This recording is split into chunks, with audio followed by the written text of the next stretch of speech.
In a world where masculinity was considered a feminine trait, even a video of a girl wearing makeup and men's clothing eating a peach provoked an outcry.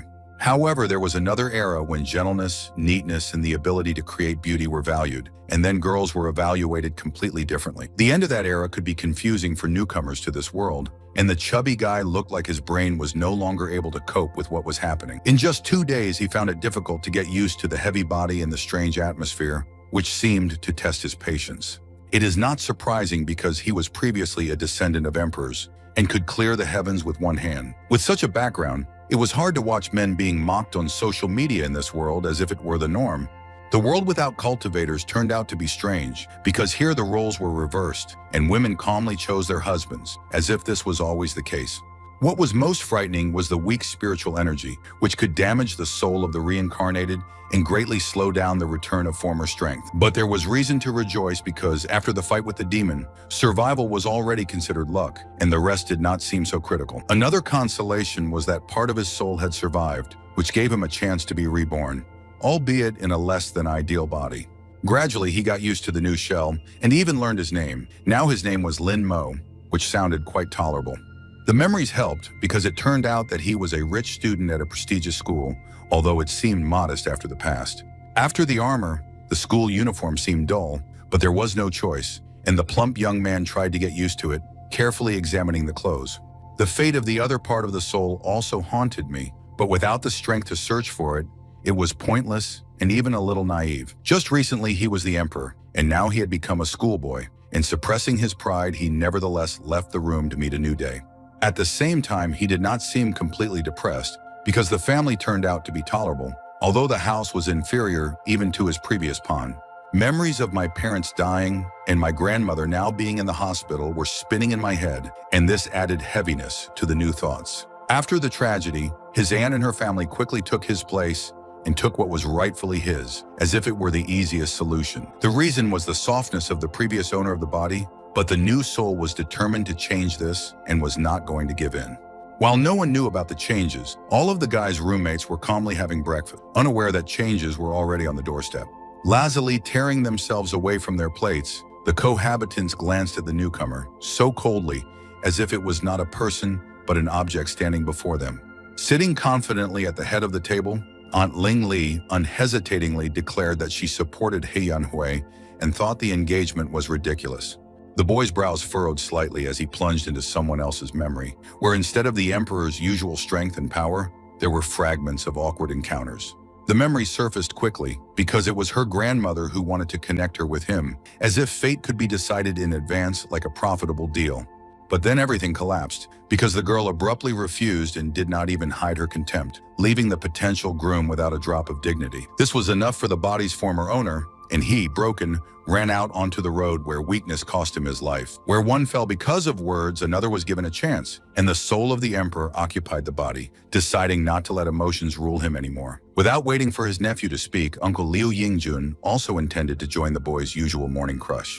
However, this time things went differently, as Lin Mo cut him off coldly and made it clear that he would no longer allow him to make decisions for himself. The sudden change disrupted the usual order, and Aunt Lin Li looked at him carefully for the first time, as if she saw a stranger. Trying to find her former gentleness, she stumbled upon a strength of character that was at odds with the rules of this house. Meanwhile, the boy in the apron carefully placed the plate, and Lin Mo sat down at the table, feeling the weight of his body. Where before there was enough will to control the sky, now there was not even the desire to eat, and this was more irritating than ridicule.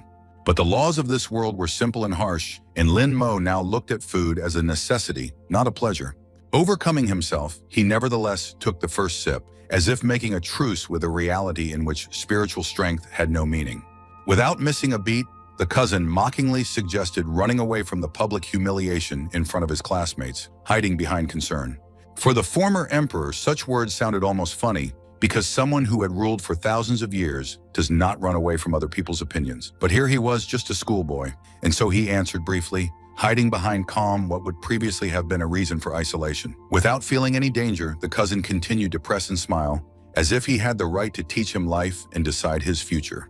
He didn't even realize that in front of him was no longer a broken boy, but the one who once broke worlds. The gray car drove them to school with a quiet purr, as if to show off the family's status. But Lin Mo's thoughts were far from this boring morning. He sat back and looked at his cousin, withdrawn and calm, while his cousin beamed with joy, as if he were on his way to meet fans. The reason was simple. Lin Zixuan loved his popularity more than his family, and so he asked her not to walk next to him when he left. This attitude only irritated him more, and Lin Mo looked at him with a cold, contemptuous gaze. This look was too unusual, and the cousin froze for a second, as if for the first time he saw in him something that he could not control. As he got out of the car, he kept looking back, trying to understand the changes, but inside, irritation from his hurt pride only grew. After waiting for a while, Lin Mo went out himself, not out of politeness, but to avoid standing next to someone who was trying too hard to look better than others. Stopping in front of the school, he looked around the building as if he was seeing it for the first time, because the memory of the body did not evoke any emotion or interest in him. Looking up, the boy appreciated the neat architecture, which still looked too simple for his previous tastes. He was even more surprised by the guys around him, who looked like they spent more time in front of the mirror than training. At the same time, the girls looked quite normal, and this contrast made the picture even stranger and even a little funny. Suddenly, the young man overheard a conversation where girls were discussing someone's legs, and it sounded too unexpected. Listening to this, he caught himself thinking that the roles were reversed here, and that it would take him much longer to get used to this than he would have liked. With a heavy sigh, the reborn one already understood that life here would be more difficult than any battle he had ever participated in. Deciding not to dwell on it, he switched to the main thing, because somewhere in this world a demon must appear, and he must be prepared for this. Having gathered himself, the student confidently walked down the corridor, because in addition to his great plans, he now had the ordinary task of going to class. The risk of getting lost was real, but the signs on the doors helped, and he read them carefully, trying not to look like a lost newbie. Not even a minute had passed before mockery was heard behind her, and someone was already calling Yanhui to look at her supposed boyfriend. Upon entering the classroom, he immediately noticed a group of girls smilingly discussing the situation with the failed engagement. Even Yanhui herself looked irritated because she was being insulted through him, hinting at a relationship that she clearly considered beneath her dignity.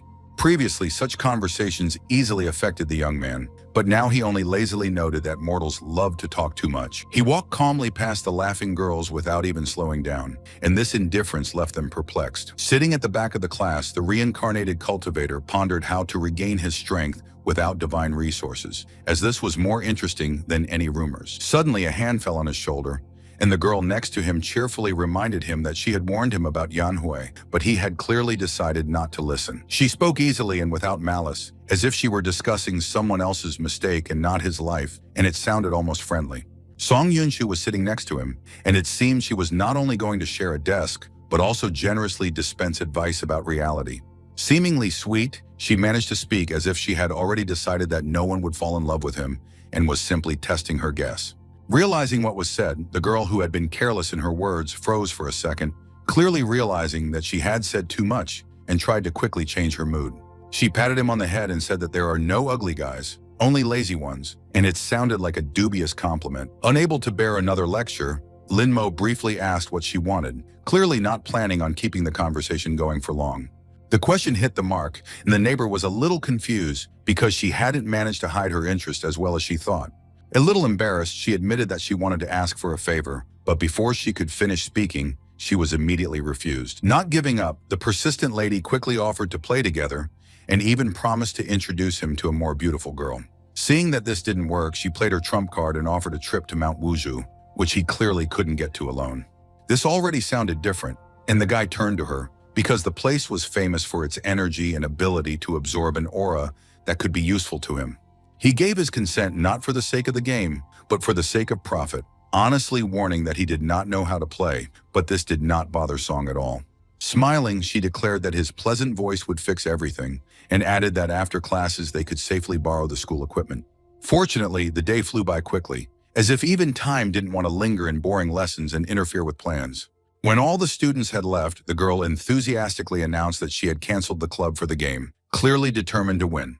There were only the two of them left in the empty classroom, and according to her logic, this meant that now no one would interfere with the start of the game. Settling down in front of the school monitors as if in front of a portal to another reality, Song Yunshu tugged at the boy impatiently.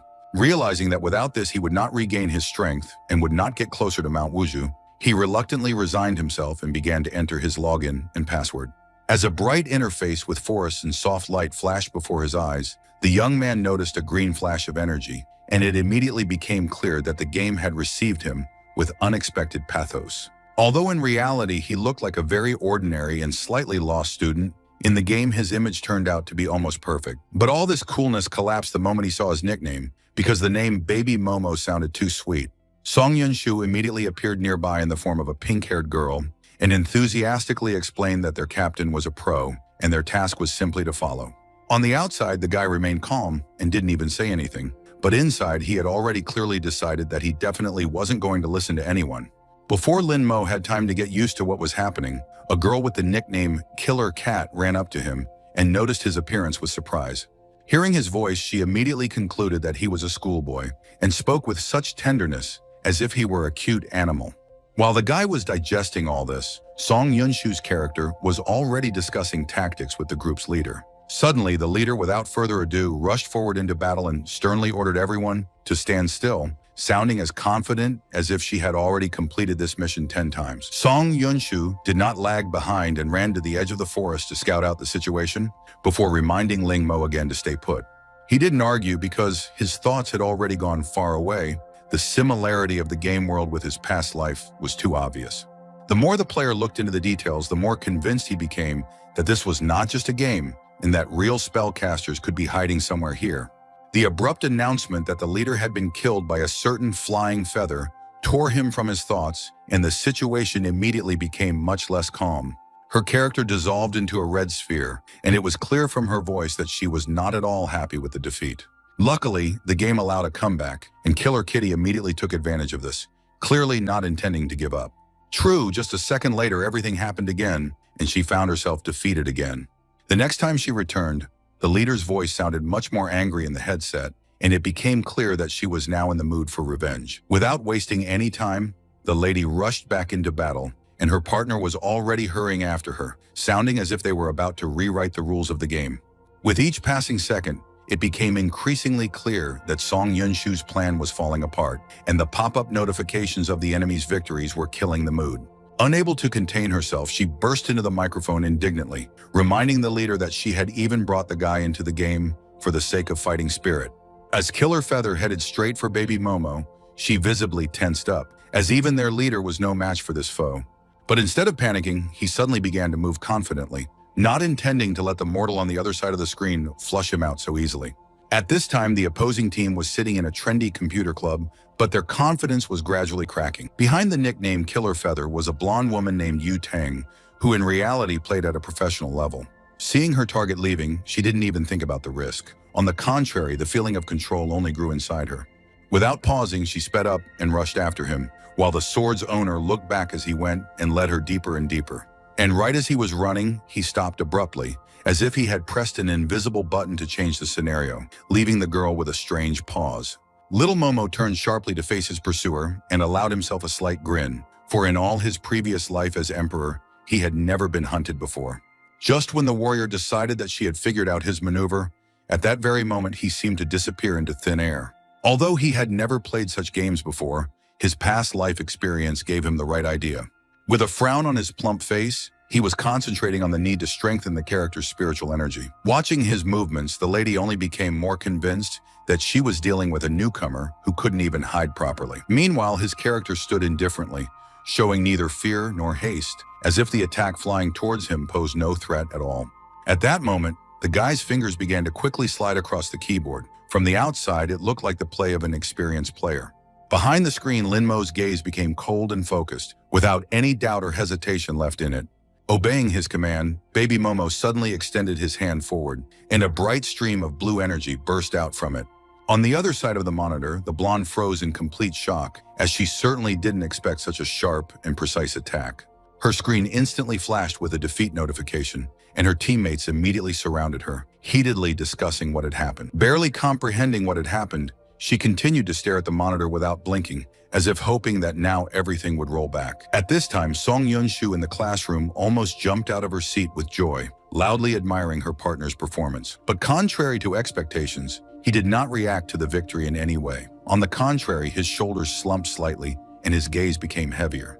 The reason was much deeper. Because using spiritual power was difficult for him, his damaged soul quickly depleted the resource. Meanwhile, Killing Feather has respawned in the game, perched comfortably on a tree branch and ignoring the advice of his team. Having found the one who dared to defeat her earlier with her gaze, Yutang was no longer going to miss the chance to regain her advantage. From above, she could see little Momo moving away again, his actions more reminiscent of a game of tag than battle tactics. Jumping down easily, she immediately rushed forward, finally deciding that this time she would definitely finish what she had started. A fair-haired warrior rushed quickly through the trees, and his sword moved with him like an extension of his body, not lagging behind even a step. Forcing the character to turn around, he saw that the pursuit was continuing and accepted the fact that a second fight was inevitable. Not wanting to waste a second, Linmo calmly gave the command and his character's sword shot forward, cutting through the air. As the weapon rushed forward, it felt like it was only gaining strength with every meter. However, this did not faze her opponent at all. She continued to run towards him, considering such an attack from a distance to be doomed to failure. The next second, her calculations were ruined as the sword suddenly pierced her leg, and Killing Feather faced defeat for the second time in a short time. The force of the blow threw her back, and she fell heavily to the ground, not even having time to strike back at her opponent. With difficulty, the lady warrior raised her gaze and stared at the blade in her thigh, wondering if this was a direct hint to stop the chase. Meanwhile, the rest of her team's players were also being defeated one after another as their opponents acted mercilessly. The friend sitting next to her just threw up her hands and resentfully noted that Song Yunshu was probably laughing at them right now. These words clearly hurt the group leader, and the next moment she suddenly grabbed her friend by the collar. Anger flashed in her eyes and she stated outright that she wanted to meet her opponent in person to sort things out outside of the game. But it wasn't just the loss to that girl that bothered Yutang. The thought of little Momo was even more pressing, as his identity remained a mystery. Meanwhile, Song Yunshu happily accepted the challenge and promised to come soon, communicating easily and without tension. Moreover, she turned to her neighbor with enthusiasm and, almost beaming, began to speculate that their rival could well be interested in him. With an obvious desire to arrange his personal life, she invited the guy to come with her, but he only stood up tiredly and curtly refused. It turned out to be much more important for him to remind them of the agreement about the hike in the mountains, and with these words, the young man headed towards the exit of the classroom. After watching him go, the girl nevertheless hastened to assure him that she would fulfill her part of the promise. By evening, Linmo returned to his spacious, by the standards of this reality, house where the soft light of the sunset was reflected in the windows. Crossing the threshold of the room, he walked silently inside, dragging his feet in polished shoes. Without thinking, the guy threw the leather briefcase, which looked more like the property of a lawyer than a schoolboy, onto the nightstand. After that, the boy simply collapsed onto the bed in his school uniform, mentally complaining about the weakness of the human body. The very next morning, Lin Zixuan himself was hurrying to catch up with his brother, loudly calling his name. Although the guy in front showed almost perfect disregard, the cousin persistently conveyed Yan Hui's request, which required an explanation in front of the class to dispel the rumors about the marriage. Without even giving him a glance, Linmo briefly said that if nothing happened, then there was nothing to explain. This answer clearly did not satisfy the persistent pursuer, and he immediately burst into an indignant cry. However, the trials did not end there, because as soon as the boy entered the classroom, a new wave of attention swept over him. With noticeable embarrassment, his deskmate told him that the girl from yesterday's game was named Zhao Yutang. Not having achieved the desired effect, she hastened to add that she was talking about that very same student from their school, hinting at her status and popularity. Frowning slightly, the girl asked why he had become so indifferent and added that the headman wanted to meet little Momo. These words hurt the young man much more than expected, and he cast a look full of obvious irritation at his girlfriend. Not expecting such a reaction, she recoiled in confusion and raised her palms, as if she was in a hurry to show that she had not meant anything offensive. In response, the guy simply crossed his arms over his chest and calmly stated that such a nickname was clearly beneath his dignity. At that moment, Yan Hui was already rapidly approaching their desk, and from her confident gait, it was clear that the conversation that was about to take place was far from friendly. The loud slam of a palm on the table only confirmed this, causing those around him to involuntarily pay attention to what was happening. Stopping next to him, she immediately began to scold him for his supposedly frivolous attitude towards their failed marriage. Unable to bear it, Song Yunshu leaned on the chair next to her and intervened, insisting that the girl should speak more calmly, since there was a boy in front of her. In response, Yan Hui only smirked and sarcastically asked if she was in love with her neighbor, since she was so actively defending him. Realizing that the morning had already started too stormy, Song Yunshu chose to remain silent, trying not to escalate the conflict further. Lin Mo, who had been silent until then, finally intervened and reminded them that their past didn't matter, because now there was nothing left between them. The girl loudly declared to the whole class that she had known his feelings since childhood, but her heart had long belonged to Lin Zixuan. Even the surrounding students couldn't hide their surprise, quietly discussing what was happening and noting that in his place, many would have already burst into tears. At that moment, a new figure appeared in the doorway, and from the silhouette alone, it became clear that someone, no less noticeable, was about to enter the classroom. Following her, two more girls entered step by step, and their synchronized appearance instantly attracted the attention of almost everyone present. Moving confidently, all three looked as if they knew exactly why they had come, and the expressions on their faces left no doubt. Among them, Zhao Yutang, known for her sharp tongue, was easily recognized, and a murmur of discussion immediately spread through the class. Without wasting any time, she pointed towards the last desk and coldly ordered one of the people sitting there to come over. Just a second ago, Yan Hui was literally beaming with confidence, but now all her audacity had disappeared somewhere, and she confusedly asked the girl who had entered if she was the one calling her.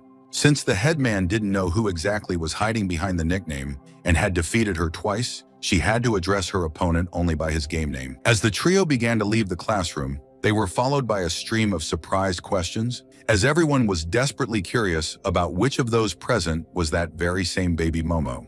Both the deskmate and Yan Hui looked stunned, as their classmate had been personally called by Yutang herself. He himself looked as if he was completely unconcerned by what was happening, although inside he was clearly seething with irritation. Meanwhile, the classmates' gazes were already glued to the guy, and everyone was trying to understand why the class president singled him out. Song Yunshu quickly bowed and explained with a guilty expression that the village chief simply wanted to play one-on-one, and from her tone it was clear that refusing could cost her reputation. Not wanting to endure any more unnecessary attention, the young man nevertheless headed for the exit, ignoring the questions and not intending to explain anything to anyone. As soon as he crossed the threshold, it became clear that they were already waiting for him because the headman was standing right at the door. Maintaining a stern look, she carefully examined him from head to toe, visibly surprised as she had expected to see the girl behind that nickname. In response, Lin Mo also glanced at her, and in his thoughts he involuntarily noted how the world had changed, where once a skirt was a demonstration of strength and power, and now it was just an item of clothing.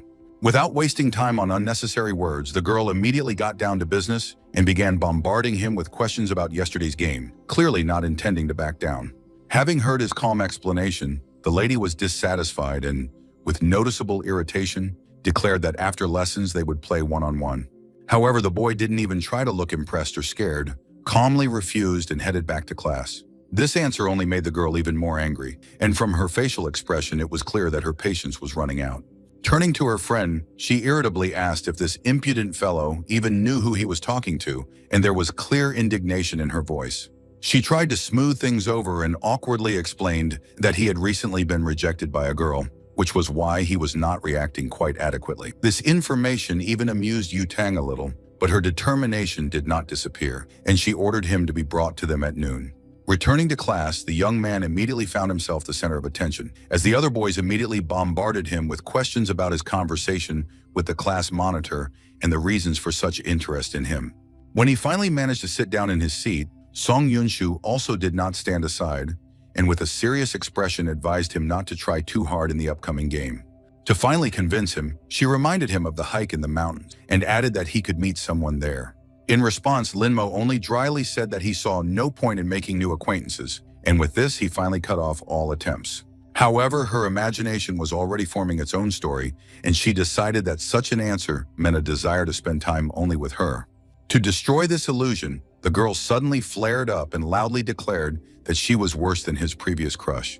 Meanwhile, the sun had already risen high, and the approach of midday made it clear that the time of confrontation was inexorably approaching. At exactly the right moment, the class president's friend flew into Lin Mo's classroom, but her confidence lasted only until she first glanced at the empty seat.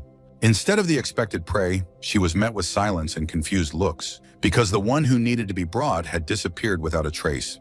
While the speculation was beginning in the classroom, he was already sitting calmly in the cafeteria, ignoring the buzz behind him where they were discussing his appearance. Without paying the slightest attention to anyone else's words, the guy walked up to the distribution point and briefly asked for the food to be packaged. With a bag in his hands, he confidently headed for the exit, holding his head as if he had just won a fight and not just grabbed lunch, clearly hoping to find a place without prying eyes. It wasn't about other people's opinions. It was just that his soul couldn't stand unnecessary noise, and an ordinary cafeteria felt like a test to him. Looking up at the sky, the reincarnated emperor seemed to be looking for a silence and short reset button there. Meanwhile, a girl walked confidently across the courtyard, also looking up, and at first glance did not stand out from the other students. Muttering quietly to herself, she discussed her illness and the strange way she healed through a connection with a deity. Her long dark hair moved softly in the wind, attracting attention, and passing guys frankly hung there for a second longer than they should have. Noticing this, she calmly tucked a strand of hair behind her ear and even mentally praised herself for her successful choice of body. It became clear that he was not the only one who was hiding something more behind his appearance, and there were many more similar stories in this world. For the lady, human emotions seemed trivial, because behind the name Han Xinyi hid the soul of Wang Yang, for whom such experiences had long since lost their meaning. Looking up again, she reminded herself of her purpose and calmly decided that in this body, she had to bring the demon world back to life, despite all the limitations. Squeezing her palm, the lady added to herself that the emperor was somewhere nearby, and a meeting with him was inevitable, which meant that one day she would have to bring the battle to an end. At the same time, the world itself seemed unexpectedly interesting to her, like a new game with unfamiliar rules. Memories of the past still returned, reminding her of how difficult it had been to earn her father's approval, no matter how much effort she put in.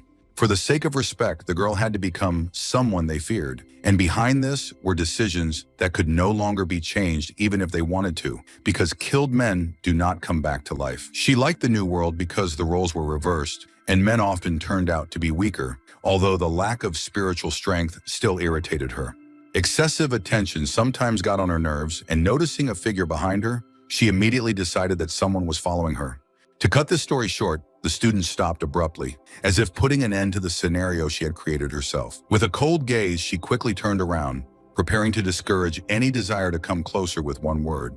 At that moment, her and Lin Mo's faces were too close, and this unexpected distance knocked her confidence down for a second. In contrast to her, the guy looked absolutely calm, as if he had just been interrupted by an extra obstacle on his way to food.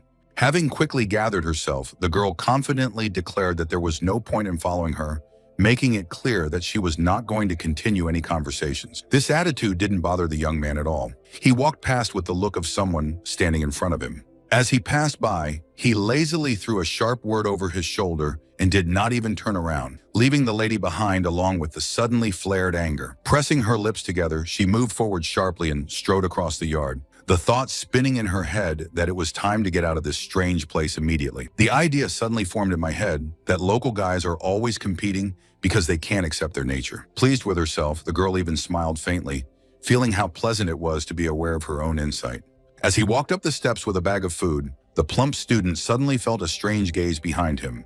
Without turning around completely, he noticed a familiar figure out of the corner of his eye and wondered for a second why that same girl was now following him. Walking behind, she also noticed that the guy was heading in the same direction, and this coincidence immediately seemed suspicious to her. The mood instantly soured because the roof was supposed to be a place of silence and not another point where someone extra would appear. Almost immediately, the conclusion arose in my head that people are too weak to cope with problems, and therefore this guy goes there with the intention of doing something irreversible. Almost turning away, she mechanically tucked her hair behind her ear and tried to convince herself that it was none of her business. But the steps suddenly stopped, and my heart gave an unpleasant stabbing, as if it wouldn't let me just leave and pretend that nothing was happening. A memory of someone else's past surfaced in which someone had already fallen from a height, and this coincidence turned out to be too difficult to ignore, especially since her soul had made a certain promise to the shell. Without thinking, the girl suddenly rushed up the steps, as if the decision had been made on its own, and there was no point in arguing with it. Understanding that she would not be able to change completely, the girl nevertheless decided that one good deed would not destroy her nature. The reincarnated demoness suddenly threw open the door to the roof and froze for a second. There really was a young man standing at the very edge, and this sight instantly turned the guesses into reality. Without thinking, she suddenly put her hand forward and ordered him to step back, trying to sound confident even if inside everything was not so calm. This gesture burst forth from habit from the past and the thought that here she did not have the same strength as before pricked her unpleasantly from within. Meanwhile, the young man stood calmly at the edge, enjoying the wind and the rare silence. A sharp shout made him start and emerge from his calm thoughts about a quiet dinner. By the time he turned around, the girl was already rapidly approaching, her long dark hair flying in the wind.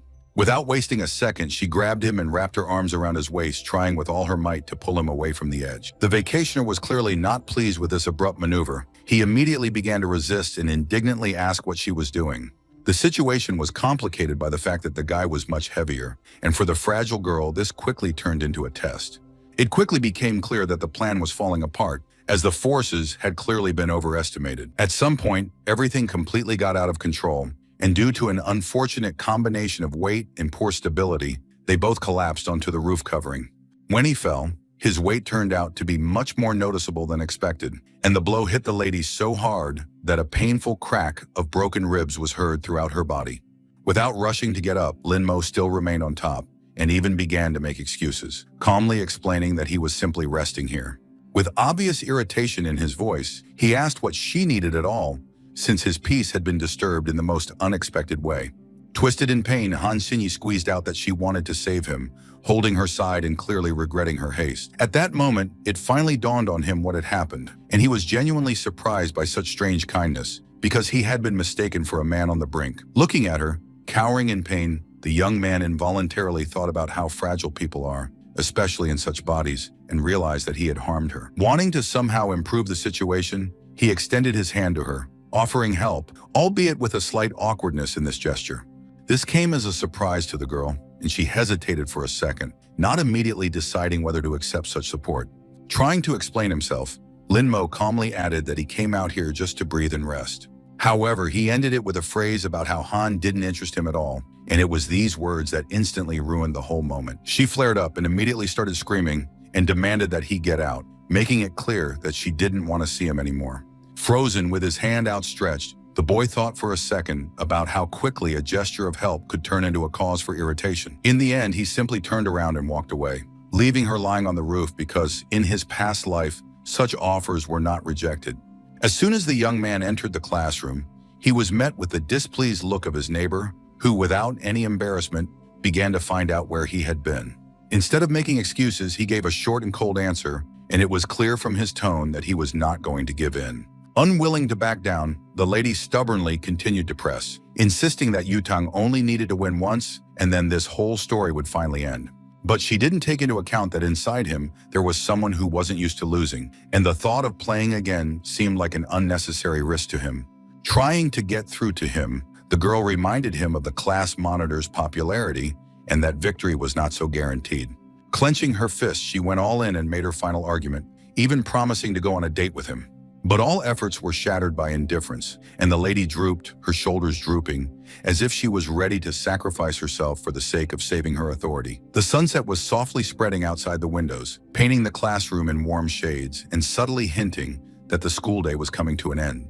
Meanwhile, Linmo calmly packed his things and, as he was leaving, reminded them of the agreement regarding the mountains. It seemed that after such a day there should be chaos in his head, but one thought stubbornly did not leave him, returning him to events that he did not expect to remember so well. The episode with the roof came up again and again, and no matter how much he tried to convince himself of his indifference, inside he still had an uneasy feeling for that girl. Thoughts about the fragility of people only intensified, and he became more and more convinced that she really could break his ribs. His imagination immediately completed the gloomy picture of him being detained for the harm he had caused, and this prospect seemed realistic. Even for the reincarnated emperor, it became obvious that the laws of this world made no exceptions. In the end, anxiety got the better of him, and he suddenly jumped up from his seat, deciding to personally check if everything was okay with her, without delaying it for a minute. By that time, the girl was still lying on the roof, unable to move, as if time had stopped for her along with the pain. Every attempt to get up ended in nothing, and on his face, in addition to beads of sweat, one could see anger at his own weak body. The evening cold gradually crept inside, the stomach made itself felt, and at some point tears of helplessness welled up in my eyes. Despite this, her pride did not allow her to ask for help, and she stubbornly decided that she would rather lie there as long as it took than admit her weakness. What infuriated her most was the thought that she should have died in a completely different way, and not because of some ridiculous coincidence with some guy. Meanwhile, salvation was already approaching, and the sound of confident footsteps on the roof was getting closer with every second. Hearing this, Han raised her head and looked around in surprise, not expecting to see anyone here after classes ended. Recognizing the young man, instead of relief, she only frowned and sharply asked what he was doing there, as if his appearance was the last thing she needed right now. As he leaned closer, she panicked and began screaming at him to stay away, not even trying to figure out his intentions. Meanwhile, Lin Mo calmly studied her condition and even thought that she was not so stupid, since she did not make a noise and did not attract unnecessary attention. Carefully leaning closer, the guy extended his hand to the girl's side, intending to feel how serious the broken ribs were.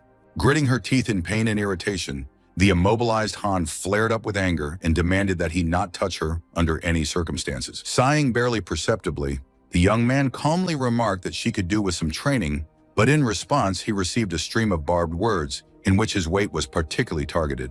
Without showing a drop of offense, Lin Mo silently unbuttoned his jacket, and the lack of explanation made the girl expect a catch.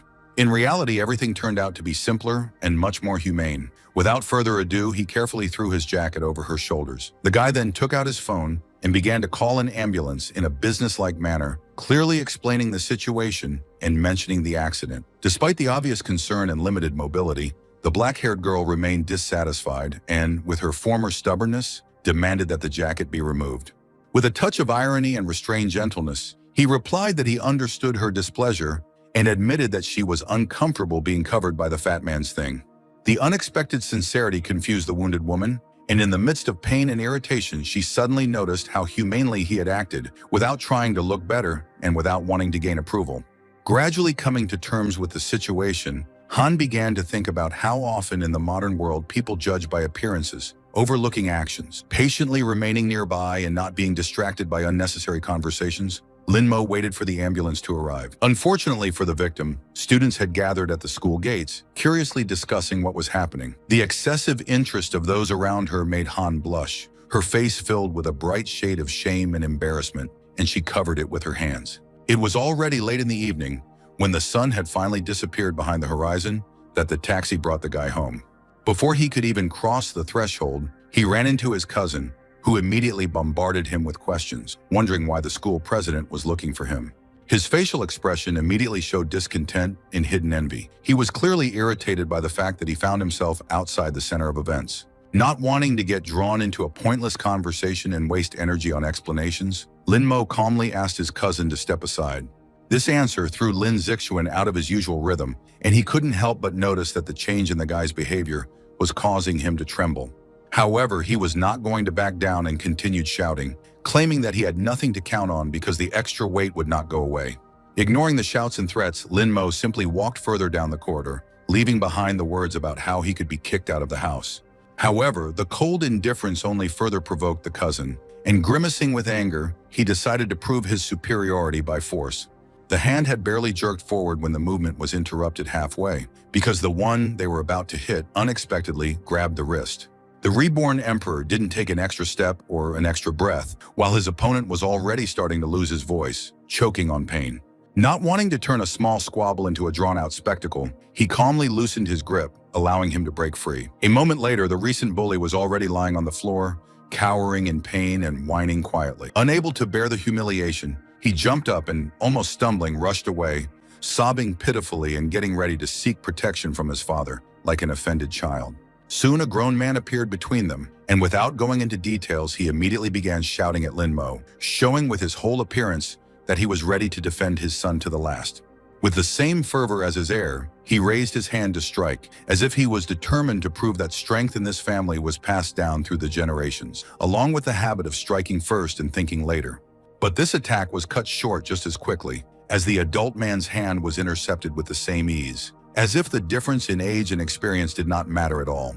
The realization of what had happened hit his uncle too suddenly, and staring at his own wrist, he could not accept that he had been stopped so easily. Calmly holding his second opponent, Ling Mo looked confident and even a little bored, and briefly warned that it was not worth approaching him anymore. Unable to find the strength for a new attack, the man decided to use words and, choking with anger, began shouting insults and pointing his finger. Having caught the mood, he began to call his wife, loudly complaining and exaggerating what was happening, assuring that if she did not intervene, they would both simply be beaten. A sharp female voice responded, silencing everyone with one short command. As if by a click, both of them froze, losing their previous determination, and fear was reflected in their eyes. A second later, the woman slowly descended and, stopping in front of Lin Mo, looked at him carefully, trying to understand who exactly was standing in front of her. In response, the young man remained calm without lowering his gaze, and his silence was as confident as his actions earlier. Watching him, Lin Li couldn't help but think, because in recent days, this once gentle and docile relative had changed beyond recognition. Having made her decision, she leaned forward slightly and firmly stated that she didn't care about the details, but he was the one who should apologize. For a moment, a slight smile flashed across Lin Mo's face, as he noted to himself that this was the first woman who had ever demanded an apology from a soul that had lived through more than one life and many battles. Without entering into an argument, he took a step forward, showing complete indifference to her words, and made it clear that he did not intend to linger for the sake of other people's expectations. Once he was there, the guy calmly said with a slight grin that it was not he who should be asking for forgiveness, but those who started this farce. Trying to maintain control, she snapped back that otherwise she would take away his money, as if that were the worst punishment. However, such a threat did not raise even a shadow of doubt, and without turning around, he simply headed towards the exit, leaving all three standing in confusion.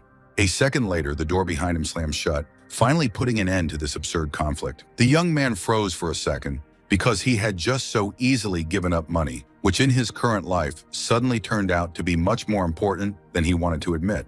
Without wasting any time, he began to sort through the contents of the cabinet, hoping to find at least something valuable, and with each open compartment, his enthusiasm noticeably faded. Finding nothing worthwhile, he turned to the bedside table, but only disappointment awaited him there too.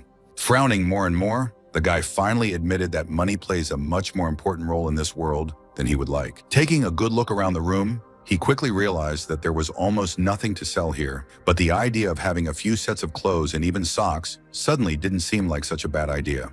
Not wanting to give up, Lin Mo sat down at the computer and began to seriously study whether it was possible to sell his things. To his surprise, just a few seconds after the ad was posted, the first interested person was found. Soon, dozens of questions from ladies began to appear under the ad, but there was something strange about their interest. When a question about the smell of things appeared among the messages, the young man could not stand it and literally fell out of his chair, not immediately believing that he had read it seriously. In his past life, he wasn't even afraid of demons. But now the interest of unfamiliar girls sent a much more noticeable chill down his spine.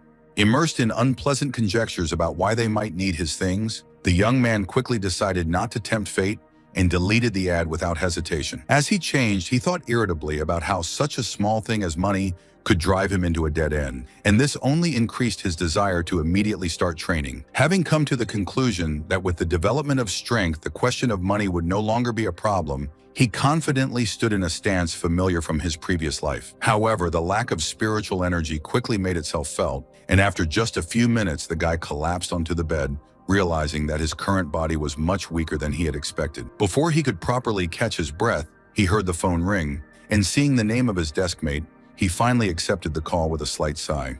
At first, she spoke from afar, reminding him that they were leaving for the mountain tomorrow, as if she was carefully leading him to the main reason for the call. The girl then mentioned that his former flame and cousin would also be going there, hinting that such company could very well lead to trouble. However, the young man did not attach any importance to this, because now he was much more interested in the opportunity to obtain spiritual energy, and he was not going to refuse the trip. The next morning, coming down to breakfast in his sports clothes, he noticed the surprised look of his cousin, who clearly did not expect to see him after yesterday. Trying to regain some confidence, Jixuan began to mockingly tease him, asking if Yanhui had called him, and he did so with feigned ease. Unwilling to stoop to such a level, Lin Mo simply remained silent, maintaining a calm that was far more irritating than any words. Discontent grew inside the cousin, because instead of the expected reaction, he was faced with complete disregard. Meanwhile, a bus filled with the same students had already pulled up to the house, and the noise from the street quickly attracted the attention of everyone in the house. Noticing him, the cousin quickly rose from the table and headed for the exit, clearly trying not to end up next to him in front of the others. A girl who Lin Mo had once liked was already waiting for him at the bus, and she was smiling and waving her hand, offering to help. After leaving the house, the guy looked noticeably embarrassed and quickly escorted the girl to the bus, as if he hoped to disappear inside as quickly as possible. As soon as he arrived, Jixuan began loudly talking about yesterday's conflict, skillfully omitting details about where exactly he had gotten into a fight first.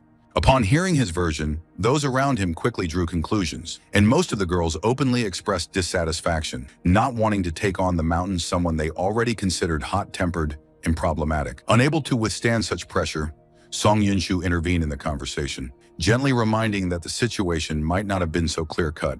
However, instead of calming down, the conversation only heated up, and jokes about his weight poured out one after another, while she tried to stop it, calling on those around her to show at least a little tact. Meanwhile, tension was building inside the lady, as she had to balance between the desire to protect her friend and the fear of ruining her relationships with her classmates. As luck would have it, it was at that moment that Lin Mo appeared at the door of the bus, and his appearance instantly plunged the interior into an awkward silence. As he moved forward, he felt eyes on him, and almost everyone demonstratively turned away or pretended that the place next to him was taken. As he approached Yanhui's place, he encountered an outstretched hand, and the girl, without hiding her curiosity, directly asked why he pushed his cousin. Meanwhile, the same cousin quietly pressed himself against the window, avoiding any attention, and the whole scene looked as if beauty now protects masculinity.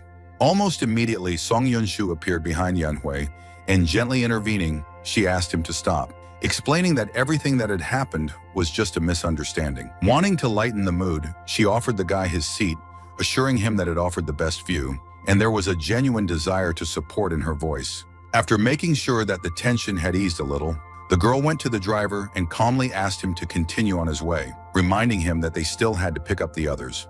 The bus responded obediently and smoothly moved off, carrying the students further and further away from the usual hustle and bustle. At some point, a motorcycle flashed in the window to the left, with a blonde woman with long hair fluttering in the wind sitting at the wheel. Despite the unexpected appearance, Lin Mo hardly paid any attention, as his thoughts were preoccupied with something else, and he sincerely wanted the trip to go smoothly and without any unnecessary incidents. However, a moment later their gazes met, and only then did he truly notice her, involuntarily focusing all his attention. Leaning closer to the steering wheel, the lady accelerated sharply, and her movements conveyed a confidence bordering on outright audacity. Suddenly she made a sharp maneuver, blocking part of the road, and the dust raised by the wheels added to the tension of the situation. This caused the bus to brake sharply, and the passengers were jerked forward, causing many to cling to their seats. Meanwhile, the girl calmly got off the motorcycle, and her behavior looked so confident that intrigue immediately hung around. Unable to contain her emotions, the female driver leaned out of the window and began to loudly complain, both irritated and frightened by such a brazen act on the road. Slowly, the stranger removed her helmet with both hands, and everyone around froze in anticipation because it seemed that now it would become clear who exactly had staged this performance. Freeing her head, she let her blonde hair fall freely over her shoulders, a detail that immediately made her stand out from the crowd. Soon the salon became animated, as many people already recognized her, and some even rose from their seats to get a better look. When the helmet came off, the headman Zhao Yu Tang stood before everyone, and she stood there so calmly as if blocking the bus was just a normal morning exercise for her. Song Yunshu froze, unable to believe her eyes, and it was as if someone had turned on an alarm siren inside her, because the situation had suddenly gone beyond even her wildest expectations. The thought that the village chief had rushed here solely for Ling Mo's sake was firmly lodged in her head, and this assumption made her feel uneasy. In contrast to her panic, the other students literally beamed with joy, and the bus filled with enthusiastic cries. Having gathered herself, she hurried to her with questions, and having received a short confirmation, she felt how everything inside finally contracted. Approaching his seat, the blonde casually said that if it weren't for his chubby face, she wouldn't have wasted time on this trip. Hearing this, half the bus couldn't resist bursting out laughing, because the harshness of the phrase hit them unexpectedly, like a humorous slap in the face. Completely ignoring his reaction, the headmistress invited him to go to a cafe with her, adding a taunt about a former crush, as if she were throwing out bait and watching for a reaction. In response, the young man simply crossed his arms and did not even look at her, lazily asking her to leave him alone. Meanwhile, the entire bus literally froze, and dozens of eyes were fixed on them, because no one understood why the headman was even talking to someone who was usually overlooked. Yutang froze for a moment, as no one had ever allowed themselves to ignore her so coldly before, and it threw her out of her usual rhythm. Quickly composing herself, she leaned closer and asked him defiantly if he wanted to play, her tone sounding like an order. At that moment, his attention was suddenly drawn to the amulet on her neck, and his pupils dilated slightly. To others, it was just a trinket, but in reality, the amulet quietly glowed with pale energy. A quick assessment revealed that the item bore no demonic significance, and this discovery gave him the unexpected hint that he was not the only one in this world with an unusual past. While the guy was thinking, the girl began to noticeably get irritated, and without waiting for an answer, repeated the question much more sharply. Having calculated the benefits, he nevertheless agreed, adding that the game would take place after the trip, and he did so as calmly as if he had just concluded a profitable deal. Hearing this, Song Yunshu literally lit up and immediately invited the headman to go with them, and the others enthusiastically supported the idea. She looked him over with a slight squint and asked if he could even climb the mountain, her voice holding that same mockery that was hard to miss. The others immediately picked up on it, laughing and inviting Yu Tang to see for himself, as if they were talking about some kind of show with an unpredictable ending. With a smug smile, the girl sat down next to him, noticing that he was quite a popular fat guy since he was causing so much noise. A voice immediately came from another row, offering the lady a seat, assuring her that it was more comfortable next to him, and it sounded so diligent that it was even a little pitiful. Having easily cut the young man off, she was already dialing her assistant's number and briefly ordered him to pick up the motorcycle, adding that she now had more interesting plans. Showing her phone, the lady asked if he had the same one so he could play on the road, and a glint of excitement flashed in her eyes. The young man frowned and calmly agreed, but added the condition that if she lost, she would remain in his debt. Without even entertaining the thought of defeat, the headman confidently declared that he should prepare in advance to carry out her instructions. Not wanting to miss the chance, the other guy immediately took out his phone and offered to play with her, clearly hoping to steal the attention that was going to Lin Mo. However, one look from her was enough for him to instantly fall silent because there was so much cold pressure in him that the desire to speak disappeared. Meanwhile, someone turned to Zixuan and asked with interest whether Lin Mo was really that good at games. But there was no answer because anger was already boiling inside him, and clenching his fists, he only silently looked ahead. From the very first seconds, the character Baby Momo rushed forward, running away as usual, as he always did. Watching this, Killer Feather visibly relaxed because what was happening was completely in line with her expectations. Suddenly, right in the air, the enemy stopped and without warning, threw a sword that glowed with a bright blue light. At that moment, Yutang's eyes widened as she hadn't expected such a turn of events, and only one thought flashed through her mind. Was he really going to attack at such a speed? However, there was no time left to think, and the weapon was rapidly approaching, not giving the slightest chance to dodge. When the blow hit its target, the playing field seemed to explode, and blue energy swirled in the sky in a powerful vortex, creating the impression of a real catastrophe. In reality, the lady sat in complete confusion, as if she did not fully understand what exactly had happened and why. The calm voice opposite her briefly announced her defeat, and this phrase sounded like the final result. When surprise gave way to irritation, the headman turned sharply and demanded an explanation, not hiding her indignation at how exactly he had managed to pull this off. In response, Lin Mo spoke in an almost didactic tone, explaining that victory was a matter of calculation, precise steps, and luck, as if he were giving a lecture. At the same time, he kept silent about the main thing, because the key role was played by the ability to direct spiritual energy at the right moment, adding to this only a small amount of luck. Acknowledging the conditions, the girl dryly accepted defeat and said that he could ask for any reward. To everyone's surprise, the young man didn't ask for an amulet or anything romantic, but calmly stated that he needed money. Hearing this, the lady offered even more, talking about regular transfers and hinting that she could help him with his ex if he agreed to play on her side. But the persuasion didn't work, and the guy silently handed over the phone, showing the details because right now he was only interested in training equipment. This latest refusal clearly hurt her, but she didn't argue and quickly snatched the device, deciding to end this as quickly as possible. The lady stared intently at the screen, rewriting data while holding two phones in her hands, and it looked as if she was conducting an important operation. Having returned the device, she calmly added that she had written down not only the details, but also his number, and now he would not be able to ignore her calls. Slightly embarrassed by her own decisiveness, Yu Tang asked him not to call her first and under no circumstances to distribute the number. Hearing this, the reincarnated emperor was momentarily at a loss, for even in his past life, he had never met such confident people. Not wanting to stay close to the man who had just beaten her, she stood up abruptly and declared that she felt cramped. Without thinking, she walked toward the seat where Yanhui and Jixuan were sitting, and in a cold tone demanded that they make room for her. Hearing this, Yanhui felt anger rising inside her, because it turned out that the person she liked had calmly given up his seat for her next to the one she had been avoiding.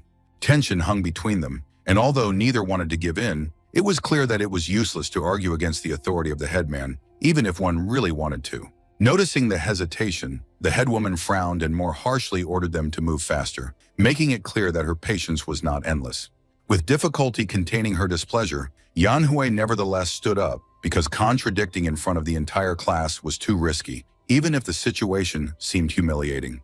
Without missing a beat, Zixuan began to tease her, hinting that Ling Mo supposedly had something to say to her, with the air of someone watching a performance. Finding herself under dozens of stares, the girl stood up and quickly explained that the talk about a marriage contract was just a joke between adults, trying to smooth over the awkwardness. Cousin Lin Mo didn't care who was next to him, as long as it looked prestigious, and so being next to the headman seemed like a much more advantageous option. Despite this, the headman's importance still embarrassed him, and he involuntarily blushed, stealthily glancing in her direction. Trying to start a conversation, he introduced himself and offered to play together, but in response he heard a short command to be quiet, which immediately cooled him down. The girl was already regretting the change of seats, because instead of the desired silence, she received a stream of unwanted attention, which was starting to irritate her. Meanwhile, the bus finally arrived at the place where the climb began, and a neatly arranged area at the foot of the mountain opened up before the students. As they got closer, many of the guys discussed the height in surprise, wondering if they had enough strength. The girls encouraged them with smiles, assuring them that they would help them reach the top. They had prepared in advance to play the role of saviors. They quietly discussed among themselves that such help could be an excellent opportunity to get closer. Approaching the long staircase leading upwards, Song Yunshu confidently called on everyone to begin climbing, setting the general pace. Half an hour later, the summit was hardly any closer, but the view of the forests and the sky with soaring birds that opened up made many forget about their fatigue for a moment. Having reached the pass, some of the guys had already begun to complain of fatigue, and compared to them, he thought that even in his current state, he didn't look the weakest. Inside, irritation was growing, because the awareness of the limitations of this body was pressing, and anger at my own helplessness flickered in my thoughts. While some were giving up, the girls offered to help, sometimes taking bags, sometimes jokingly promising to carry them on their backs, and this made the guys feel embarrassed. Without being distracted, Lin Mo continued to climb up, and his desk mate regretfully thought that she could not help him openly. After a while, his breathing became heavier, and his body finally gave in, forcing him to slow down, as the load turned out to be much more serious than it seemed. Seeing how the others were moving ahead, he became increasingly angry, realizing that despite all his inner strength, he was now physically inferior to everyone. Watching this, Song Yunshu decided not to stand aside, because it was she who brought him here, and therefore the responsibility for him lay with her. She came closer and gently offered to help, but in response she heard a stubborn refusal, spoken quite calmly. Although sweat was already streaming down his face, and his legs could barely hold him up, the corpulent young man continued to climb, clinging to the handrails. Frowning more and more, he recalled the emperor's past life, where the burdens had been much heavier, and this comparison did not give him the right to stop. Observing this suffering, his friend decided that the reason for his stubbornness lay in recent events, and that he was simply trying to drown out his internal pain with physical pain.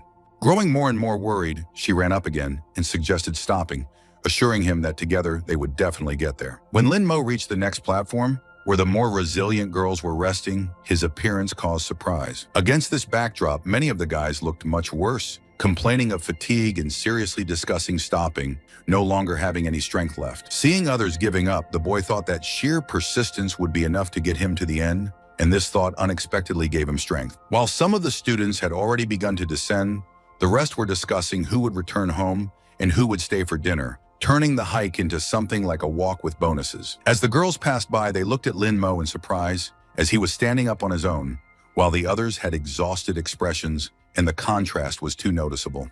Unable to bear it any longer, Song Yunshu suggested that everyone go back downstairs and head to the restaurant, claiming that there was already more than enough workload for today. However, the hero firmly stated that others could do whatever they wanted, but he intended to reach the top, and arguing became pointless. Hearing this, the girls around him flared up with indignation because they were seriously afraid that he might harm himself. After some time, he was already climbing the last steps, and each step was difficult, but it was too late to retreat.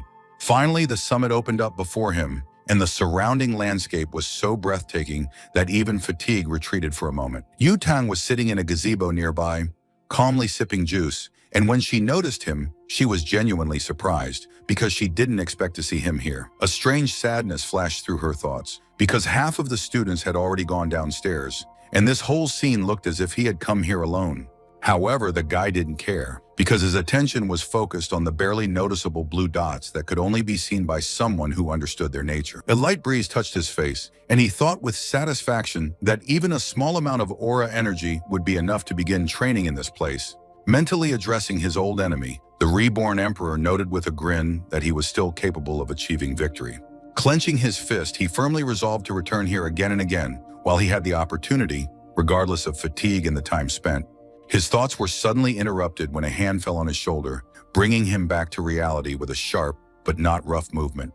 Turning around, the youth saw the head woman, who asked with slight bewilderment what he was doing there, and in response heard a calm explanation about the species. This answer clearly did not satisfy the girl, and she thought with irritation that he was too withdrawn and rude, since he did not even try to keep up the conversation. Similar thoughts arose in the hero's head, since her presence also did not please him, and he noted that in the past world, conversations with people like her usually ended faster. With obvious impudence, Yu Tang declared that it was time for him to go down and not linger, since the place was already taken. Instead of arguing, the young man simply threw up his hands and, with an innocent look, announced that he was no longer able to walk, feigning confusion more than convincingly.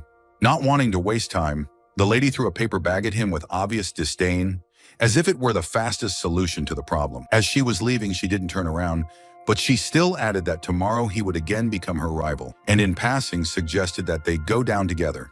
After unwrapping the package, Lin Mo discovered a half-eaten sandwich inside, and it became obvious that this was not a gesture of care, but a peculiar attempt to hurt him. However, this did not bother him, because in his past life, he had to eat much worse things for strength, and such a snack now seemed almost a pleasant bonus. Having finished eating, the hero sat down and plunged into meditation, deciding to begin with purification, and did so with the attitude of one who had a long and serious journey ahead of him.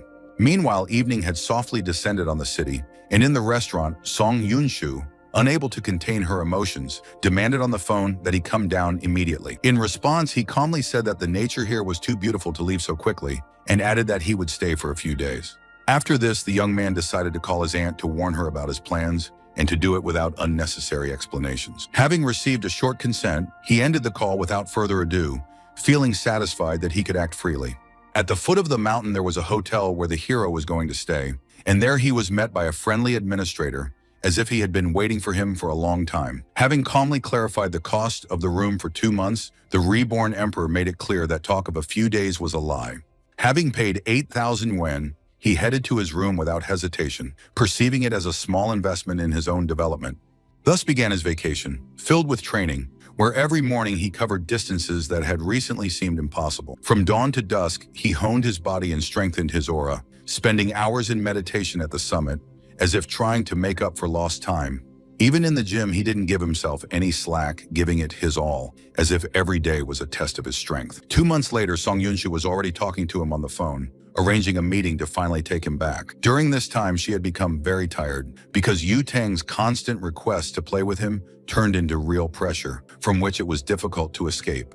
With a clenched fist of determination, she promised herself that she would bring him to the headman no matter what, even if she had to persuade him by force.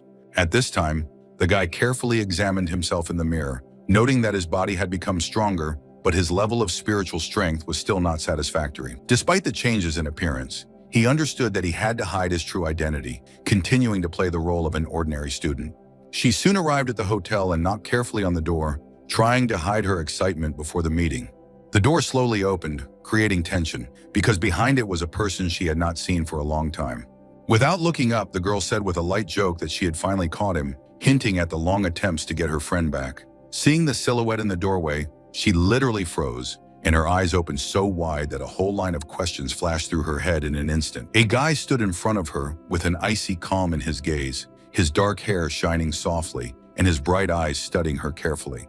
Thinking she had the wrong door, Song Yunshu immediately began apologizing, stumbling and rushing, explaining that she was looking for a friend, and it looked as if she had accidentally wandered into the wrong place. But his gaze suddenly treacherously fell lower, and noticing his long legs, the lady hovered even more, feeling how her heart began to behave suspiciously actively. Catching herself in strange thoughts, the girl dreamily walked away somewhere far ahead, where they were already a happy couple, and this sudden fantasy made her feel awkward. Unable to move, she simply stood and stared, as if in front of her was not a person, but a rare exhibit that suddenly appeared right before her eyes. Realizing that this was going on too long, the girl turned around abruptly and almost ran away, muttering apologies as she went, because standing and staring was already frankly awkward. A calm voice caught up with her from behind, briefly informing her that she had chosen the right door, and this made the situation only stranger than a second ago. Stopping, Song Yunshu slowly turned around and checked the number, carefully asking if this handsome man knew Lin Mo, her old friend and deskmate. Without wasting the moment, the young man calmly said that this was him, as if such scenes happened to him every day and there was nothing unusual about them. There was a pause after that, and in it one could clearly hear the internal denial, because accepting such a transformation turned out to be no easy task. Trying to save the situation, the girl turned it into a joke, noticing that the voice was too similar, as if she was hoping to hear laughter and recognition of the prank. Lin Mo crossed his arms and calmly asked her what exactly had upset her so much, since he thought he had simply lost weight.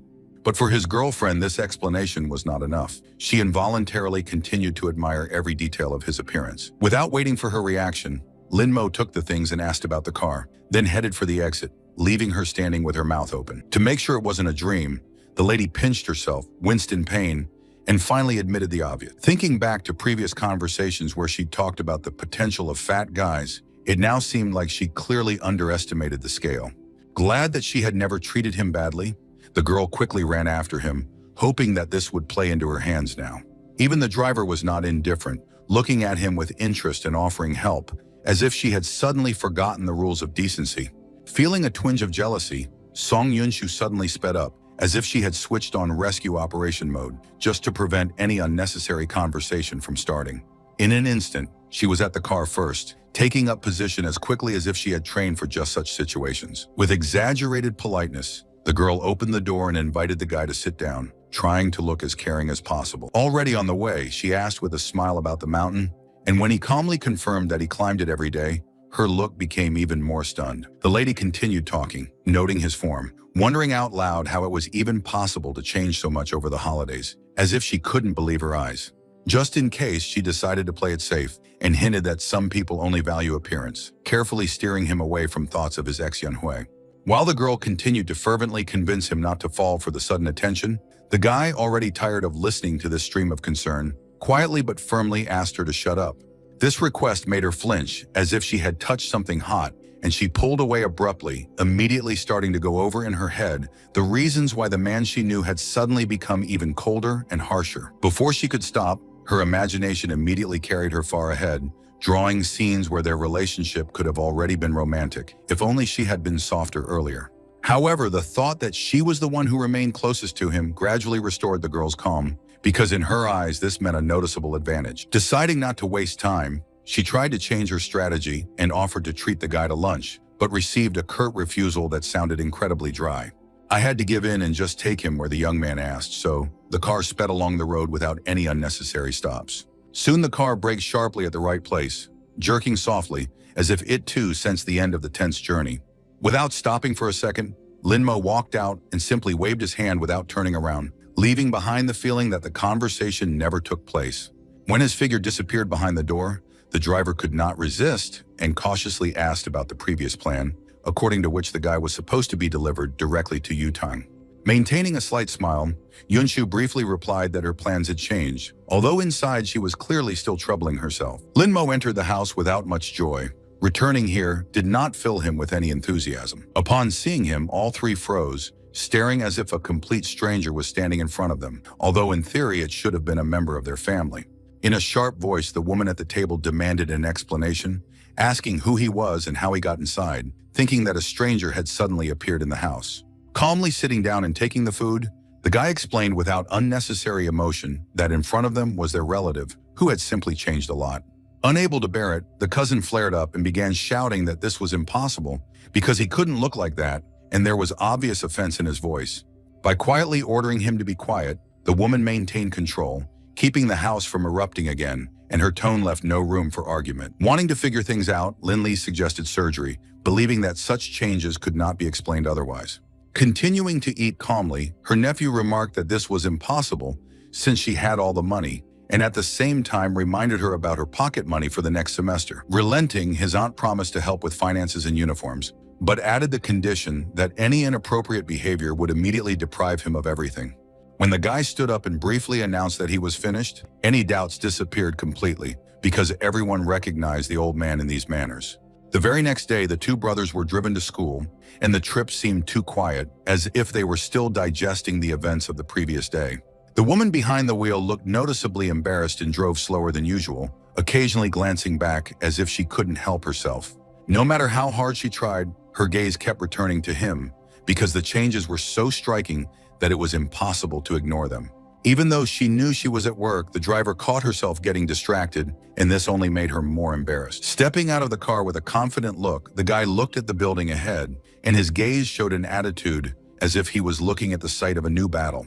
Lingmo was receiving admiring glances from all sides, and excited whispers were already circling among the students, as if the school had acquired a new idol overnight. Watching as attention flowed to another, Jixuan could barely contain his irritation, mentally cursing his classmates, whose satisfied faces infuriated him more than any open insult. Behind the reincarnated cultivator, the girls were whispering animatedly, and the bravest ones were already taking out their phones, saving pictures of his back. Before he had even had time to walk down the corridor, the school's new star found himself at the classroom door, where another wave of surprise was already waiting for him. And here the girls did not intend to hide their interest, looking too closely at Lin Mo, as if they were trying to understand who exactly was in front of them. Having reached his last desk, which had long since become almost his home, the young man involuntarily thought that he now looked noticeably better than most of those around him, although this seemed strange to him.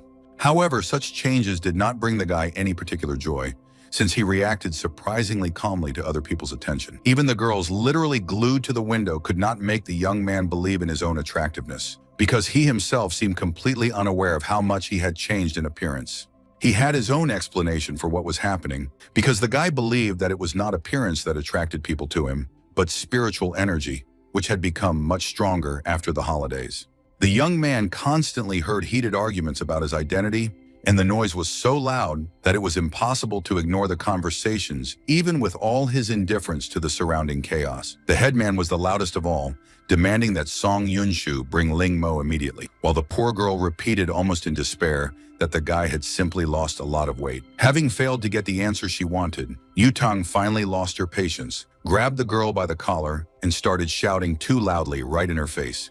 Wanting to end this nightmare as quickly as possible, the unfortunate victim of circumstances hastily pointed at the guy, nervously explaining that there was no deception. Hearing these words, the headman suddenly froze and then stared at the man in question with genuine amazement. In front of her sat an overly handsome guy who looked so calm, as if what was happening did not concern him at all, and he himself only awkwardly looked away.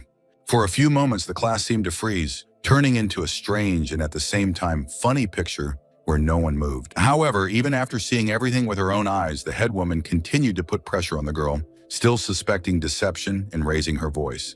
Suddenly, the argument was interrupted by the quiet voice of a young man, calmly confirming that Song Yunshu was indeed telling the truth. After this, the young man added just as calmly that if Yutang wanted to fight so much, then she could very well wait for him after classes ended. Hearing the calm answer, the angry girl finally stopped, silently staring at the guy, and the world around her at that moment froze in an invisible pause. Almost wheezing with panic, Song Yunshu shouted that it was really Ling Mo standing in front of everyone, but that the guy had simply lost a lot of weight over the summer on Mount Wuzhou. It was life on that mountain that turned the guy upside down, because not only his face changed, but even his look and gait. Slowly approaching the last desk, the blonde narrowed her eyes and asked directly if it was really that fat man in front of her, But in response, she immediately received a cold request not to call him that anymore. Although the headman's insides were still in disarray, she had to believe what she heard, because the young man's usual tone had not changed at all. However, the girl clearly had no intention of melting with admiration, so she simply snorted that it made no difference, since after classes, a battle between them was inevitable anyway. Fearing that the headman would suddenly start looking at Lin Mo with too much interest, Yunshu immediately blurted out that she had called him back then purely for company. Yuding's face nearly flared up at those words, and her gaze became so heavy that she couldn't stand the devaluation of her opponent's performance. The situation was made worse by the fact that it was through Lin Mo's account that correspondence with the headman was conducted, so the blonde felt as if she had been played a very stupid prank. Realizing that things were only getting worse, the unfortunate girl quickly shouted after Yu Tang asking her to listen to her, but she was already quickly walking out of the classroom. Left in the middle of the noisy office, Song Yunshu almost howled in despair because she understood perfectly well that she had deceived Yu Tang, and she knew how to take revenge in a very terrible way.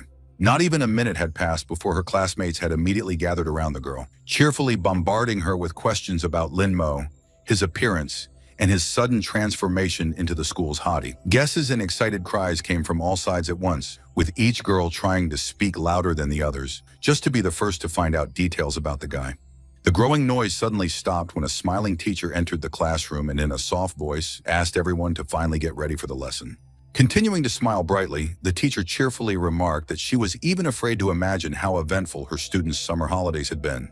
But after just a second, her gaze suddenly caught something unusual, because there was clearly a person in the class who had definitely not been there before the holidays. Naturally, the teacher's attention immediately fell on the young man at the last desk, after which she asked in surprise what class he was from, deciding that the boy had gone to the wrong room. Without even giving her friend a chance to open her mouth, Yunshu again rushed to explain that the person sitting in front of everyone was simply a thinner Lin Mo. Sincerely surprised by such a change in just one summer, the teacher suggested that the boy move closer to her so that the rest of the class would stop constantly turning around. However, as soon as the conversation turned to the subject of transfer, the frightened girl immediately intervened and quickly stated in Lin Mo's stead that he did not want to change seats at all.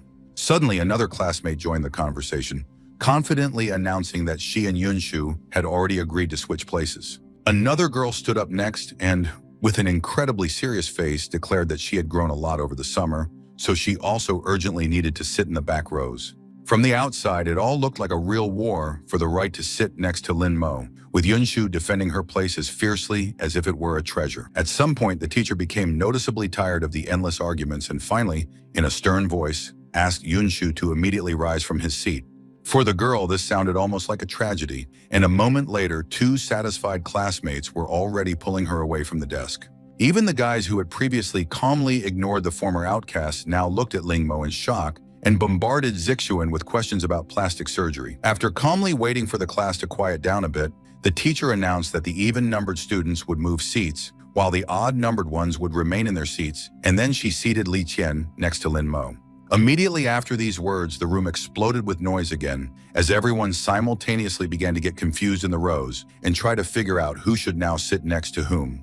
Ling Mo himself was quite happy with his new neighbors, since the silent and plump Li Qian somehow reminded him of his former self.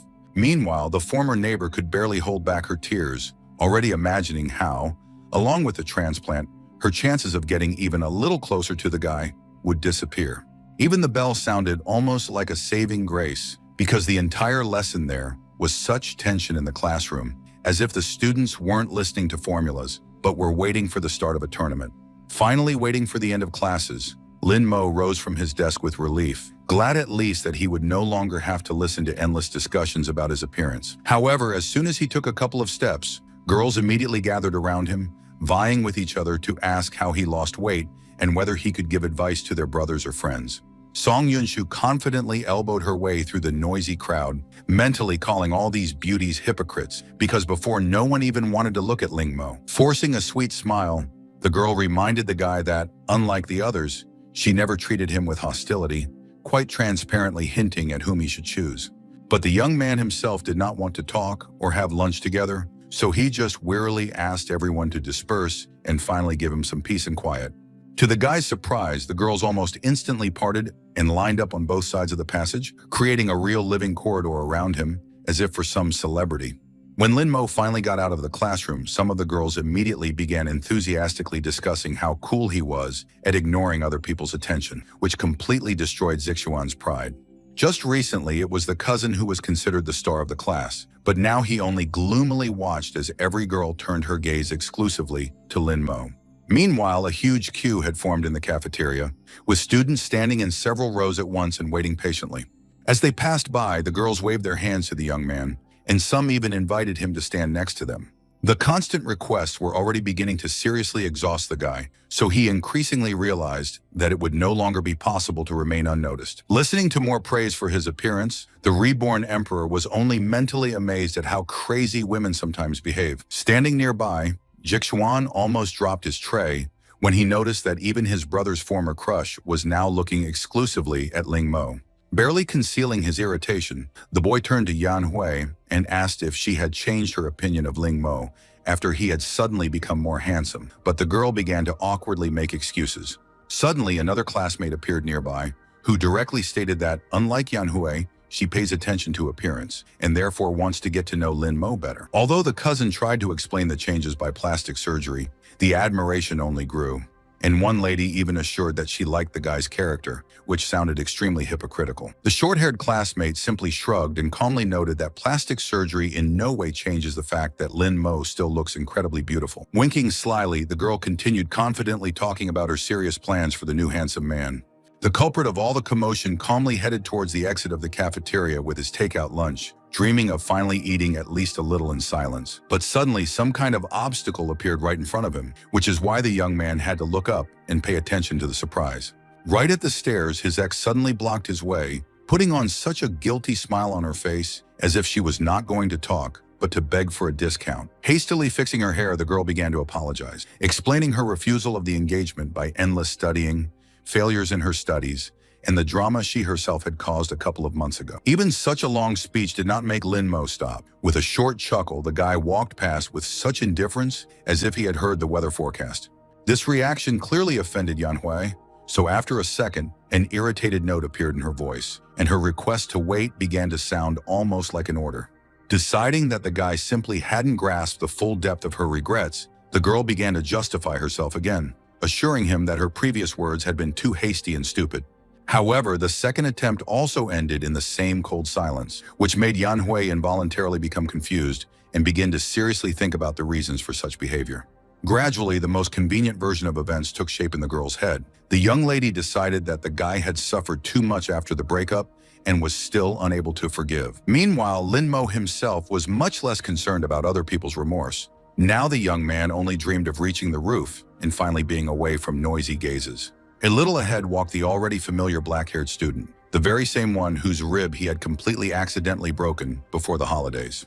As soon as the young man noticed a familiar figure, an alarming thought instantly flashed in his head. If the girl was going there too, then the quiet place was almost lost. The sound of quick footsteps behind her also did not go unnoticed by student Han, so the girl turned her head slightly, listening warily to what was happening. Taking a quick glance back, she recognized the same chubby guy, although now he looked noticeably better. Not wanting to waste time on unnecessary glances, the young man sped up, quickly closing the distance, and within a couple of seconds, calmly walking past the girl. Gently pressing her palm to her chest, Han let out a noticeable sigh of relief, glad that the strange guy wasn't going to cause her any more trouble. But the very next second, the reborn demoness had to tense up, because it became obvious that the guy was heading straight for the roof. Judging by how confidently the guy was climbing up, there was almost no doubt that her guess had been correct, and the stranger had indeed chosen the same place. Not intending to give up her quiet refuge to someone unknown, Han suddenly accelerated, jumping over several steps at a time with surprising determination. The reborn emperor himself was becoming increasingly irritated by what was happening, as he had already realized that the persistent girl clearly intended to occupy his territory. Despite his dissatisfaction, the boy remained confident, considering an ordinary mortal too weak for such a confrontation.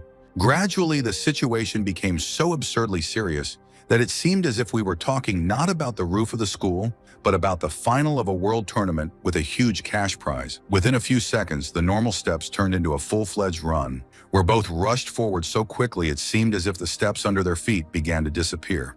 The flights of stairs flashed before their eyes with frightening speed, and the young people themselves jumped over them with incredible ease.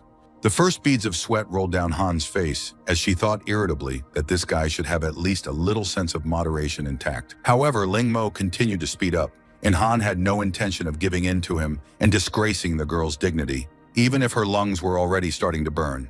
At some point, they simultaneously came to the same conclusion. They could not lose in this silent madness under any circumstances. For a random student who happened to be nearby, what was happening looked too strange. Two people were silently rushing upwards as seriously as if they were dividing an inheritance. An irritated Han turned sharply to the guy and asked why he was running at all, receiving in response a dry remark about how she was doing the same thing.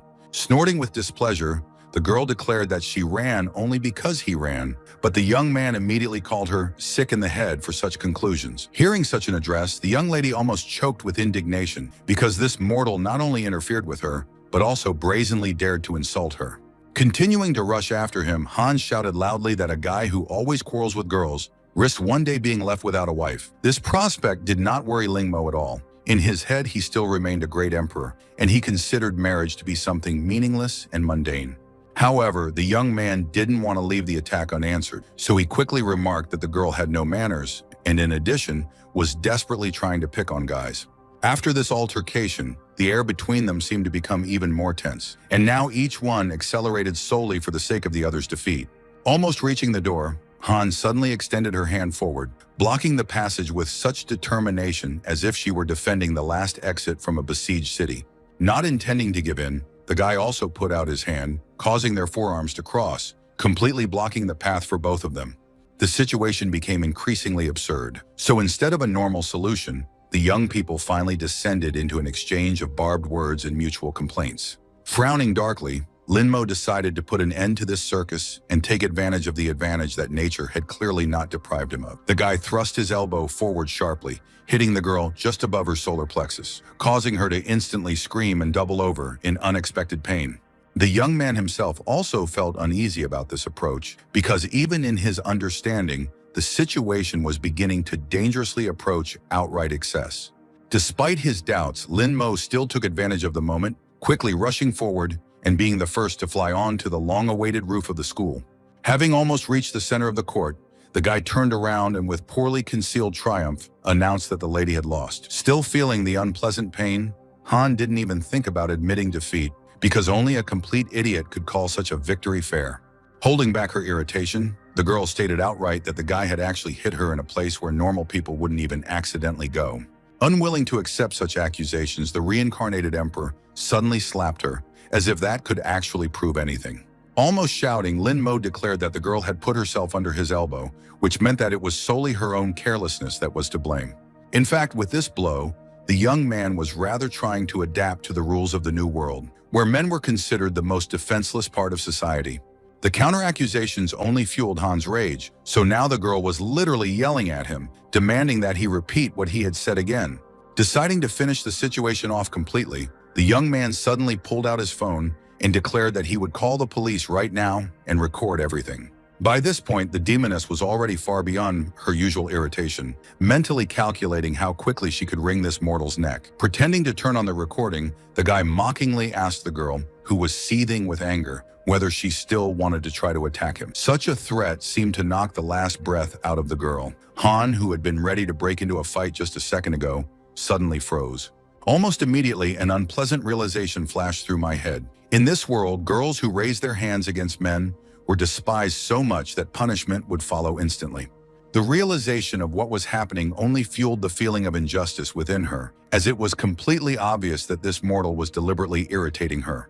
Han had little choice, so the girl gritted her teeth and declared that she would let him go today, but there would be no mercy the next time they met. Slowly tucking her hair behind her ear, the young lady tried to regain her composure and finally remarked that it was extremely difficult to raise men, and especially such impudent ones.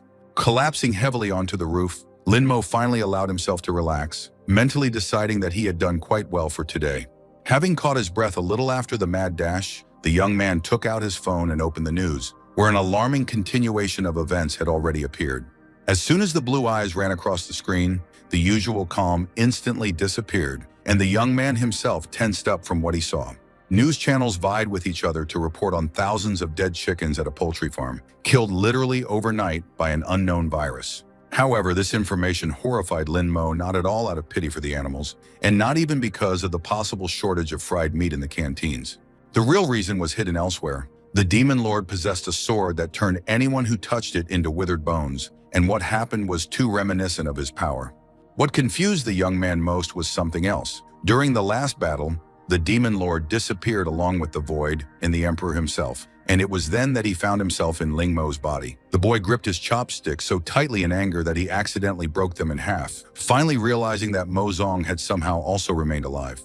With little doubt in his conclusions, the reincarnated emperor realized that the demoness was killing to regain her strength and therefore needed to be stopped as quickly as possible. Clutching the phone tighter in his palm, Lin Mo decided to personally check the current situation because relying only on the news was too dangerous right now. Meanwhile, classes had already ended, so the school corridors gradually emptied, and tired students carefreely went about their business.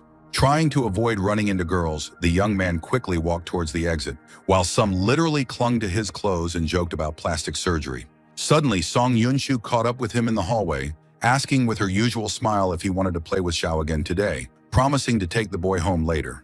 However, the youngest handsome man clearly had no time for fun right now, so he answered directly that it was pointless. Deciding that her friend was heading to the headman, the girl hurried after him, trying to convince him that going there alone would be a bad idea. To instill more fear, Song Yunshu even recalled the story of a boy who was tricked by his classmates into jumping from the school roof. With icy calm, the young man replied that he had no intention of fighting Yutang, and then asked the girl to stop clinging so close to him. Instantly embarrassed by these words, his former deskmate blushed to her ears and hastily began to explain that he had misunderstood her. It seemed like the girl was about to tell him something really important because the words were almost on the tip of her tongue, along with a noticeable worry in her eyes. Only Lin Mo briefly said that he was in a hurry, after which he quickly rushed further down the corridor, not letting her finish. Left in the middle of the corridor, Song Yunshu was so upset by his departure that she shouted loudly after the boy, reminding him of the class president who had been hunting him all holiday long. With noticeable excitement, the girl added that if he really needed to leave urgently, then she would definitely explain everything for him and cover up the situation. Suddenly, a new thought flashed through Yunshu's head, so bright and tempting that the girl even slowed down. The plan seemed almost perfect. If he constantly helped Lin Mo and took care of him, then one day the guy would definitely feel grateful and become closer to her. Meanwhile, the taxi itself was already taking the young man to a place far more interesting than school fights and more games with Yutang after school. Sitting in the salon, the young man was surprisingly serious because if a demon lord really had appeared at the poultry farm, it must be stopped at any cost. It was closer to sunset when the taxi finally stopped near a huge poultry farm on the outskirts where the air was uncomfortably heavy. However, the problem was that the reincarnated emperor's current strength was still insufficient to fully engage in combat with such a creature. Directly beneath Lin Mo's feet, energy circles gradually expanded, softly illuminating the darkening ground with a cold blue glow. Frowning slightly, the young man concentrated on trying to catch the remnants of demonic energy and determine the exact direction of the alien presence. He didn't have to search for long, because almost opposite him, a strange clod of thick, dark purple matter was slowly swaying. This was exactly what the young cultivator was looking for. The cold demonic energy clearly proved that Mo Zong was somehow still alive. Meanwhile, somewhere nearby, the roar of an engine was heard, which became louder with each passing second and noticeably closer to the guy. Hearing the approaching sound, Lin Mo looked around in surprise, instantly realizing that he was far from alone in the factory. Someone was confidently racing straight towards him on a bike, deftly avoiding the unevenness of the road as calmly as if he knew the area around the factory very well. Taking off her helmet in one sharp movement, the girl behind the wheel immediately reported that she had noticed the guy from afar and decided to drive closer. A second later, her voice became noticeably more irritated, and the stranger herself asked why the hell a grown guy was hanging around in a place like that in the evening. This meeting seemed too strange, so Lin Mo immediately became wary, trying to understand how Yutang ended up here. The answer came up with surprisingly quickly, so the guy lied, saying that the driver had accidentally taken him to the wrong place, although he himself was actually on his way home after school. Since only women worked as taxi drivers in this world, Yutang immediately became angry at the guy's carelessness and told him to be more careful around women. Without losing her serious tone, the The girl even told a story about teenagers who were taken out of town and locked in basements, but Lin Mo remained indifferent. However, the lady herself turned out to be suspiciously caring and persistent, immediately starting to ask for the car's number in order to contact the police, but the guy did not remember it. Realizing that there was no way to get any useful information out of him now, the girl simply walked past and said that she would pick him up later after her business. Holding the abandoned helmet in his hands, the young man watched her thoughtfully, gradually coming to the conclusion that she had not come here by chance. Meanwhile, Yutang herself calmly tied her jacket around her hips, and her confident attitude looked so strange that it only raised more questions. With an incredibly stern look, as if she had been officially tasked by her parents to keep an eye on this troublesome boy, Yutang ordered him to come closer and bend down. The girl held a helmet in her hands, which she persistently extended to the young man, intending to put it on herself for at least some safety. Carefully adjusting the strap under Lin Mo's chin, the blonde grumbled as she explained her concern by saying that she would have to clean up the guy's mess later. Although the young man calmly allowed the helmet to be placed on him, the weariness of a man who is being overly actively looked after by everyone around him was clearly visible on his face. Standing very close, Yutan suddenly caught herself looking up at the guy with a suspiciously soft and almost loving gaze. Unwittingly assessing him from the side, the girl suddenly noticed that Lin Mo looked even more impressive than most of the popular bikers from short videos. Lightly tapping his finger on the surface of the helmet, the guy almost immediately realized that this protection was too fragile and useless in a serious situation. Somewhere deep inside Yutang, an unexpected thought flashed through his mind that the former fat man had really become too handsome lately. However, a second later, the girl herself became frightened by such thoughts and quickly threw them out of her head, as if she had caught herself doing something illegal. The blonde suddenly flushed with embarrassment and immediately started screaming, demanding that he stop banging on the helmet. Otherwise, she would be the one to take him to the maniacs in the village. The girl became so angry that she even clenched her fist tightly and threw another offensive nickname at the guy. Taking off his helmet, Lin Mo watched with his gaze as Yu Tang confidently walked straight towards the source of the demonic energy. The young man didn't like this arrangement at all, so a second later he jumped up and ran after her to check out the situation. Meanwhile, the girl herself stopped right next to the gates of the poultry farm, her whole appearance showing her readiness for further action. Yuding calmly lifted the barrier and climbed over the fence as confidently as if such intrusions were her evening hobby. On the other side of the fence, an elderly woman was cleaning as if nothing had happened, watching in surprise at the appearance of the uninvited guest. Continuing to slowly sweep the path, the old woman calmly asked the girl what exactly she was looking for in such a strange place in the evening. Instead of answering, Yutang silently pulled a pistol out of her pocket, immediately making it clear that she had not come here for a friendly conversation. The girl narrowed her eyes gloomily and pointed the weapon directly at the cleaning lady, hinting with her whole appearance that she should have run away the moment they met. The old lady fell to the sand in fright, stepped back, and put her hands out in front of her, continuing to pretend to be a harmless factory worker. However, Yutang was completely unconcerned about the complaints about the illegality of what was happening. The girl coldly stated that cultivators did not care about human laws. Hearing this, the cleaning lady quickly began to justify herself, assuring that she did not understand anything about cultivators and that this was the first time she had heard such words. But the next second, a neat knife with a carved handle fell out of the folds of the woman's clothing, instantly destroying the image of a harmless old woman. Not wanting to waste time on doubts, Yutang immediately opened fire, because the girl clearly was not going to tolerate any delay. The bullet painfully grazed the woman's arm, but even with tears in her eyes, she continued to play the role of a frightened old woman and begged him not to kill her. With complete confidence in her voice, Yutang coldly remarked that the old woman's acting skills were indeed impressive, but she would still be able to get her to talk no matter what. Just a second ago, the girl had been holding a pistol in her hand, but now its place had been taken by a strange sword that clearly did not belong to the ordinary human world. The long blade whistled through the air, leaving behind the sensation of something too heavy and alien to be simple steel.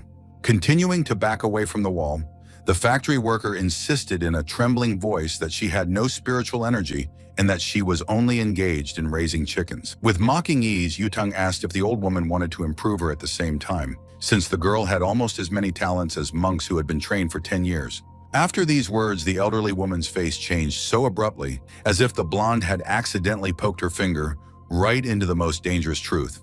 Slowly raising her head, the old woman was almost smiling, admitting that the girl really was surprisingly perceptive and insightful. Right before our eyes, the factory worker's body began to change. Her fingers stretched into long claws, and she hoarsely asked why she hadn't thought of improving Yutang before.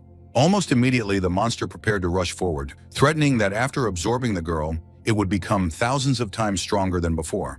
In response, the blonde's face became unusually calm and focused, and the sword confidently froze in front of her in a defensive stance. Without waiting for the first blow, Yutang herself rushed forward, shouting that this creature would never be able to defeat her.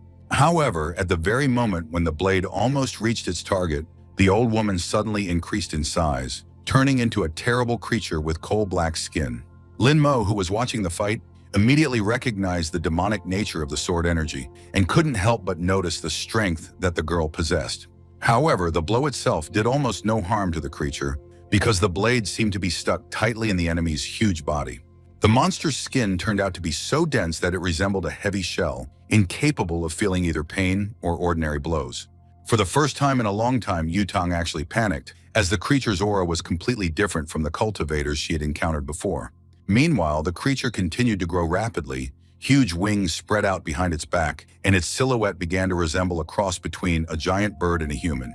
Without giving the girl a second to think, the monster suddenly rushed forward, raising clouds of sand and dust around itself. One of the huge claws swept so close to the blonde's face that only a few millimeters remained between the tip and her eye.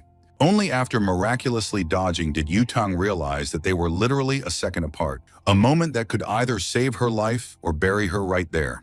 Having flown past the girl, the monster still hit her with a shockwave, causing the blonde to lose her balance and fall right onto the sand.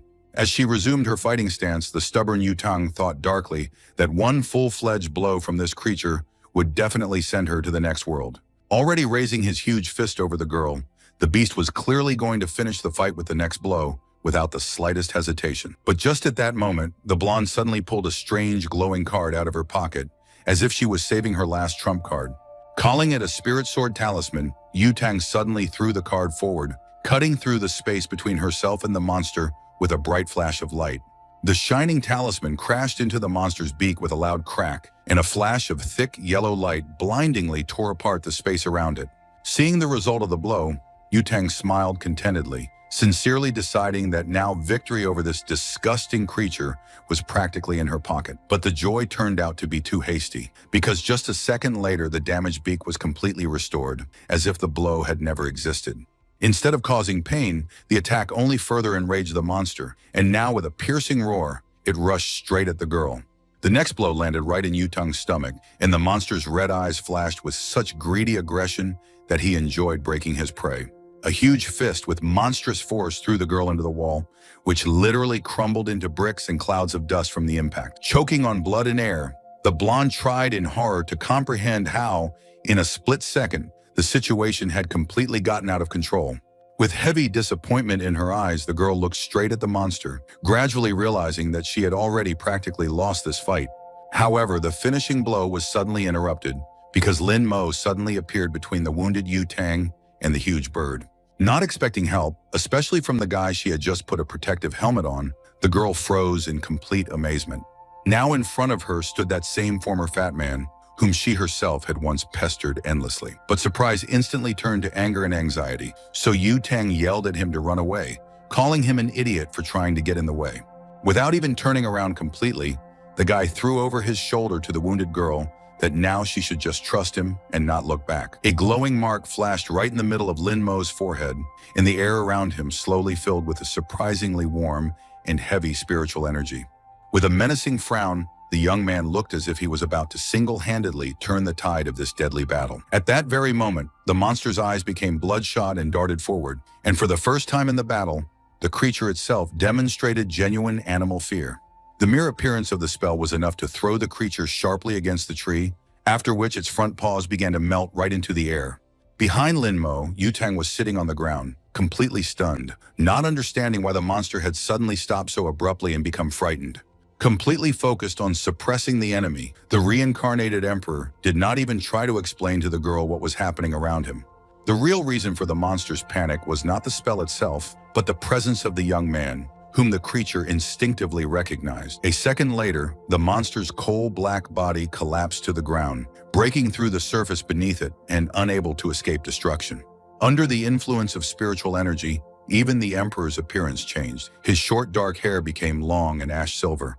His aura was so dense and majestic that Yutang literally found it hard to breathe next to this overwhelming power.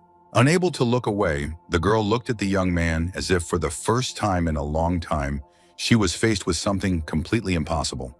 Watching his back amidst the flickering light of spiritual energy, Yutang only thought of one thing. Who exactly was this guy? Bathed in the warm light of the sunset, the Guiyuan temple in Laobei stood in an almost unreal silence, its very appearance causing anxious thoughts to subside.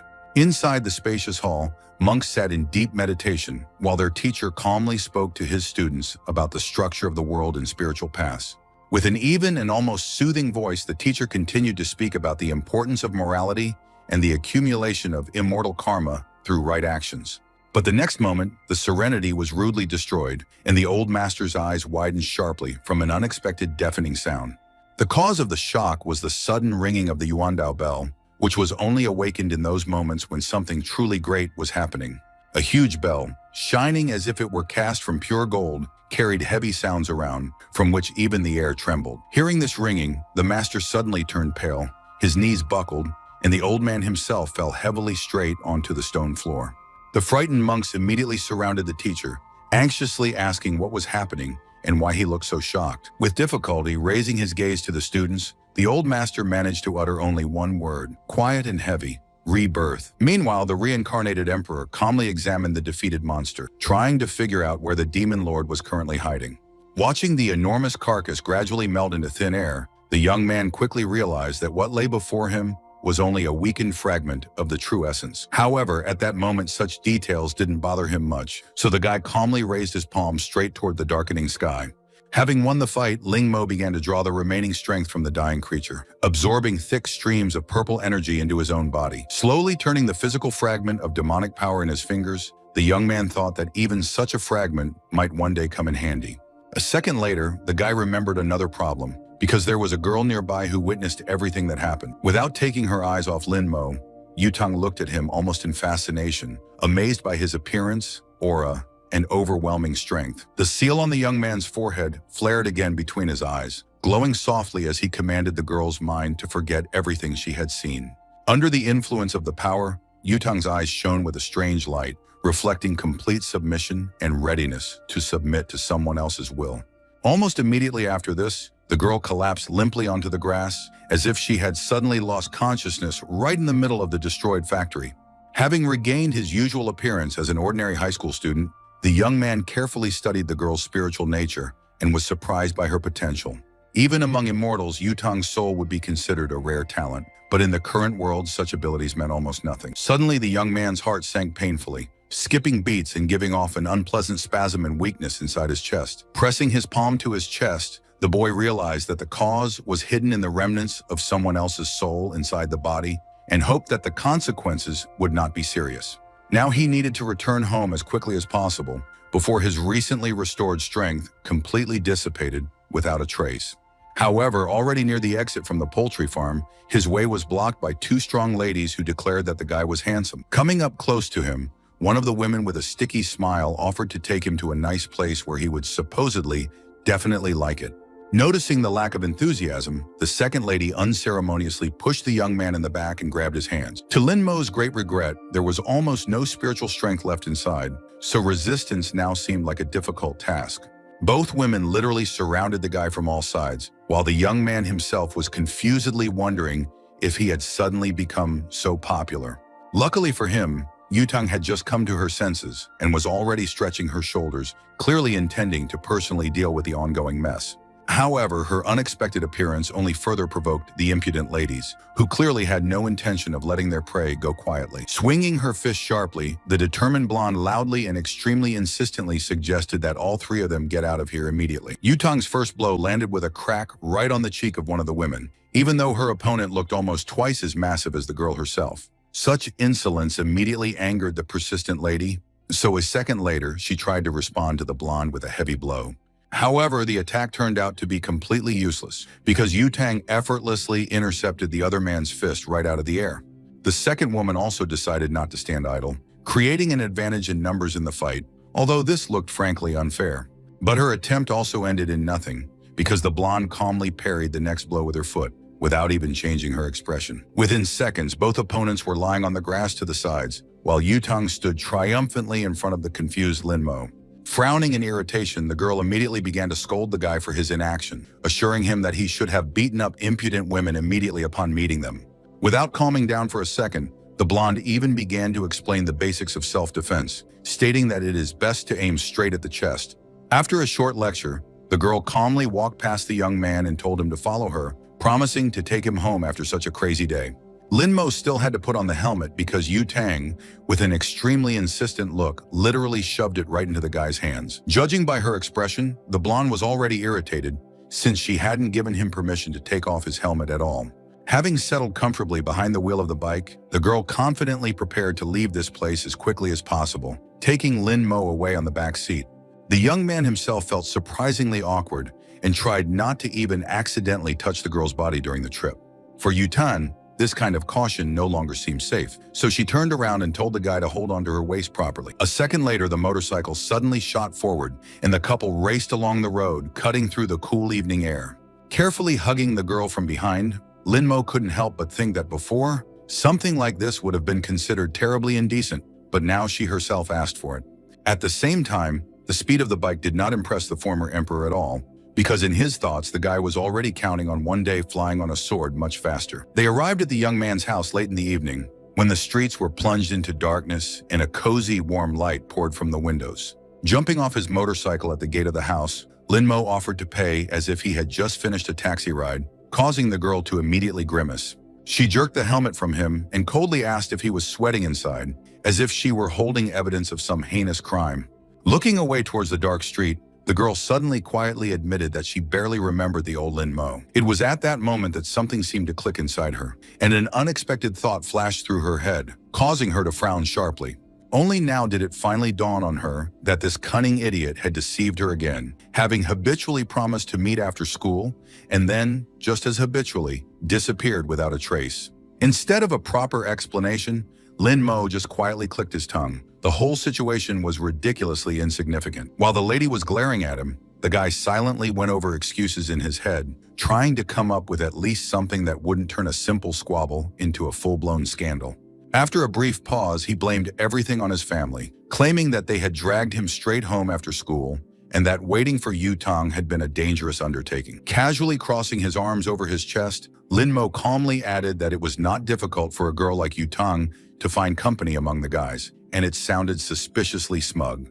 Before she could answer, the phone in her pocket suddenly rang, abruptly cutting off the tension between them, saving the guy from imminent reprisal. Stepping aside a little, the blonde briefly informed someone on the phone that everything was already finished, although one unpleasant problem still surfaced. The girl's voice noticeably cooled as she admitted that the target had proven too powerful, and dealing with this creature would be much more difficult than expected. As she was getting on her bike, she told Linmo that she had more important things to do right now, but she remembered their agreement very well. The engine roared, and the motorcycle shot forward along the empty night highway, cutting through the cold air at incredible speed. After a few minutes, the strange feeling became so persistent that she had to stop abruptly at the side of the road. Taking off her helmet in one motion, the girl twisted it in her hands with displeasure, as she had expected to find the source of this inexplicable irritation inside. The scent of Linmo's shampoo suddenly hit his nose, warm and all too familiar, and it was this scent that made his heart twitch strangely. Meanwhile, Linmo himself stood in front of the door of the house, breathing heavily as the last of his strength left his body. Just as he was about to go inside, the boy heard Zixuan's voice, and from that tone alone, it was immediately clear that he would not be allowed to finish the day in peace. Yanhui stood next to her cousin, while Zixuan himself, with a nasty grin, asked if Lingmo had a new passion, transparently hinting at a trip with the headman. Sensing that the conversation was starting to get unpleasantly heated, Yanhui quickly intervened, explaining that Zixuan had expressed himself too rudely, although Yutang was indeed a peculiar person.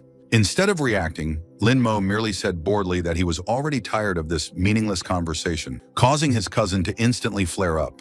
Crossing the threshold, the young man finally found himself in the silence of his own home, and after all the chaos, this calm twilight felt like salvation. Slowly sliding down the door onto the floor, Linmo tiredly closed his eyes and sat motionless for a few seconds. His condition was getting worse, as he could no longer use his soul's power. Otherwise, his overloaded body would simply fall apart prematurely. Slowly twirling the shard he had obtained in a recent battle between his fingers, Linmo suddenly realized that with such a trophy, he could safely continue training. An unexpected knock on the door abruptly pulled the guy out of his thoughts, and the realization that he would now have to talk to someone again made him feel unpleasantly heavy inside. Exhaling heavily, Lin Mo nevertheless got up from his seat and went to open the door, although he only wanted silence. As soon as the door swung open, Yan Hui appeared on the threshold, confidently declaring that she had not come here by chance. Frowning slightly, the guy couldn't help but wonder how the girl managed to simultaneously walk with his cousin and have such conversations with him. Ignoring his cold gaze, Yan Hui continued to insist that Ling Mo had always been much calmer and more reliable than the others. With each word, the girl went further and further, already promising to get engaged to him and marry him after school, while simultaneously showering the guy with apologies. Not wanting to listen to the stream of confessions for a second longer, Lin Mo slammed the door right in her face without hesitation. Even after this, Yan Hui was not going to give up, continuing to shout through the door that she was absolutely sincere. As he calmly walked away, the boy only thought that such a marriage would be a real shame for his imperial family. He was now much more concerned with spiritual techniques and his own condition than with relationships. Hovering just in front of his solar plexus, the battle trophy slowly spun in the air as Ling Mo sat in meditation, trying to concentrate. Closer to midday the next day, a whole crowd of girls gathered around his desk again, vying with each other to offer to have lunch together. Even when Lin Mo walked by calmly, showing no interest, the girls continued to whisper admiringly behind his back, affectionately calling him Ice. With each passing day, the attention around the guy became more and more insane, because it seemed to those around him that he was somehow becoming more and more handsome. Meanwhile, in the dining room, Jixuan, Yan Hui, and his friends were silently picking at their lunch. The atmosphere around the table was so tense, as if someone had already had a quarrel. Looking up from her plate, the girl carefully watched as the schoolgirls approached Lin Mo one after another, clearly hoping to snatch at least a couple of minutes of his attention. The guy responded to each invitation with a short refusal, so calmly and indifferently, as if no one else existed around him at that moment. Without hiding his irritation, Zixuan and his friend discussed Ling Mo, complaining that the handsome man stubbornly ignored questions. For Yan Hui, such conversations sounded especially unpleasant, as if those around her were deliberately reminding her how unfortunate her choice had been. Keeping a cold expression on her face, the girl suddenly rose from the table so abruptly that the creak of a chair being pushed back immediately made the others turn around. Putting on her sweetest smile, Yan Hui cheerfully told her friends that she would invite Ling Mo to their table herself, since they were in the same class after all. Not intending to watch this calmly, Zixuan abruptly grabbed her hand and irritably said that he would not allow her to invite someone he could not stand to join them. However, the girl only stubbornly pulled her hand away and continued to walk forward, declaring that she would explain everything to Lin Mo herself so that he would finally understand the right things. Completely enraged, Zixuan shouted after her that if she went to Ling Mo now, she might not come back at all. However, the guy's screams almost didn't reach the girl anymore, because her head was full of fantasies about how she would end up next to Lin Mo again, preferably beautifully and to the envy of everyone. Meanwhile, the handsome guy, surrounded by schoolgirls, began to wonder more and more why girls were capable of making noise, even at those moments when they were supposedly just standing next to him and smiling. Through this endless hum, the voice of the head man cut through especially loudly, without a drop of embarrassment, continuing to call the thinner guy a fat man. Hearing the familiar nickname, Lin Mo immediately turned his gaze to Yu Tang, but it was clear from her face that she was not in the mood for a friendly conversation at the moment. Without even trying to sound softer, the girl sharply ordered him to come closer, as if she were talking to a problem that needed to be urgently solved. Almost the entire dining room instantly fell silent, watching this strange couple with interest, because no one knew what to expect. The guys sitting nearby were animatedly discussing what was happening, assuring each other that it looked like a typical drama. For Yan Hui, Yu Tang's appearance was especially unpleasant, because if such a girl was truly interested in Ling Mo, then her own chances could be safely buried. Although the nickname Fatty had long irritated Lin Mo, it was hardly surprising, because the village chief continued to cling to it with frightening stubbornness. Suddenly, the guy's attention abruptly switched in another direction, and he even opened his eyes a little wider, noticing something much more interesting. The reason turned out to be a familiar black-haired girl, calmly leaving the cafeteria with a bag of food in her hands. Almost immediately, Lin Mo realized where exactly she was going, because both of them had long since chosen the roof for solitary lunches, and had already managed to start a small war over it. As soon as the school's handsome boy suddenly took off and ran after an unknown girl, Yu Tang and her friends froze with expressions as if the world had just cracked. Without hiding her irritation, one of the headman's friends loudly declared that after the transformation, Lin Mo had become too arrogant. After thinking for a moment, Yutang immediately decided to call the guy, as if she sincerely believed that he hadn't heard her screams amidst all the school bustle. Gripping the phone furiously, the girl almost screamed into the receiver that if Lin Mo ran away after school again, she would personally make his life a nightmare. Having climbed up, the guy saw the passage to the roof blocked by tape, and he even started laughing at such a pathetic attempt to stop someone. Easily tearing down the barrier with one movement, Ling Mo calmly walked on and saw Han, who was calmly sitting on a blanket and eating. Having settled down contentedly in the sun, the girl lazily noted that she was the first to arrive today, which meant the guy would have to find another place for himself. Not intending to give in so easily, Lin Mo immediately reminded him that he had won last time, which meant that the right to the roof now belonged to him. Indignantly rising from the blanket, Han declared that the fight could not be considered fair, since the guy understood from the very beginning that he could easily defeat her. Lin Mo himself only chuckled and calmly advised her to accept her defeat and not to return again and again to the place where she had already lost once. After these words, the girl's patience finally snapped, and the calm conversation instantly turned into a loud argument with open shouting. However, even her outburst didn't make any impression on Lin Mo, so the guy calmly suggested settling the matter with another duel. Hearing this, Han immediately broke into a predatory smile, as if this was exactly the proposal she had been waiting for from the very beginning of their squabble. Squinting contentedly, the lady took out a small round washer and twirled it between her fingers as if she were offering an ancient artifact. With slight bewilderment, Lin Mo began to carefully examine the thing from all sides. Without hiding her satisfied smile, the girl was already mentally celebrating her victory. Quickly sitting down on the blanket, Han unrolled the checkered field in front of them, carefully smoothing the fabric with such a concentrated look. Smiling slyly, Han promised that the winner would receive not only the roof to themselves, but also the fulfillment of any wish. Sitting down tiredly in front of her, Lin Mo calmly remarked that it was unlikely that she would be able to fulfill his true desires, and this sounded too confident for an ordinary schoolboy. Instead of being offended, such words only made the girl more excited, because she had once trained in Go with her clone for tens of thousands of years in a row.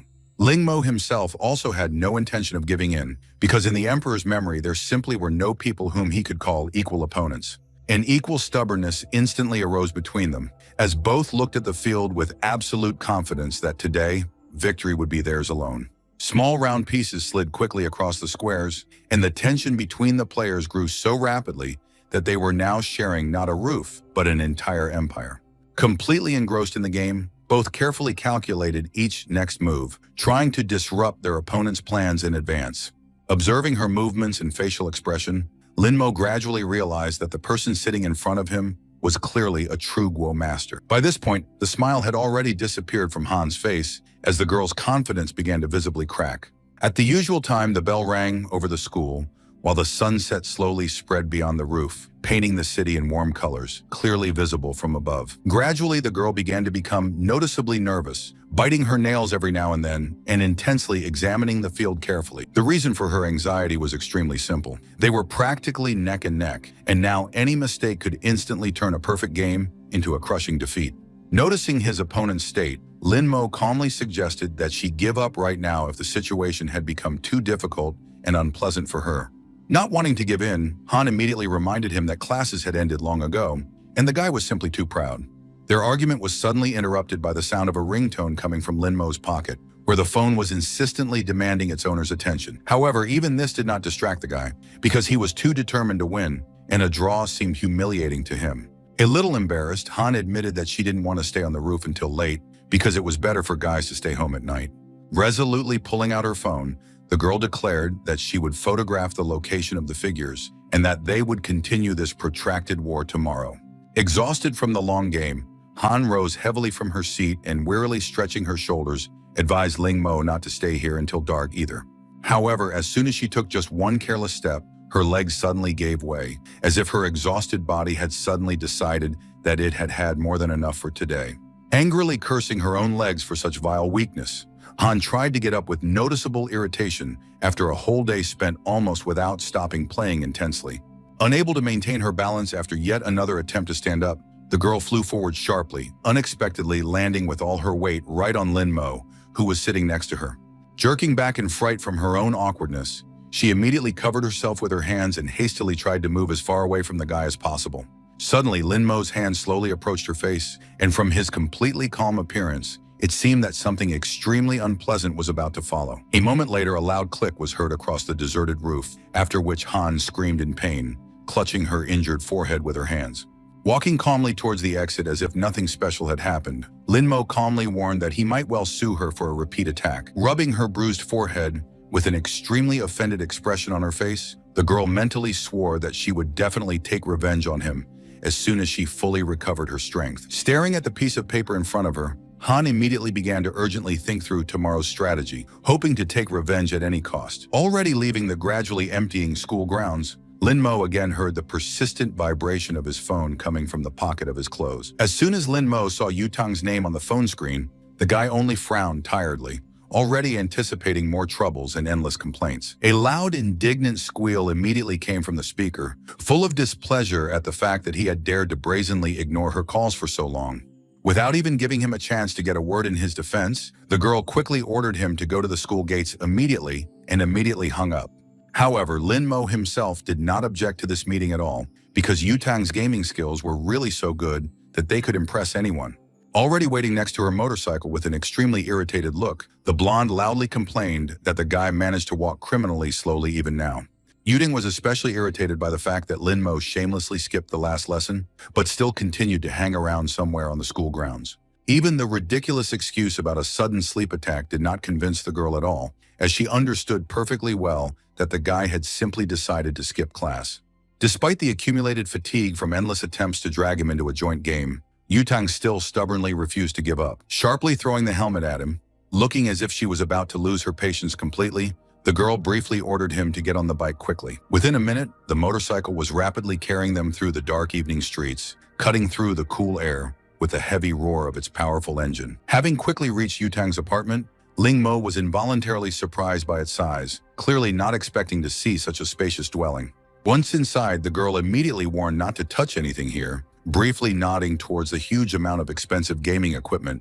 Monitors with bright neon lights were scattered throughout the room, turning the apartment into a veritable lair for a particularly wealthy and gaming-obsessed gamer. Almost every shelf here was filled to the brim with collections of games and figurines, clearly hinting that Yutang never spared time and money on this hobby. Carefully examining the apartment and noticing every detail, Lin Mo still hadn't seen anything that was in any way related to cultivation. He was suddenly pulled out of his thoughts by Yutang's strange question about whether he was acting too carelessly around her today. Noticing the genuine confusion on the guy's face, the girl explained with a slight smile that he had driven to her house quite calmly, without even asking any unnecessary question. For Lin Mo, such words sounded almost like an open hint at a possible battle, which he immediately and honestly informed the girl about without any particular emotion. Slowly approaching him almost point blank, Yutang remarked with a mysterious smile that even if he lost money, he certainly wouldn't lose anything. Provocatively touching his chin with her finger in a clearly playful manner, the girl seemed to have been specifically expecting a completely different and more embarrassed reaction from Lin Mo. However, the very next moment the air was suddenly knocked out of her lungs, and her face was frozen in genuine shock from the guy's completely unexpected answer. For Lin Mo himself, such a touch seemed almost like an open challenge and a direct invitation to a simple fight without any unnecessary words. Frowning slightly after what had happened, the guy sternly advised her never to touch him again, without warning if she didn't want to repeat. Breathing heavily and half lying on the sofa after the blow, Yutang finally realized that she had greatly underestimated the physical strength of her opponent, who surpassed even many cultivators. Jumping to her feet abruptly with an extremely indignant look, the girl screamed loudly that she was only joking, and clearly did not deserve such a harsh blow. Almost immediately after that, she stubbornly dragged Lin Mo to play, hoping to at least destroy him mercilessly with her skills in the virtual world. Yutang's plan seemed almost perfect to her, right up until the very first game unexpectedly ended with a confident victory for Lin Mo. Following this, there were now 3 victories in a row, and what was happening gradually began to look downright frightening to the girl. When the score reached the 47th win in a row, Lin Mo played almost mechanically, looking boredly at the screen and lazily pressing the keys. Yutang, sitting in front of the monitor, could not fully comprehend how catastrophically and hopelessly she was losing one game after another to him. It was at this moment that a small, almost flat man, resembling a strange paper figure, suddenly appeared from Lin Mo's pants pocket. Like a weightless cutout figure, The little man was being pulled through the air by some invisible force, but the girl next to him stubbornly continued to ignore him. Tired of his seemingly endless streak of 47 consecutive wins, Linmo calmly rose from the table, completely ignoring requests to play another game. Meanwhile, a small, flat figure crawled nimbly across the surface of the table, listening attentively to every conversation near the glowing monitors. Despite his strange paper appearance, the little man moved surprisingly quickly and confidently, as if he had long been accustomed to remaining completely unnoticed. Meanwhile, the house of the former love interest of the reborn emperor was gradually immersed in the soft evening darkness. It was late in the evening when Yanhui couldn't stop thinking about where exactly Linmo had been after school and why he had changed so much lately. The phone suddenly and especially alarmingly vibrated right at the edge of the table in front of which Yanhui sat thoughtfully. Suddenly, her restless thoughts were abruptly interrupted by an incoming call, as her friend insistently asked her to check the school chat as soon as possible. Opening the correspondence with fingers trembling from tension, the girl almost immediately saw a photo where Lin Mo was standing completely calmly next to Yutong near her bike. Almost instantly, a genuine rage flared up inside Yanhui, and a thin palm slammed down on the table with a deafening sound. Through tightly clenched teeth, the girl hatredly promised herself that one day she would personally kill the damn school president with her own hands. In a fit of uncontrollable anger, Yanhui abruptly swept the albums and notebooks lying on the table, breathing heavily in the middle of the destroyed room. Now she sincerely wanted only one thing, for Yu Tang to finally crash somewhere along with her hated and cursed motorcycle. Suddenly, a low male voice came from the surrounding emptiness, mockingly noting the complete futility of such loud threats and curses. Almost immediately after these words, the room began to flood with thick demonic energy, quietly wondering if she really wanted revenge. Looking around in fear and feeling a tremor throughout her body, Yanhui tried to understand in a confused voice who was now next to her. However, the entity hidden deep in the darkness only chuckled softly, calmly declaring that its name was completely unimportant at the moment. Gradually, a creepy face began to emerge from the swirling purple fog, promising to fulfill absolutely any wish of the frightened girl. For Yanhui herself, what was happening seemed almost like a strange fairy tale, as if a real personal fairy godmother had suddenly appeared to her. However, such a comparison clearly offended the mysterious entity, because it sounded especially humiliating and stupid for the ancient and arrogant force. It soon became clear that in front of her was Ju Yu, the strongest sword in this world, who dreamed of one day collecting all of his fragments together. Disillusioned with her own life and accumulated grievances, the girl almost without hesitation agreed to fulfill any conditions of the mysterious entity. Having heard the long-awaited consent, the creepy face grinned contentedly, as if already anticipating all the future benefits of this union. In just a short moment, a stream of dense purple power suddenly struck Yanhui right between her eyes, causing her to cry out in pain. Her eyes wide with shock, the girl felt God's heart gradually merge and intertwine with her body. Falling to her knees in the middle of the room and barely keeping her balance, she asked in confusion why she felt such great weakness throughout her body. Clenching her trembling fingers into fists, Yanhui demanded that she be immediately taught hypnosis, which could completely subjugate someone else's thoughts and will. It was with the help of this dangerous power that the girl intended to one day instill in Lin Mo real romantic feelings for herself. Meanwhile, Lin Mo himself was riding home in a night taxi, completely calmly, watching the blurred lights of the evening city outside the car window. Now the guy only hoped that today's visit to the headman would one day really help him uncover her hidden secrets. All this time, the small flat man continued to quietly follow Yutang, trying not to reveal his presence with a single movement. He laughed sarcastically to himself at how many defeats in a row the blonde had already managed to receive. What seemed especially strange to him was that the girl was still playing instead of normally recuperating. Yutang continued to practice, clicking her mouse in frustration, scolding herself for losing to some idiot. The last words visibly hurt the little man, who clearly had no intention of letting her win one day. Suddenly, the girl looked up from the monitor, remembering that today was not over yet. Yutang was enjoying stretching her tired shoulders and was already getting irritated by the endless amount of work. For the next task, the girl had to change into something much more serious than a school uniform. The chosen suit turned out to be strict, gray with a bright red tie, which immediately added danger. Having looked at her reflection in the mirror with satisfaction, the blonde came to the conclusion that she looked simply magnificent.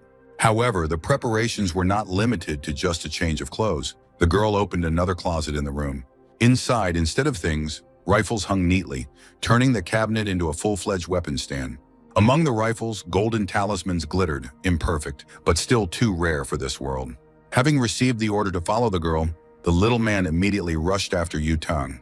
He jumped up nimbly and stuck to her skirt, blending almost perfectly with the gray fabric of her suit. Today he was given the role of a quiet scout, obliged not to miss a single detail of the mission. Soon, Yu-tang's motorcycle stopped in front of a huge mansion, shining with expensive lights. As she took off her helmet, the girl caught the scent of Lin Mo's shampoo again and pursed her lips in displeasure. What was especially infuriating was that the alien scent lingered for too long, as if the item no longer belonged to her. Inside, the mansion looked even more luxurious, and the blonde froze in front of the heavy doors of the hall. Taking the first step turned out to be unpleasantly difficult, although it was now too late to retreat. The host's voice, coming from inside, invited the guests to raise their glasses to the new couple. The next part of the ceremony was supposed to be a speech by the bride in a long Gothic dress. Taking the microphone, the girl thanked the guests for finding the time to attend her wedding with Shushu. Meanwhile, Yu-tang quietly walked inside, trying not to attract unnecessary attention. With an indifferent look, the girl decided to wait until the end of the ceremony and not rush things. After some time, the host solemnly announced that the wedding portion of the evening was officially over. A noisy celebration immediately began around them, but Yu-tang looked too detached to be amused. The bride happily turned to her husband, asking him with concern if he was very tired today. Their calm was suddenly shattered by the distinct sound of heels hitting the floor of the hall. Both turned around at the sudden noise, but the groom's eyes showed noticeably more anxiety and hidden fear than his bride's. Yu-tang, who was slowly approaching, looked frighteningly calm and absolutely confident in her own intentions, as if she had already known the outcome of this meeting. As soon as Shushu recognized the girl, his face suddenly turned pale, as if he knew perfectly well how everything would end in just a few minutes. The bride also almost immediately realized who exactly was standing in front of them, so she instinctively stepped forward, trying to shield her husband from danger with her body. Not wanting to waste time on meaningless conversations, Yu-tang calmly reminded him that she had already fulfilled his cherished wish once. Almost immediately after these words, the groom's body began to painfully distort right before the guest's eyes, revealing something completely inhuman about him. From the gradually elongating wolf's mouth came a hoarse question about why people's wishes are so easily and thoughtlessly fulfilled. Just a moment ago, the guy who looked like an ordinary man had completely transformed into a huge predatory beast with a frighteningly heavy look. Completely overcome by sudden animal rage, the huge wolf rushed forward, trying to reach the blonde with his sharp claws. However, Yu-tang did not even flinch in the face of the creature rushing towards her, calmly summoning her sword and slowly raising the glittering blade over the beast. At the same time, the girl's face remained surprisingly indifferent and cold, as if such battles had long since become a habit for her. The first swift blow of the blade landed right in the eye of the huge beast, causing it to roar painfully from the pain that pierced its body. Cutting through the heavy air around the opponents, the golden glow of the sword seemed to tear space itself apart, along with the surrounding darkness. Yu-tang directed her next precise swing at the neck of the defeated wolf, lying heavily at her feet in a pool of its own blood. Realizing his own defeat and the inevitability of his end, the beast touched the deep wound and unexpectedly quietly thanked the girl for what had happened. Yu-tang herself was not at all moved by this moment and did not flinch. She only calmly and indifferently looked somewhere to the side. Slowly turning her back to the dying beast, the girl understood perfectly well what would happen to him in just a few seconds. No longer holding back the tears that were welling up, the bride rushed towards her beloved and with trembling hands sank to the ground next to him. Dying right in the arms of his beloved woman, the man thought only that it was better to meet death like this than never to know it. Gradually, the beast's enormous body began to take on human form again, right before the eyes of the frightened and horror-stricken guests. Leaving this world before the person you love more than your own life turned out to be especially painful and unbearably hard for him. The guests who had already run out of the hall were causing a panic around them, trying to call for at least some kind of help. Choking with tears, the bride sitting over her lover demanded that the police and an ambulance be called immediately. Through her sobs, the girl shouted to the departing Yu-tang that one day she would definitely kill her for what had happened. Without even turning around, the blonde coldly explained that the man was only absorbing female energy. Taking a strange card out of her pocket, Yu-tang calmly added that she would soon forget everything herself. Rising into the air, the artifact filled the hall with a bluish glow and cast a spell directly at the girl.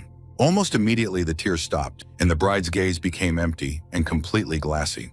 Having lost the rest of her strength, she collapsed to the floor so lifelessly, as if something inside had finally broken. Having finished with this, Yu-tang called someone on the phone and asked them to come and clean up the mess.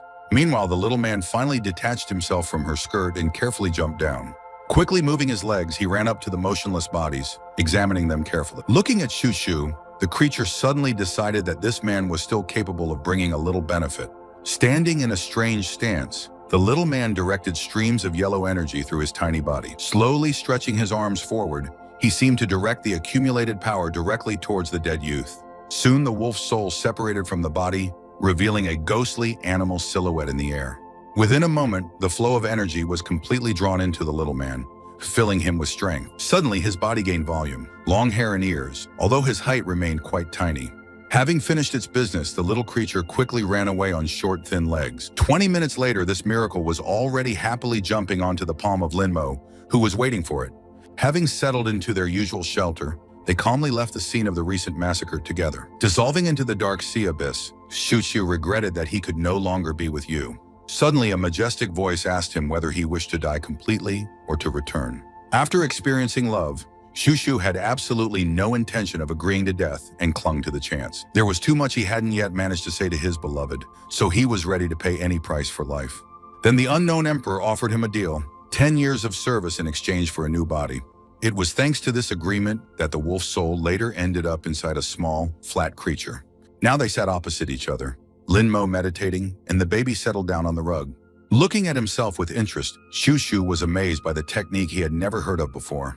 Looking closely at the black-haired youth, the creature realized how monstrously strong he was. With this understanding, the baby immediately fell to his knees, respectfully bowing his head to his owner. Chattering nervously, he introduced himself as Chung Shushu's servant and respectfully greeted his master. The first task for the new servant was to tell everything that was known about the trainee today. Since the topic was too broad, Linmo immediately asked to start with cultivation. Choosing his words carefully, Shushu explained that the practitioners come from secret worlds and sects. The path turned out to be even more difficult for him because the female cultivators practically destroyed him. This is how he himself became a trainee who had to get involved in murder for the sake of strength. Hearing this, Linmo immediately remembered Yu Tang and calmly asked him to tell him more about her. Nodding respectfully, Shushu explained that Yu Tang was not only a genius, but also the heir to a great family. Linmo then asked if immortality existed in this world, but the servant only remained silent in confusion, not knowing the answer. After hesitating a bit, Shushu cautiously asked permission to see his beloved occasionally. Having calmly received consent to meet during free time, the baby finally warmed up to his owner. Since early morning, the little servant had been sitting in his master's bag, cautiously peering out from the folds of the fabric. Although he remained almost unnoticed, Shushu still poked his head out, unable to control his curiosity. He was especially amazed by the fact that such a powerful gentleman turned out to be an ordinary schoolboy and not a principal. At the same time, the little boy was sincerely pleased that the girls literally couldn't take their eyes off his owner. Looking at Lingmo, Shushu came to the conclusion that he himself would fall in love if he were an ordinary human girl. Hearing these thoughts, the young man only wearily realized how strangely this world is structured in such matters. Slowly making his way to his last desk, the boy noticed that everything looked suspiciously familiar. It was this strange correctness that made Linmo take a closer look at his place. It quickly became clear that there was a whole pile of bags of food and sweets under the desk. After thinking for a bit, the guy almost immediately realized that his former neighbor could have arranged something like this. Before he could even sit down, Yanhui had already run up to explain that she had specially brought his favorite food, revealing herself without any embarrassment. However, the sweet scene was abruptly interrupted by Zixuan, who demanded an immediate explanation from the girl. The words that Lin Mo was actually her fiancé noticeably hit the hot-tempered cousin's pride. Unable to bear it, the boy called Yanhui a name and swung his hands sharply, intending to hit her right there in the classroom. However, the girl easily stopped his wrist, coldly advising him to stop throwing tantrums. Watching this, Lin Mo mentally noted that his brother consistently lost every fight in a row. Looking at Zixuan sullenly, Yanhui warned that she would not allow him to cling to Ling Mo anymore. These words finally made the guy flare up, and tears of helpless anger began to appear in his eyes. Almost sobbing from humiliation, Xingwan ran out of the classroom, trying to salvage the remains of his pride. As she was leaving, Yanhui told Lin Mo that she was always ready to stand up for him if anyone touched him again. The guys watching this quietly discussed how dramatically the girl's attitude had changed after losing weight, noting how hypocritical it was. Meanwhile, in the dining room, Yu Tang's friend asked her if she had seen the rumors about Lin Mo being taken away. However, the hints about Yanhui did not touch the blonde. She clearly did not care much about romantic interest. Suddenly, the headman's gaze caught on someone in front, and the girl's face immediately became contemptuous. Yanhui just approached their table, confidently heading straight toward the seated Linmo. Pointedly ignoring Yutan, the girl deliberately decided to call the guy right in front of her. Putting on her sweetest smile, the would-be bride suggested having lunch together, clearly trying to antagonize her rival. Sensing an impending disaster, the headman's friend began to rush about in search of a way to save the situation. As the handsome man was leaving, Yutang shouted at him not to talk to Yanhui, but the guy didn't react. The only thing that came out of his mouth was an irritated remark about girls who love to boss everyone around. Although there was no open scandal, the glances between the ladies became noticeably heavier. As he climbed up to the roof with his lunch, Linmo thought gloomily that along with his power, he had received a real curse. Shushu, leaning out of his pocket, happily decided that the owner was the only one Yutang was truly jealous of. Meanwhile, the blonde was asking her friend with displeasure whether she had thought it was an insult. But Yutang was even more irritated by Yanhui, who dared to insult her authority in front of everyone. While they were still discussing the conflict downstairs, Linmo had already calmly walked out onto the school roof. Having settled down on a blanket with food, Han immediately suggested continuing yesterday's tense game. At first glance, the guy caught her fighting spirit, as if the girl had come here today solely for the long-awaited victory over him. Linmo didn't have much of a choice, so he calmly sat down opposite her and without further ado, made his first cautious move. After carefully watching the chip's movement, Han immediately decided that such a start looked too risky even for him. Luckily, the girl didn't waste any time either, so she met the attack with confidence, as she had been expecting something like this since the previous evening. Such a sharp turn unexpectedly knocked the young man out of his usual rhythm, forcing him to seriously think about the answer for the first time in several days. It was becoming increasingly difficult to concentrate because of hunger. My stomach was growling pitifully, as if it too was demanding that this fight be immediately ended. There was nowhere to go, so the boy calmly pulled towards himself the bag of food that he had grabbed from the school cafeteria earlier. With a completely unperturbed look, he took out his chopsticks and began to eat as greedily as if he hadn't seen normal food for a whole week. Watching this strange circus, the black-haired beauty looked at him coldly, clearly taking such behavior for mockery. Suddenly breaking the prolonged silence, the girl asked him if he had ever met a fat student from this school nearby. Trying not to betray his own anxiety even with a casual glance, the young man briefly answered negatively, continuing to calmly pull noodles. Taking out her phone, the girl opened a photo of that same chubby guy, after meeting whom her ribs still ached unpleasantly. As luck would have it, right now the school's general chat was buzzing with discussions about the dramatic changes in Linmo's appearance after his unexpected weight loss. Someone posted an old photograph, and the beauty almost instantly realized who exactly had been sitting calmly in front of her at the table all this time. The young man himself did not suspect anything yet, but in her eyes a dangerous red rage mixed with irritation was already blazing. Pretending to still be hesitant, Han showed the photo again, carefully watching the guy's every movement and reaction. Continuing to stubbornly feign complete innocence, he silently ate his noodles, as if what was happening around him did not concern him at all. Having decided that the young man was simply ashamed of his past and old appearance, the girl cooled down a bit and stated that she did not intend to take revenge. Instead of starting a new fight, the beauty suddenly reached for the white bag that had been lying quietly next to her foot all this time. Inside was his jacket, which he had once covered a girl with to save her from the cold on the roof after an unpleasant collision. Realizing that his mask had been completely torn off and that there was no point in hiding any longer, Linmo froze in surprise, even losing his breath. With noticeable caution, the young man took the neatly folded jacket with both hands, as if he were holding a rare jewel in his palms. Rising from her seat, the girl looked so calm, as if she had long ago finished all important conversations and internal disputes. In a calm and confident voice, she summed up their strange confrontation, calling the result a draw and acknowledging Lingmo's skill. Maintaining his usual dignity, the young man responded with a respectful nod, sincerely praising her strength, endurance, and sharp, insightful mind. As she was about to leave, the black-haired beauty calmly added that their protracted war for protection had finally come to an end. At the very last moment, Linmo suddenly called out to the girl, as if there was still something unspoken between them.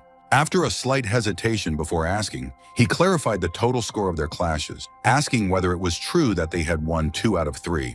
Slightly embarrassed by such sudden seriousness, the girl briefly agreed, after which she quietly introduced herself as Han Xinyu. Closing his eyes, the young man slowly repeated her name to himself, as if trying to get used to the strange and unfamiliar feeling inside. Meanwhile, the little servant was literally beaming with delight joyfully peeking out from the pocket of his master's dark jacket. Choking with admiration, the short man assured Lin Mo that beautiful girls next to him, for some reason, instantly lose their heads. Quickly returning to more important matters, the young man calmly asked where the dark cultivators got their resources and big money from. Instead of the usual short answer, the servant solemnly uttered the name of a mysterious network of ancient secret doors and black trades. Having existed for many years, this hidden network sold any resources, although it was controlled by influential families and ancient clans. Access inside was indeed open to almost everything, but the doors themselves were restricted to those who had money. However, the young man was much more interested in something completely different, so he asked directly how the servant had previously earned his living. Inspired by this topic, Shu immediately began listing ways to make money, recalling contract killings and rich women. Particularly animated by the second option, the short man launched into suspiciously detailed explanations, feeling absolutely no shame or embarrassment. Unable to bear the torrent of this blatant nonsense, Lin Mo squeezed it tightly in his palm, causing the little creature to squeal in terror and twitch. Having risen from his seat, the young man decided to return home to calmly search for information about the creation of talismans and ways to strengthen them. As the sunset slowly covered the city, painting the streets in warm orange hues, a persistent prefect was already waiting for him at the school gates. The more the guy tried to avoid conversation and calmly pass by, the louder the girl called him across the noisy street.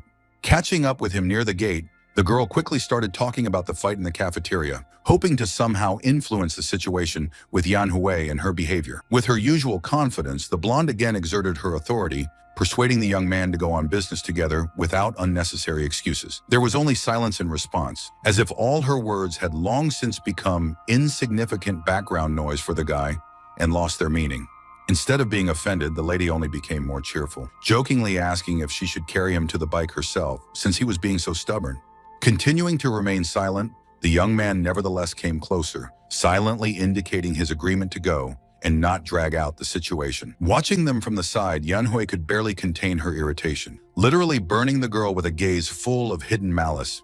The ex was so angry that she seriously dreamed of making the guy look only at her again with the help of hypnosis and complete control. The desire to subjugate someone else's will distorted her face so strongly, as if a real poison of obsession was slowly boiling inside her. Meanwhile, Lin Mo and Yu Tong raced along the road on their bike, stubbornly maintaining a heavy silence, broken only by the sound of the wind.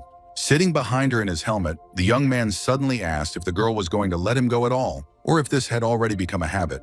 Smiling through the wind, the headman lazily said that only naive and overly trusting people are capable of believing women's words. The guy's short answer, that the lady would get nothing, instantly filled the girl's cheeks with a deep blush, as if she had been caught in a hidden weakness. Not wanting to let the jab go, she abruptly braked the bike while it was moving, almost causing a dangerous situation on the road. Turning to him, all red, the girl angrily asked if he had decided that she was following him for no reason at all. But waiting after school already looked suspicious, so the young man simply took off his helmet and calmly left without getting into an argument. Choking with irritation, Yutang shouted after him about the crowds of fans and her own complete indifference to him, trying to justify herself. However, not a single sentence touched Lin Mo as Shuyu peered out from his clothes pocket in admiration, watching the scene with interest. Taking advantage of the moment, the paperman deftly jumped on the girl's back, while she angrily walked away, not noticing anything. Having finally returned home, the young man remembered the mysterious network of secret doors and decided to study it in more detail. Cheng Shu didn't even have to be asked, because the little boy was already standing on the table, beaming with impatience and willingness to help. The servant, quickly tapping his tiny hands on the keyboard, looked so diligent that it even evoked involuntary affection. It was as if a completely different internet opened up before the young man's eyes, devoid of the usual rules, censorship, and any moral restrictions. Most of the ads looked so disgusting that they smelled the least bit like magic. Only at the very end of the strange descriptions did price tags actually appear, as Shu had warned earlier. Remembering the owner's irritability, the paper shorty cautiously suggested opening the treasure section right away. It was there that they sold things that the magical world had long considered trash, but here they valued them incredibly highly. The realization of the price of the cheapest stone hit hard, because even it cost a fortune for a schoolboy. Trying to help, the kids suggested looking for rich families and cheating a little for easy money. In response, Lin Mo gave the servant a cold look, clearly finding it humiliating to tremble over money. The young man then calmly asked whether the assistant had his own savings to solve the problem. Shuchu had little money, but he carefully put it all aside for the sake of his mysterious lover. Slowly moving the cursor over the list of ingredients, Linmo was clearly thinking about creating the first talisman.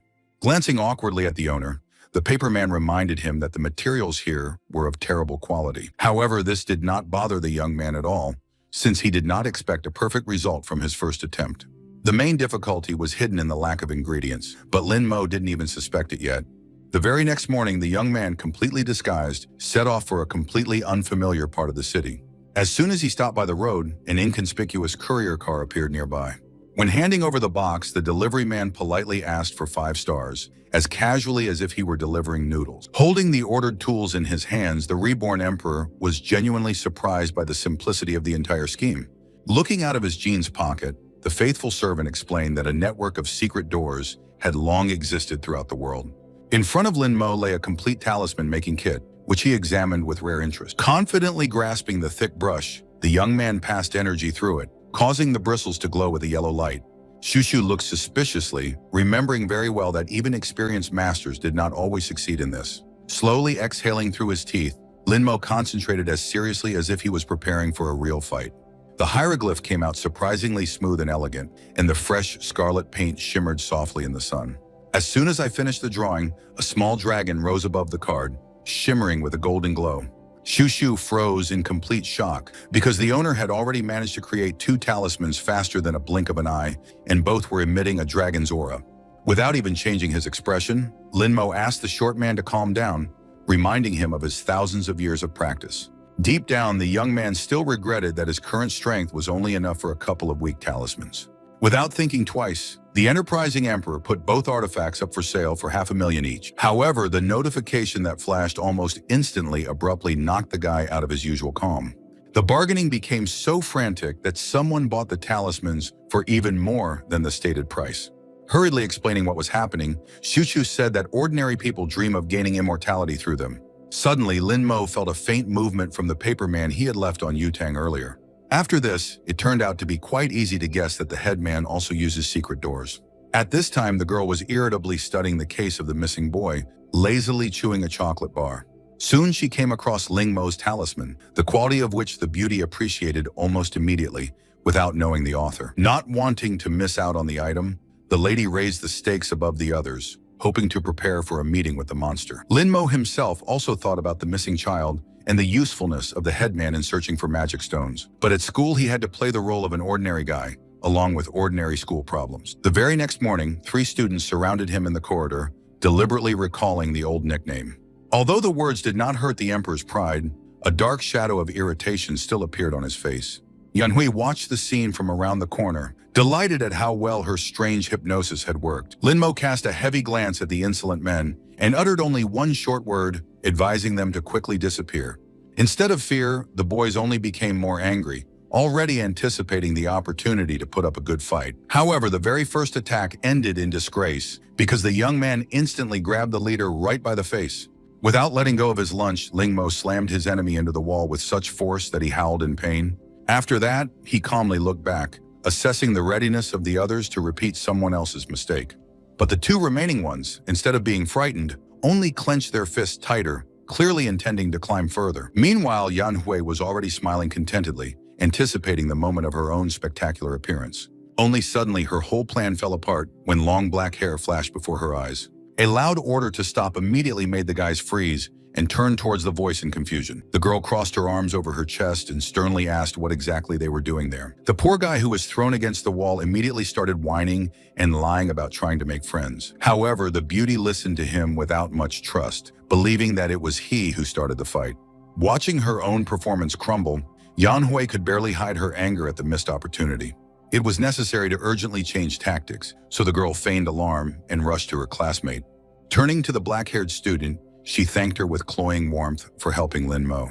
Putting on her sweetest smile, Yan Hui even promised to treat her savior to something delicious. After this, the girl took the alleged victim by the hand and demonstratively led him away, demonstrating her illusory, special position. However, they didn't let her drag the guy away, so the black-haired beauty easily intercepted the stranger's wrist as he walked. Han looked visibly irritated, asking by what right she was even grabbing the boy's hand. The tension between the girls flared almost palpably as Yan Hui angrily demanded that they not interfere in her affairs. Without even stopping to look at his ex, the young man calmly walked away with Han straight to the roof. Meanwhile, the sword fragment's voice persistently whispered to Yan Hui to hypnotize the guy right now. But all attempts were in vain, because the reborn emperor did not even turn around to look at her. Then a heavy bass voice near my ear suddenly advised me to abandon the spell, feeling a bad premonition. As if on cue, the calm voice of her rival was heard nearby, reminding her of Lin Mo's old rejection. Han called that act downright stupid, only fueling Yan Hui's anger even more. Left alone on the stairs, the girl suddenly realized a simple thing. You can't keep someone else's love by force. She immediately placed all the blame for her failure on Han, literally gritting her teeth with hatred towards her. After class, Lin Mo and his servant sat attentively in front of the monitor, studying the new order. A joyful Zhu Xiu reported that the buyer had paid an additional 300,000 and a couple of magic stones on top. Through the paperman, we were able to identify the customers, among whom was even Zhao Yutang. It was her organization that was engaged in hunting down illegal practitioners, so there was a lot of money there. However, the kid doubted the group's involvement, since they usually simply cleared secret doors by force. Their discussion was suddenly interrupted by a new notification signal that suddenly flashed across the screen. Someone sent a private message with a regular mailing address intended for a new delivery. It immediately became clear that in order to transfer the goods, the appearance would have to be thoroughly altered again. Only Shu Qiu didn't like this kind of carelessness at all, because the risk was gradually becoming more and more serious. The very next evening, Lin Mo was sitting at home, calmly looking at the money and a couple of green stones. Slowly twirling one of them between his fingers, the young man assessed the quality as astonishingly disgusting. Although a faint green glow was still present, the price of these stones remained too high. However, even such trash was better than emptiness, because it at least helped restore strength a little. Following this, Lin Mo created 2 more talismans with a familiar movement, hardly straining himself during the work. Only now the dragon's aura around them looked noticeably more powerful, hinting at real progress. Handing over the artifacts to his servant, the reborn emperor ordered that both be immediately put up for sale. Almost immediately, people began to vigorously discuss the power of the first category talismans, enthusiastically arguing in the chat. This even caused the young man to feel a slight disdain, since the local cultivators admired mere trifles. Suddenly, the paper shorty's eyes lit up brightly, after which he excitedly pointed at the monitor. An unknown buyer has already offered 3 million for one talisman, outbidding all previous bids. Before Lin Mo could blink, the amount suddenly increased to 4 million right before his eyes. Meanwhile, in a foreign office, other cultivators were also studying the mysterious talismans of the unknown master. One man slumped into a chair, outraged at the sale of a first-class artifact for such a price. The reason for the excitement was their power, as Ling Mo's creations surpassed ordinary talismans in every way. Even in Zhao Yutang's house, the atmosphere gradually became tense as the girl watched the auction. The rising stakes were already making her nervous, despite the huge sums at her personal disposal. It was becoming dangerous to delay any longer, because the competition was growing literally with every passing second. Having finally made up her mind, the girl sharply raised the price to 5 million, surprising the other participants. Watching the frantic auction, the black-haired young man looked at the monitor with genuine interest. Even Shu Qiu couldn't hide his delight, as his eyes literally shone with joy at his master's success. When the number on the screen reached 15 million, it became impossible to contain my emotion. Requests for meetings poured into my private messages, as people wanted to know the author of the strange talismans. However, revealing himself to the cultivator world was too dangerous, so Lin Mo kept a low profile. Lazily stretching his shoulders, the young man was already imagining how much more luxurious his life would become after such earnings. Despite the late evening, the blonde continued to investigate the case of the missing boy. In front of her lay the files of people connected to Yuan Yang's body, or the suspicious demon from the investigation, and each name brought with it new questions. Some of the suspects looked particularly strange, such as a woman with garish makeup, frozen in an awkward pose in front of a mirror. Through observation, Yutang had to watch all of this lady's actions, suppressing her inner disgust and trying not to lose concentration. The longer this absurdity went on, the more the girl's eye twitched from what was happening on the screen, as if her psyche was failing. Soon the suspect began frantically searching for something among the tabs on the internet. Clearly unaware of the covert surveillance, the woman flipped through the pages idly, selecting beauty filters while Yutang watched boredly, barely containing her irritation. With each passing minute, watching this circus became more and more difficult, even mentally, as if it were a test of endurance. The short-haired lady studied cosmetologists, ways to narrow the face, and lenses for changing eye color, enthusiastically browsing websites. Later, it was time for body shaping, while the blonde was literally melting from Spanish shame and internal indignation. Unable to bear this mockery, Yutang screamed and covered her face with her hands right in front of the monitor, trying to get what she saw out of her head. She also needed to check the black-haired young man, but she really didn't want to do that alone because of the possible risk. No matter how crazy the evening went, in the morning everyone had to go back to regular school as if nothing had happened. The very next day, Linmo sat quietly on the roof recalling yesterday's conversation with Yutang and analyzing her behavior. He was suddenly pulled out of his lingering thoughts by the female voice of the girl sitting opposite him at the game and carefully watching his reaction. Slowly twirling the chip in her fingers, Han suggested stopping the match, considering victory in such a situation too unfair and doubtful. However, the young man was not going to admit defeat so easily, so he just continued to sit silently without changing his expression. After a short pause, he said everything was fine, deliberately hiding his own vulnerability behind a feigned calm. His face showed a reluctance to give in, although there was no real threat coming from the guy, only stubbornness and inner composure. Rising from his seat, the young man slowly walked closer to the edge of the high roof, from where the cold wind and the emptiness of the city opened up. With his arms spread out towards the wind, he was already thinking of ways to accumulate strength in difficult places where the energy pressure was greatest. Out loud, the young man only remarked that he would not refuse hot tea right now, as if ignoring the seriousness of the moment. As she headed towards the exit, the girl threw a request at him not to accidentally fall off the roof, which caused a short smile to appear on Linmo's face. The break was already over, so they both had to leave their usual shelter above, returning to reality. Only in their favorite place all this time, Yanhui was also hiding, watching, and was losing control of herself more and more with each passing day. Unaware of the surveillance, the young man maintained a surprisingly calm expression on his face, as if nothing could upset him. Suddenly, his ex appeared right in front of him, trying to stop him with another attempt at hypnosis, abruptly disrupting the usual course of events. However, Lingmo didn't even flinch as he coldly asked why she had approached him again, as if he had no interest in the conversation. The confused, jealous woman tried to answer something, but the words seemed to get stuck in her throat, unable to find a way out of the overflowing emotions. Han intervened in the conversation again, calmly repeating the girl's request to leave the young man alone, without unnecessary emotions and pressure. This made Yanhui even more angry, because she had long considered Lingmo her boyfriend and did not want to accept a reality that contradicted her. Frowning in irritation, she tried again to order the boy to wait for her after class, as if she couldn't stand refusal. As the girl quickly walked away, Han and Lingmo stood silently in the middle of the corridor, feeling the heavy tension from their conversation. Having reached the bathroom, Yanhui thought angrily about the black-haired youth's strength of resistance, trying to figure out where she had gone wrong. Not a single attempt at hypnosis worked, so the girl regretted that she had not locked him up earlier, while control was still possible. However, even now, the hope of completely subjugating the guy still continued to live inside her, fueling her obsessive obsession. Wiping the condensation off the mirror with her palm, the lady stared straight ahead with a wild gaze, already deciding to act more decisively. Following this, a thick stream of purple energy suddenly rushed through the night city towards Linmo's house, tearing apart the space with a cold aura. Reaching the sleeping youth, a strange force gently touched his consciousness while he slept peacefully, unaware of the attack. Only the reincarnated Emperor's defenses proved too powerful for such pitiful attempts at control, instantly repelling the interference. The first to notice something was wrong was the faithful servant, who immediately tried to wake his master in the middle of the night, sensing that something was wrong. Sleepily lifting his head from the pillow, the young man asked in surprise what had just happened and why he had been so abruptly pulled out of his sleep. The answer came almost instantly because the guy quickly realized that someone was trying to subjugate his will, invading his consciousness in a dream. The very next morning, Yanhui blocked his way with her hand, pressing her palm directly against the wall of the corridor, preventing him from going any further. Coming almost right up to him, the girl, with a satisfied grin, declared that she would wait for him at her place in the evening, as if she had already decided everything in advance. Inside, she was already rejoicing, imagining how all her problems would disappear along with her endless suffering and inner emptiness.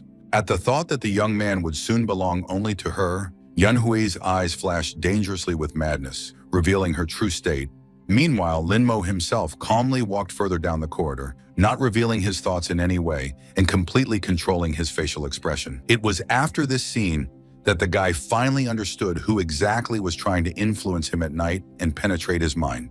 Having discreetly attached a paper man to his ex's hair, he decided to closely monitor her further actions and plans. Even the little servant looked pleased, grinning slyly at his master's plan and anticipating further developments. Only a couple of minutes later, something so strange happened that at first glance there was simply no explanation for it, and the situation changed dramatically. Suddenly, the reincarnated emperor froze, feeling the disappearance of the paperman who was next to Yan Hui, as if the connection had been severed. The girl herself removed it from her hair, examining the find with a glassy, almost inhuman gaze, in which neither emotion nor doubt could be seen. Using her new demonic power, she effortlessly dissolved the surveillance right in the palm of her hand, as if it were just a weak insect. Frowning in irritation, Yan Hui mentally called Ling Mo a pathetic spying bastard, furthering the growing sense of anger within her. Now her suspicions only grew, because the guy's origins seemed increasingly strange to her, and clearly not as simple as before. Only the demonic force behind her was completely indifferent to the young man's past. It was only interested in current goals and results.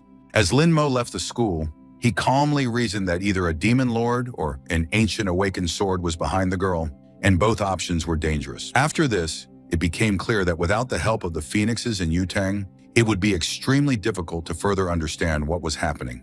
Taking out his phone, the young man calmly checked the time, mentally checking the accuracy and precision of his further plan of action. Carefully emerging from around the corner directly onto the road, the guy took up a position in advance, preparing for a calculated and inevitable encounter. As he expected, Yutang rode past on her bike at that very moment, unable to react in time to the sudden situation. The girl, who usually drove confidently, froze for a second when the young man suddenly appeared right in front of her wheels, disrupting her entire route. She turned around abruptly and saw Lin Mo on the asphalt among scattered things and bags, because he had just been in a serious accident. Running up to him almost in panic, the lady loudly asked why he didn't look around. Carefully helping him up, the girl hastily offered to take him to the hospital immediately, not wanting to leave the situation uncontrolled. Slowly opening his eyes, the guy deliberately made his gaze empty and his face completely detached, as if consciousness had not yet returned. Somewhere inside, he even chuckled at his own plan, realizing that he was playing out the performance to the end and doing it quite convincingly. Only the headman had already begun to notice the oddities, clearly realizing that the young man's behavior looked too unnatural and frankly abnormal. In an icy, emotionless voice, the guy repeated only one thing, that he urgently needed to get to his ex, as if fixated on this thought. Hearing the girl's name, the headwoman immediately became wary, sensing that what was happening was something far more dangerous than a simple injury. The vague suspicion quickly grew stronger as she peered closely into Lin Mo's glassy eyes, trying to detect the slightest sign of falsehood.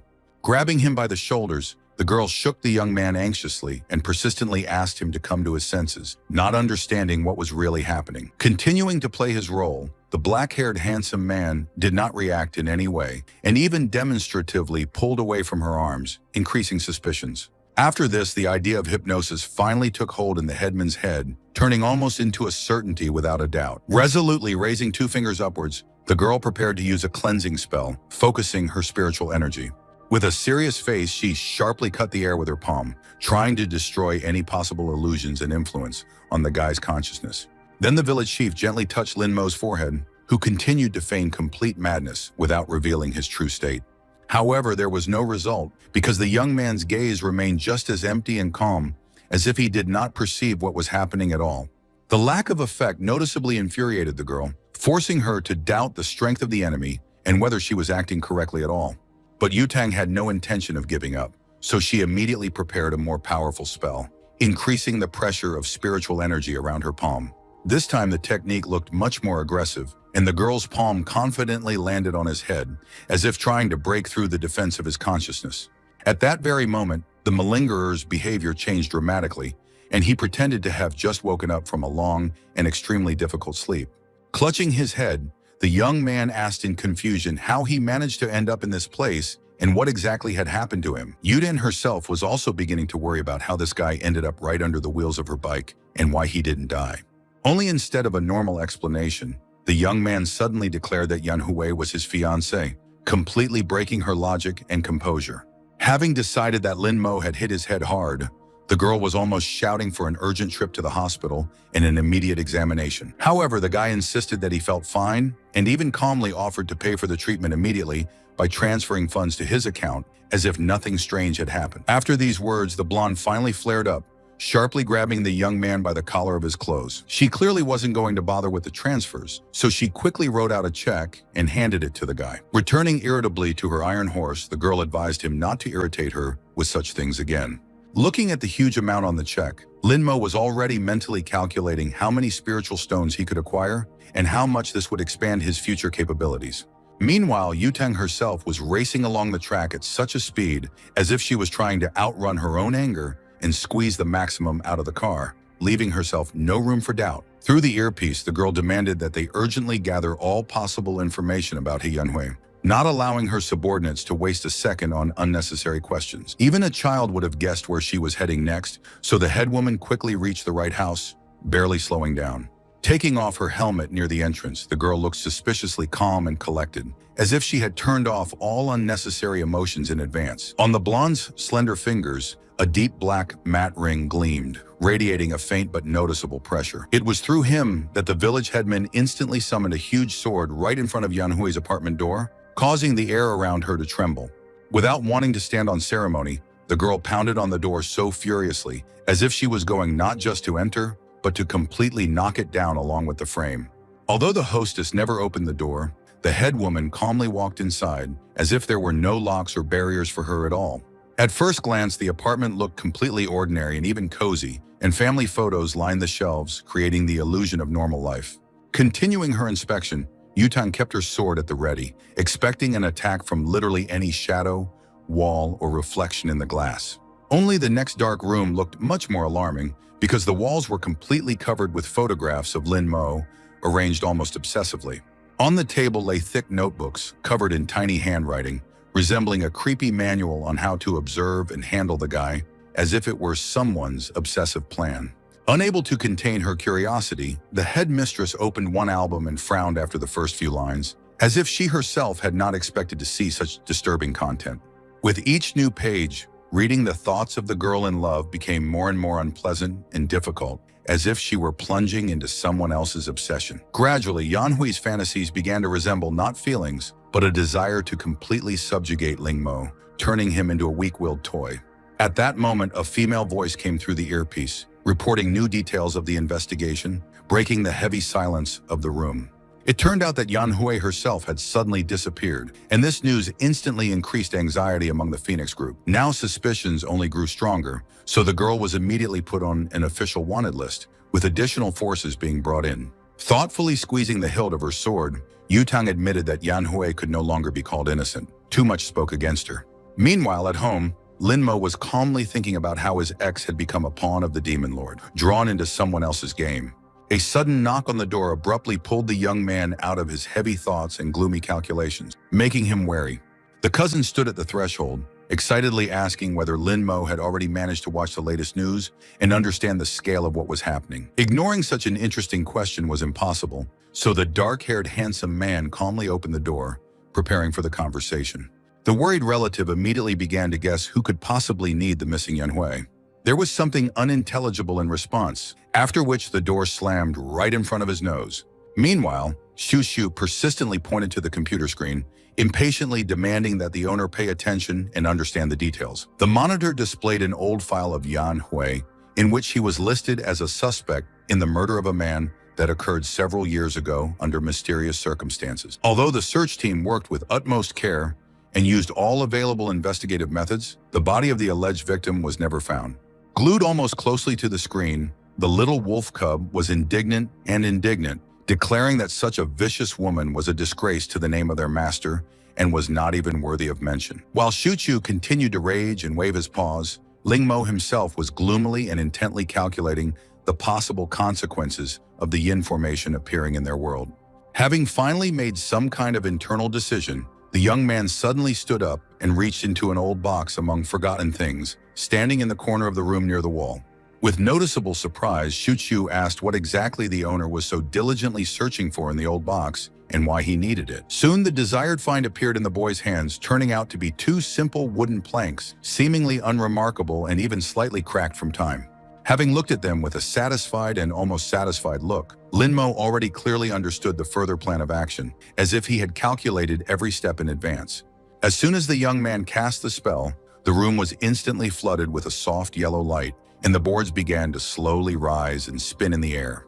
Just a moment ago, there were ordinary rough pieces of wood lying on the table, but now a plate and an elegant spoon were neatly placed in front of Lin Mo, as if they had been created anew.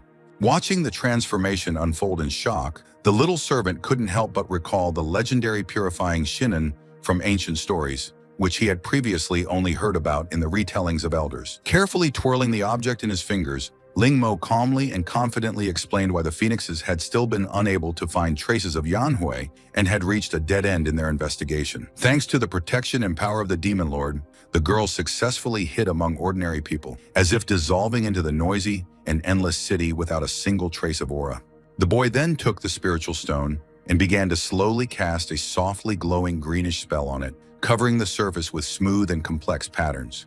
The flash of energy was so powerful and unexpected that the master and his servant were thrown back sharply, hitting the cold wall of the room with a dull sound. The shattered stone surrounded the plate with sharp fangs, as if the jaws of a predatory beast had suddenly closed around it. Even the wolf-eared assistant froze in place, staring in amazement at his young master's strange creation. Now Shinin looked so unusual, as if the artifact had just been taken out of an ancient palace from a forgotten era.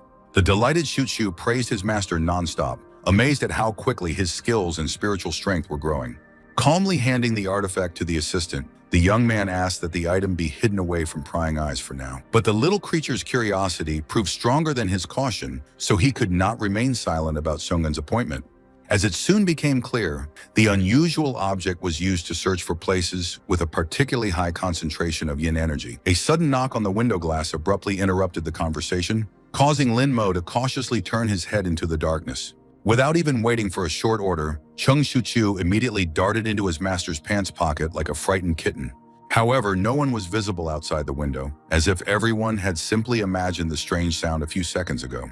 Suddenly, Yutang appeared out of the darkness, appearing behind the glass so suddenly, like a real ghost. The girl, dressed in a sports uniform, tried hard to appear friendly, clearly hoping that they would open the window for her. Instead of the usual greeting, the guy demonstratively reached for the phone, intending to call the police as a joke on her. Only after a short pause did the window finally open, allowing the blonde to deftly climb inside the stranger's room. With noticeable severity, the young man immediately asked why she had shown up at his house in the middle of the night without warning. To his own surprise, Lin Mo realized that the girl was genuinely worried about his condition after yesterday's collision.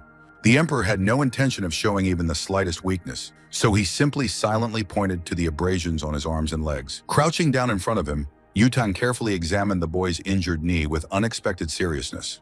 For Lin Mo, this kind of concern was too unusual, so he froze in confusion, not knowing how to react. The girl had no hidden intentions. She simply carefully applied the medicine to the young man's inflamed wound. But ignoring the guy's beautiful legs turned out to be unexpectedly difficult even for the confident and cold headman. While the blonde's cheeks were treacherously filling with a slight blush, Shushu in his pocket was already panicking and making strange theories. While adjusting his clothes after treating his wounds, Lin Mo directly asked what real goals his night guest was hiding. It all turned out to be much more banal because Yutang just wanted to talk about the mysterious disappearance of his ex-girlfriend. In response, the young man only wearily stated that he did not remember anything at all after his last meeting with Yanhui. Apparently satisfied with the explanation she had heard, the girl was about to disappear through the window back into the cool darkness of the night. However, at the very last moment, the guy gently placed his hand on her shoulder, asking her to stay a little longer. With an unexpectedly serious expression, Lin Mo proposed using himself as bait to catch the runaway. After these words, the headman's cheeks treacherously flushed, instantly revealing the girl's sudden embarrassment. The reason was not the conversation at all, but Lin Mo himself, because in a white shirt the guy looked frighteningly attractive. Quickly agreeing to his plan, Yutang disappeared almost without a word into the darkness of the night courtyard behind the open window. And in the morning, the school was still standing quietly in its usual place, as if nothing strange was happening around it at all. The very next day, the black-haired young man calmly walked into class alive and completely unharmed. His classmates immediately pestered him with questions about his well-being after the mysterious disappearance of his ex-girlfriend. Maintaining his usual polite calm, the boy simply asked to be allowed to get to his desk in peace. At that moment, a student from the neighboring class burst inside noisily, calling everyone to immediately look at the new handsome man. The girls immediately jumped up from their seats because no one was going to miss the appearance of the handsome, transferred guy. The new boy really stood out from the other students, especially with his green hair and neat glasses. His name was Sheng Ledian, and he was much friendlier than the cold and always distant Ling Mo. The headman suddenly rushed past the confused newcomer, and her long blonde hair immediately caught his keen gaze. While the cheerful female students circled around the young man, Li Yin's thoughts stubbornly returned to Yan Hui's disappearance and the task. Although the mind persistently reminded him of the matter, the heart still trembled after the beauty who flashed by like a spring breeze. To everyone's surprise, the blonde suddenly lifted her leg, after which the classroom door shook pitifully from the powerful blow. Under her icy gaze, the unfortunate door quickly gave in, as if it had already understood how useless an argument was here. Standing right on the threshold, the young lady firmly ordered someone to stay after school, leaving no right to refuse. For Ledian, this scene seemed too strange, because the girl's cute appearance did not match her character.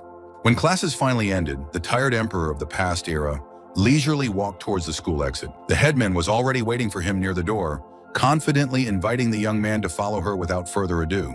Without slowing down, the blonde walked down the long corridor so menacingly, as if she were heading to a real war. Away from prying eyes, the girl brought the boy into her office corner for a truly important conversation. Stopping in front of the lady, Lin Mo calmly remarked that if there was another attack, he would have to call the police again.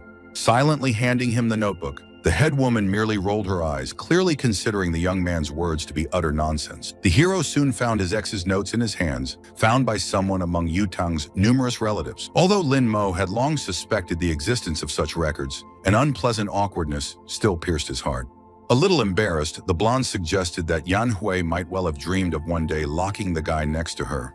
The young man abruptly slammed the notebook shut and dryly remarked that a girl with such fantasies should have been caught much earlier. In a serious voice, the head woman explained that the entire country was currently searching for the missing woman, but it was as if she had disappeared without a trace. Slowly wiping his glasses, Lin Mo remembered his ex's love for creepy places and suggested hiding somewhere far away.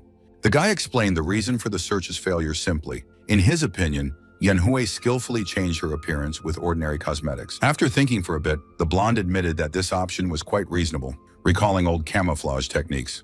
As she left the office, the girl thought gloomily about the Yan Hui captives and the strange practices of the mysterious yin energy.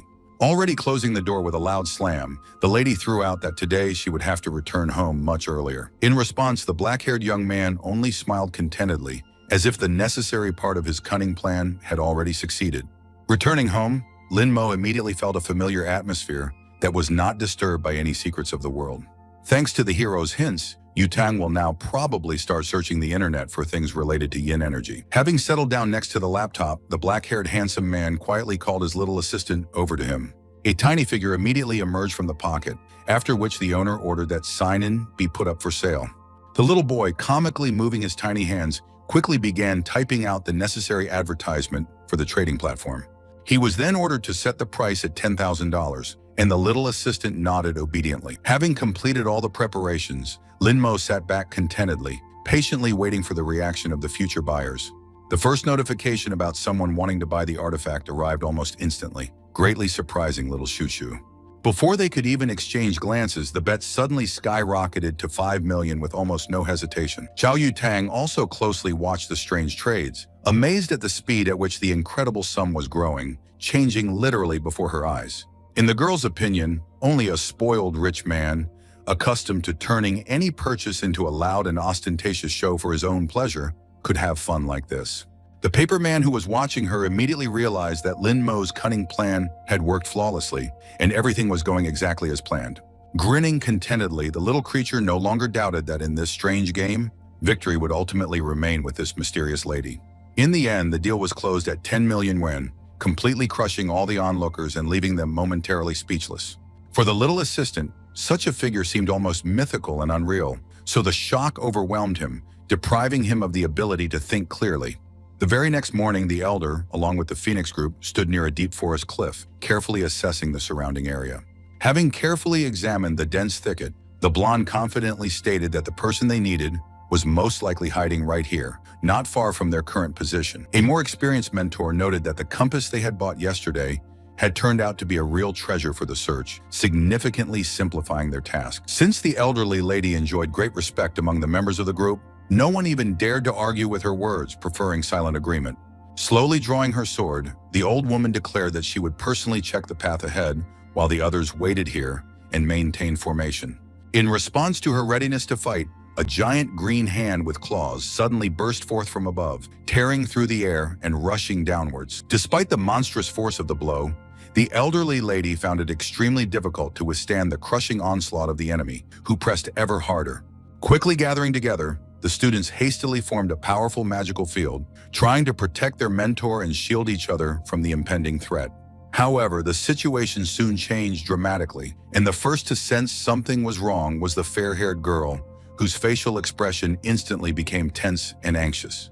The reason turned out to be terrifyingly simple and at the same time frightening. The enemy energy had already reached them unnoticed and literally grabbed her by the hands, restricting her movements. Having received a vile blow from behind, the young lady flared up with rage and a cold fire lit up her eyes, and she firmly decided to repay the enemy in full for this insolence. Its furious power rushed out with such force that the air around it trembled and compressed, and the entire forest was drowned in a deafening roar of a destructive explosion of energy. Gritting her teeth, the girl fired relentlessly at the creature with a huge weapon that looked so heavy it could crush even an old SUV with one blow. One of the bullets crunched and flew straight into the monster's paw, and the monster jerked sharply in irritation, immediately pulling back its damaged limb and letting out a muffled roar. Without even thinking about stopping, the blonde confidently raised the massive cannon again, quickly reloading it and preparing the next devastating salvo without the slightest hesitation. Her tense face clearly showed one simple, almost obsessive desire to crush the vile creature into dust at any cost, leaving not even a trace of it. Despite the monstrous recoil which made her arms and shoulders tremble, the girl stubbornly continued the fight and unerringly pierced the enemy's limbs one after another. From the sidelines, the paperman assigned to monitor Yutang watched this brutal battle in shock, not understanding how the situation had gotten so out of control so quickly. The little boy was especially amazed by the fact that the woman created the crazy cannon directly from an ordinary ring on her finger, as if it were a simple toy and not a weapon of monstrous destructive power. Meanwhile, Linmo watched the events calmly, taking all this chaos almost as a familiar evening entertainment, not allowing his emotions to disturb his composure. Suddenly, the wall of his room was shattered by a powerful blow of such force that the stonework cracked and crumbled, and an unfamiliar figure appeared in the huge hole that was formed. With a blank and emotionless look, the girl dragged poor Zixuan along with her, who was helplessly dangling in the air like a sack of potatoes without the slightest resistance. Almost jumping with horror, Shushu hastily reminded the owner that for some reason only his cousin had suffered, and the situation looked extremely alarming even for him. In response, Lin Mo indifferently noted that he saw it perfectly well and was able to figure it out without anyone's help, as if what was happening had not thrown him off balance at all. From the mysterious lady's behavior, it quickly became clear that Yan Hui had completely subjugated her mind and was now using her body as a puppet, trying to capture the young man. As the huge fist rushed towards his face, Ling Mo didn't even try to dodge. It soon became clear that the yin energy Zhao had found was merely a trap, hiding the real refuge. In order to search for Yan Hui, the young man had to feign complete unconsciousness, patiently waiting for the right moment and even controlling his breathing so as not to give himself away. Under hypnosis, the strong girl calmly dragged two guys at once, treating them like empty and meaningless backpacks without weight or will. She threw each captive, with a bag over his head, into the trunk without the slightest effort, as if they were not people, but light objects that did not require attention or caution. Soon the old battered minibus suddenly took off and raced through narrow alleys, bouncing on the uneven road and carrying the bound captives into the unknown. After some time, they were roughly dragged out and thrown into an unfinished building, where the cold concrete and silence only intensified the feeling of hopelessness, tightly bound and deprived of the ability to move. With a sticky and unnatural smile, the former crush slowly walked up to Lin Mo, as if enjoying the situation and the fact that she was now in control of what was happening. Something anxious and unstable danced in her wild eyes as the girl quietly asked if the guy was surprised by their unexpected meeting in such a place. With a slight grin, the young man avoided a direct answer, deliberately stalling for time and clearly not wanting to waste energy on a pointless conversation, carefully assessing the situation. This tone instantly infuriated the lady, and she sharply tugged Lin Mo's shirt, pulling him closer to her.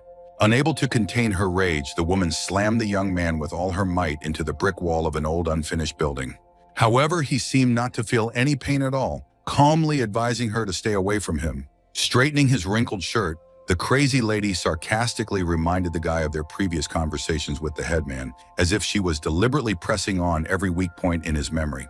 At that moment, the demonic blade sounded right in her mind, coldly informing her that Yutang had already broken through the outer defense and was rapidly approaching. Realizing that there was almost no time left, the woman's expression changed dramatically, and she decided to immediately finish the job she had started for Zong's sake without delaying for a moment. As she was turning to leave, the lady told Ling Mo to sit still while she dealt with the emperor, and her voice clearly carried a foreign will that betrayed the influence of the sword within her. Still unconscious, Jixuan snored peacefully in the cage, completely oblivious to what was happening around him and completely unaware of his fate. As soon as the guy opened his eyes and saw his cousin next to him, the silence of the room was instantly broken by a loud, frightened scream, full of panic and bewilderment. A damp, cold chamber with rows of cells stretched around, and in the middle of the concrete floor, a strange seal flickered ominously, emanating an oppressive sense of danger. Meanwhile, Yutang's continuous attacks had already turned the middle of the forest into a huge smoking crater, from which clouds of black ash and hot steam were rising. Standing silently at the edge of the giant crater, the group tried hard to maintain their composure and come up with a plan of action without the slightest sign of panic. Through clenched teeth, the blonde furiously cursed her rival, who had managed to turn this entire forest into a cunningly laid trap where every step could be her last. After a short but tense discussion, the team finally decided to move in the direction that their son confidently pointed out, relying on his strange but precise landmarks. Suddenly, right next to the girl's ear, a lazy and mocking voice from the demonic sword was heard, as if it had been watching them all this time and was bored by their slowness. Just a second later, a devastating explosion thundered in front of the group, so powerful that the people were scattered in different directions, like dry leaves in a hurricane wind, completely destroying their formation. A huge monster burst out of the ground with a deafening roar, covered in an endless number of terrifying writhing paws, which immediately began to rummage around the surface, breaking the soil. While people were desperately fighting for their own survival, a small deer was wandering through the forest completely calmly, carefreely nibbling grass, and unaware of the nightmare that had unfolded. Suddenly, the little animal became very wary because its gaze suddenly caught on something frightening ahead, where the air trembled with alien and dangerous energy. When the ground beneath his paws began to crack and shake violently, the frightened fawn instantly took off and ran away through the dense thicket without looking back. The next explosion was so monstrous that the entire forest shook to its foundations along with the distant hills, and the trees bent like thin branches. The monster, grinning contentedly, advised against even trying to escape, lazily drawing out his words and promising to catch anyone who dared to resist. However, the blonde seemed to completely ignore these threats, continuing to stubbornly run away with all her remaining strength, weaving between the trees and avoiding blows. At the right moment, the elderly mentor confidently stepped forward, shielding the girl and taking on the enemy's particularly fierce blows, preventing them from getting any further. Without giving anyone a chance to object, the woman sternly ordered Yutang to immediately seek help, while she herself would hold off the monster at any cost and give the others a chance to survive. Grinning mockingly, the monster turned to the elderly warrior with obvious contempt, asking if she was really so naive as to believe that it was possible to defeat him. Folding 3 pairs of horribly broken hands into strange seals, the creature repeated over and over again that no one would be able to get out of here, increasing the pressure of its aura. The next moment, the monster seemed to fall apart, and with a disgusting sound, transformed into a flat, rotating disc studded with sharp cutting blades. The experienced woman instantly recognized this terrifying technique and realized with alarm that a soul-devouring spell, extremely rare and deadly, was unfolding before them. Without wasting a second, the mentor sharply ordered the group to surround themselves with a protective aura, trying to create at least a minimal barrier against the approaching threat. However, for some people, the command came too late. The curse had already managed to put its vile roots deep into their bodies and minds. Right before our eyes, our comrades, one after another, lost their human faces. Their skin darkened and distorted, and their bodies turned into horrific corpses, causing even their own allies to shudder. Even the usually cool and collected Yutang visibly tensed up, because such a vile sight with the twisted, insane smiles of the infected was hard to ignore even for her. However, the blonde had no intention of retreating, immediately activated the ring, and energy flared out from it, preparing to meet the approaching nightmare with weapons in hand. Sliding softly into the palm of its owner, the graceful bow obediently formed directly from light and metal, and the taut bowstring rang anxiously in the tense air. Without allowing herself a single second of hesitation, Yutang sharply aimed straight at the beast's hideous face, with a cold fury dreaming of tearing it to shreds with a single shot. The fiery arrow flared brightly in flight, leaving behind a red-hot trail, as if with each passing second it became heavier, hotter, and more dangerous than before, cutting through the air with a loud hiss. But even such a blow barely touched the monster. The vile disc-shaped monster only lazily stretched out, as if someone had stepped on gum with a boot, and again returned to its previous shape. Maintaining the same irritating grin, the monster lazily inquired if this was truly the limit of their pathetic capabilities, as if toying with its prey. After a quick glance with her mentor, Yutang understood without further ado that the group was desperately lacking the strength to win, and the situation was rapidly spiraling out of control. Meanwhile, the monster noisily inhaled, and the next moment released thick clouds of poisonous smoke with a disgusting, sweetish smell that clouded the mind. Some of the fighters almost immediately fell to the ground unconscious, and a moment later began to rise already dead, with completely empty, glassy eyes. Now the infected were attacking not the creature at all, but the remaining members of the Phoenix, as if they had completely forgotten who they were just a few minutes ago and who they once were. Realizing how quickly the situation was heading towards the abyss, the blonde activated the ring again, summoning a weapon for close and desperate combat. This time a sword appeared in the girl's palm, cold and heavy, because the battle had finally turned into a dirty massacre among blood, screams, and falling bodies. Just recently, these people had been covering her back and fighting alongside her, so it was almost unbearably difficult to switch to a mortal fight against them. Through the roar of the monsters and the ringing of clashing blades, the mentor tried to support Yutang, helping her resist the effects of the poisonous smoke and not lose consciousness. Some could no longer be saved. The infected had completely lost their minds and turned into real monsters, driven only by the instinct to kill.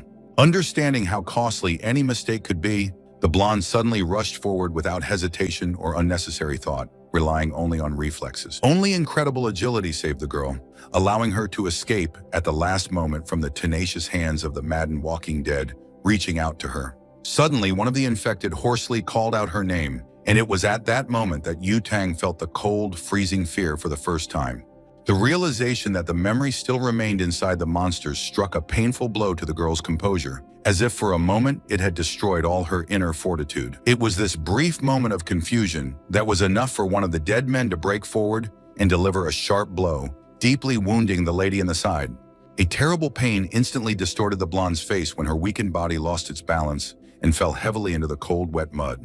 However, even lying on the ground, the girl was not going to give up, only clutching the bloody hilt of the sword tighter, as if clinging to life itself. Before she finally ran out of breath, Yutang managed to furiously slash at the advancing opponents several more times, pushing them back with the last of her strength. Having expended almost all her strength in this frantic battle, even such a stubborn and unyielding warrior found herself on the verge of complete physical and spiritual exhaustion.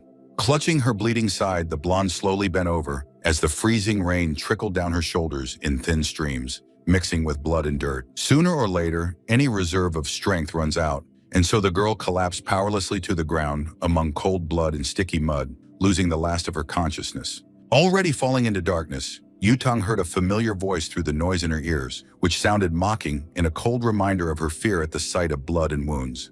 Through her clouded gaze, the girl managed to discern the silhouettes of two guys and bitterly realized how wrong she had been when she had once trusted this group and their words.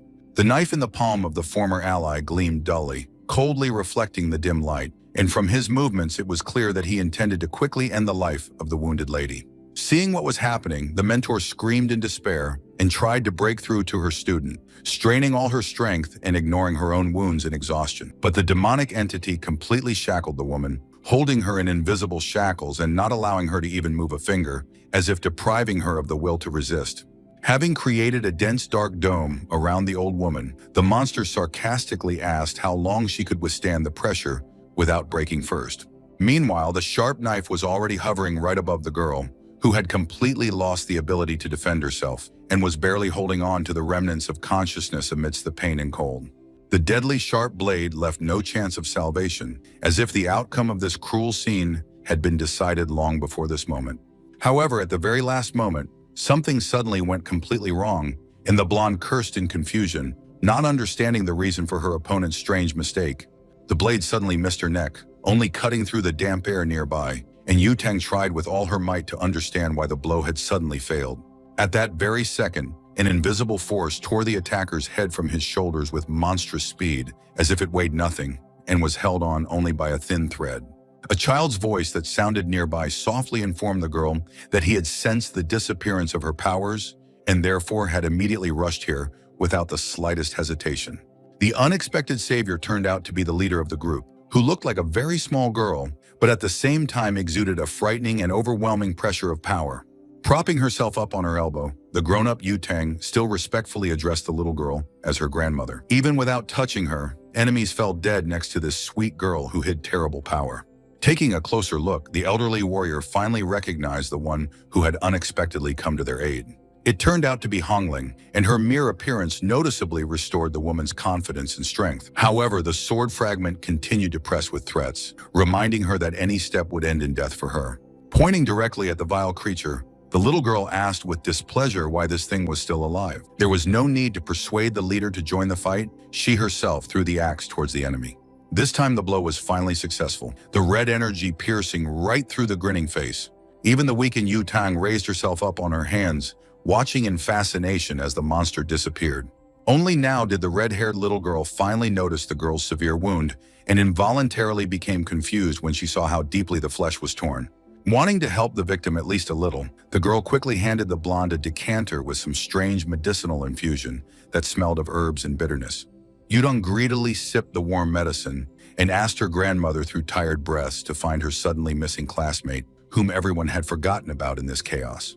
Frowning more and more after each word, the girl gradually realized that Yan Hui's real target from the very beginning was Ling Mo, and everything else was just a distraction. With a light and unexpectedly calm smile, the little girl immediately agreed to help, after which she gently advised the wounded girl to at least get some sleep and regain her strength. It didn't take long to persuade the blonde, because the world around her was already slowly beginning to blur before her eyes, and her body was ceasing to obey from fatigue and pain. Having quietly called her little assistant, the manager almost immediately waited for him to appear next to her, as if he had been waiting for an order nearby in advance. What interested the red-haired little girl most now was the location of the guy Yu Tang was talking about so persistently, as if too much depended on it. Judging by the strange sensations and behavior of his son, the young man was now in an extremely dark and dangerous place, hidden from ordinary perception and other people's searches. However, the girl quickly decided that she could handle it on her own and without any extra help, after which she confidently summoned her huge weapon back. On her first attempt, she failed to climb onto the axe deftly, so the little girl hung comically to the side, angrily trying to maintain a serious look. The second time, the handle unexpectedly hit her on the head, after which the lady fell down in offense. Finally, she ordered her assistant to take Yu Tang to headquarters so that the girl could recover peacefully. Joyfully rushing towards a new task, the little girl caught raindrops right on her face during the flight. Dark clouds gradually thickened over the old abandoned building where the bound young men were kept. Sitting casually in the middle of the hall, Yan Hui calmly meditated, accumulating new strength. Both the reincarnated emperor and little Zhu nearby watched the events closely. The reason was simple. The lady paid for her improvement with her youth and quickly age. Suddenly, something abruptly brought the woman out of her meditation, causing her to anxiously look around the room. As she headed towards the exit, Yan Hui screamed in irritation, trying to figure out who dared to disturb her. The leader was so short that the top of her head barely reached the middle of the old metal door, looking more like a lost child than a dangerous fighter. That's why the kidnapper didn't take her seriously at first, and only frowned in irritation, taking the girl for a child who had accidentally wandered in there without the slightest threat. To further confuse the lady, the little girl suddenly gave a pitiful look and blinked her eyes cutely several times, as if she was genuinely frightened by what was happening around her. Then the girl suddenly warned about some kind of flying stick, saying this with a completely serious face and the strangest intonation possible. For a first meeting, such a phrase seemed so ridiculous and inappropriate that Yan Hui was noticeably confused and did not even immediately understand the meaning of what was said. Meanwhile, in the cage, the little wolf cub cautiously inquired of his owner about the condition of his knocked-out cousin, looking at him with obvious concern and distrust. In Ling Mo's opinion, everything went exactly as it should, although poor Zexuan looked so battered as if he had been in a fight with several people at once. Feeling a new wave of energy in the room, the emperor immediately tensed up, because even to him this aura seemed incredibly heavy and dangerous. A moment later, a little girl confidently entered the dark hall with a huge axe, after which she casually and almost lazily threw the weapon straight forward. The little girl suddenly warned about some kind of flying stick, saying this with a completely serious face and the strangest intonation possible. For a first meeting, such a phrase seemed so ridiculous and inappropriate that Yan Hui was noticeably confused and did not even immediately understand the meaning of what was said. Meanwhile, in the cage, the little wolf cub cautiously inquired of his owner about the condition of his knocked-out cousin, looking at him with obvious concern and distrust. In Ling Mo's opinion, everything went exactly as it should, although poor Zexuan looked so battered as if he had been in a fight with several people at once. Feeling a new wave of energy in the room, the emperor immediately tensed up, because even to him this aura seemed incredibly heavy and dangerous. A moment later, a little girl confidently entered the dark hall with a huge axe, after which she casually and almost lazily threw the weapon straight forward. The huge blade pierced Yanhui's body with monstrous force, leaving her helplessly gasping against the wall from the sharp, piercing pain. Hot tears slowly flowed down the woman's cheeks, mixing resentment, impotent anger, and genuine animal fear of what was happening. Meanwhile, the little girl was becoming painfully bored, because for some reason the opponent with an axe in her chest did not respond at all. Choking with rage and pain, Yanhui tore the huge axe from her own body with a wild scream, spraying blood across the walls and floor around her.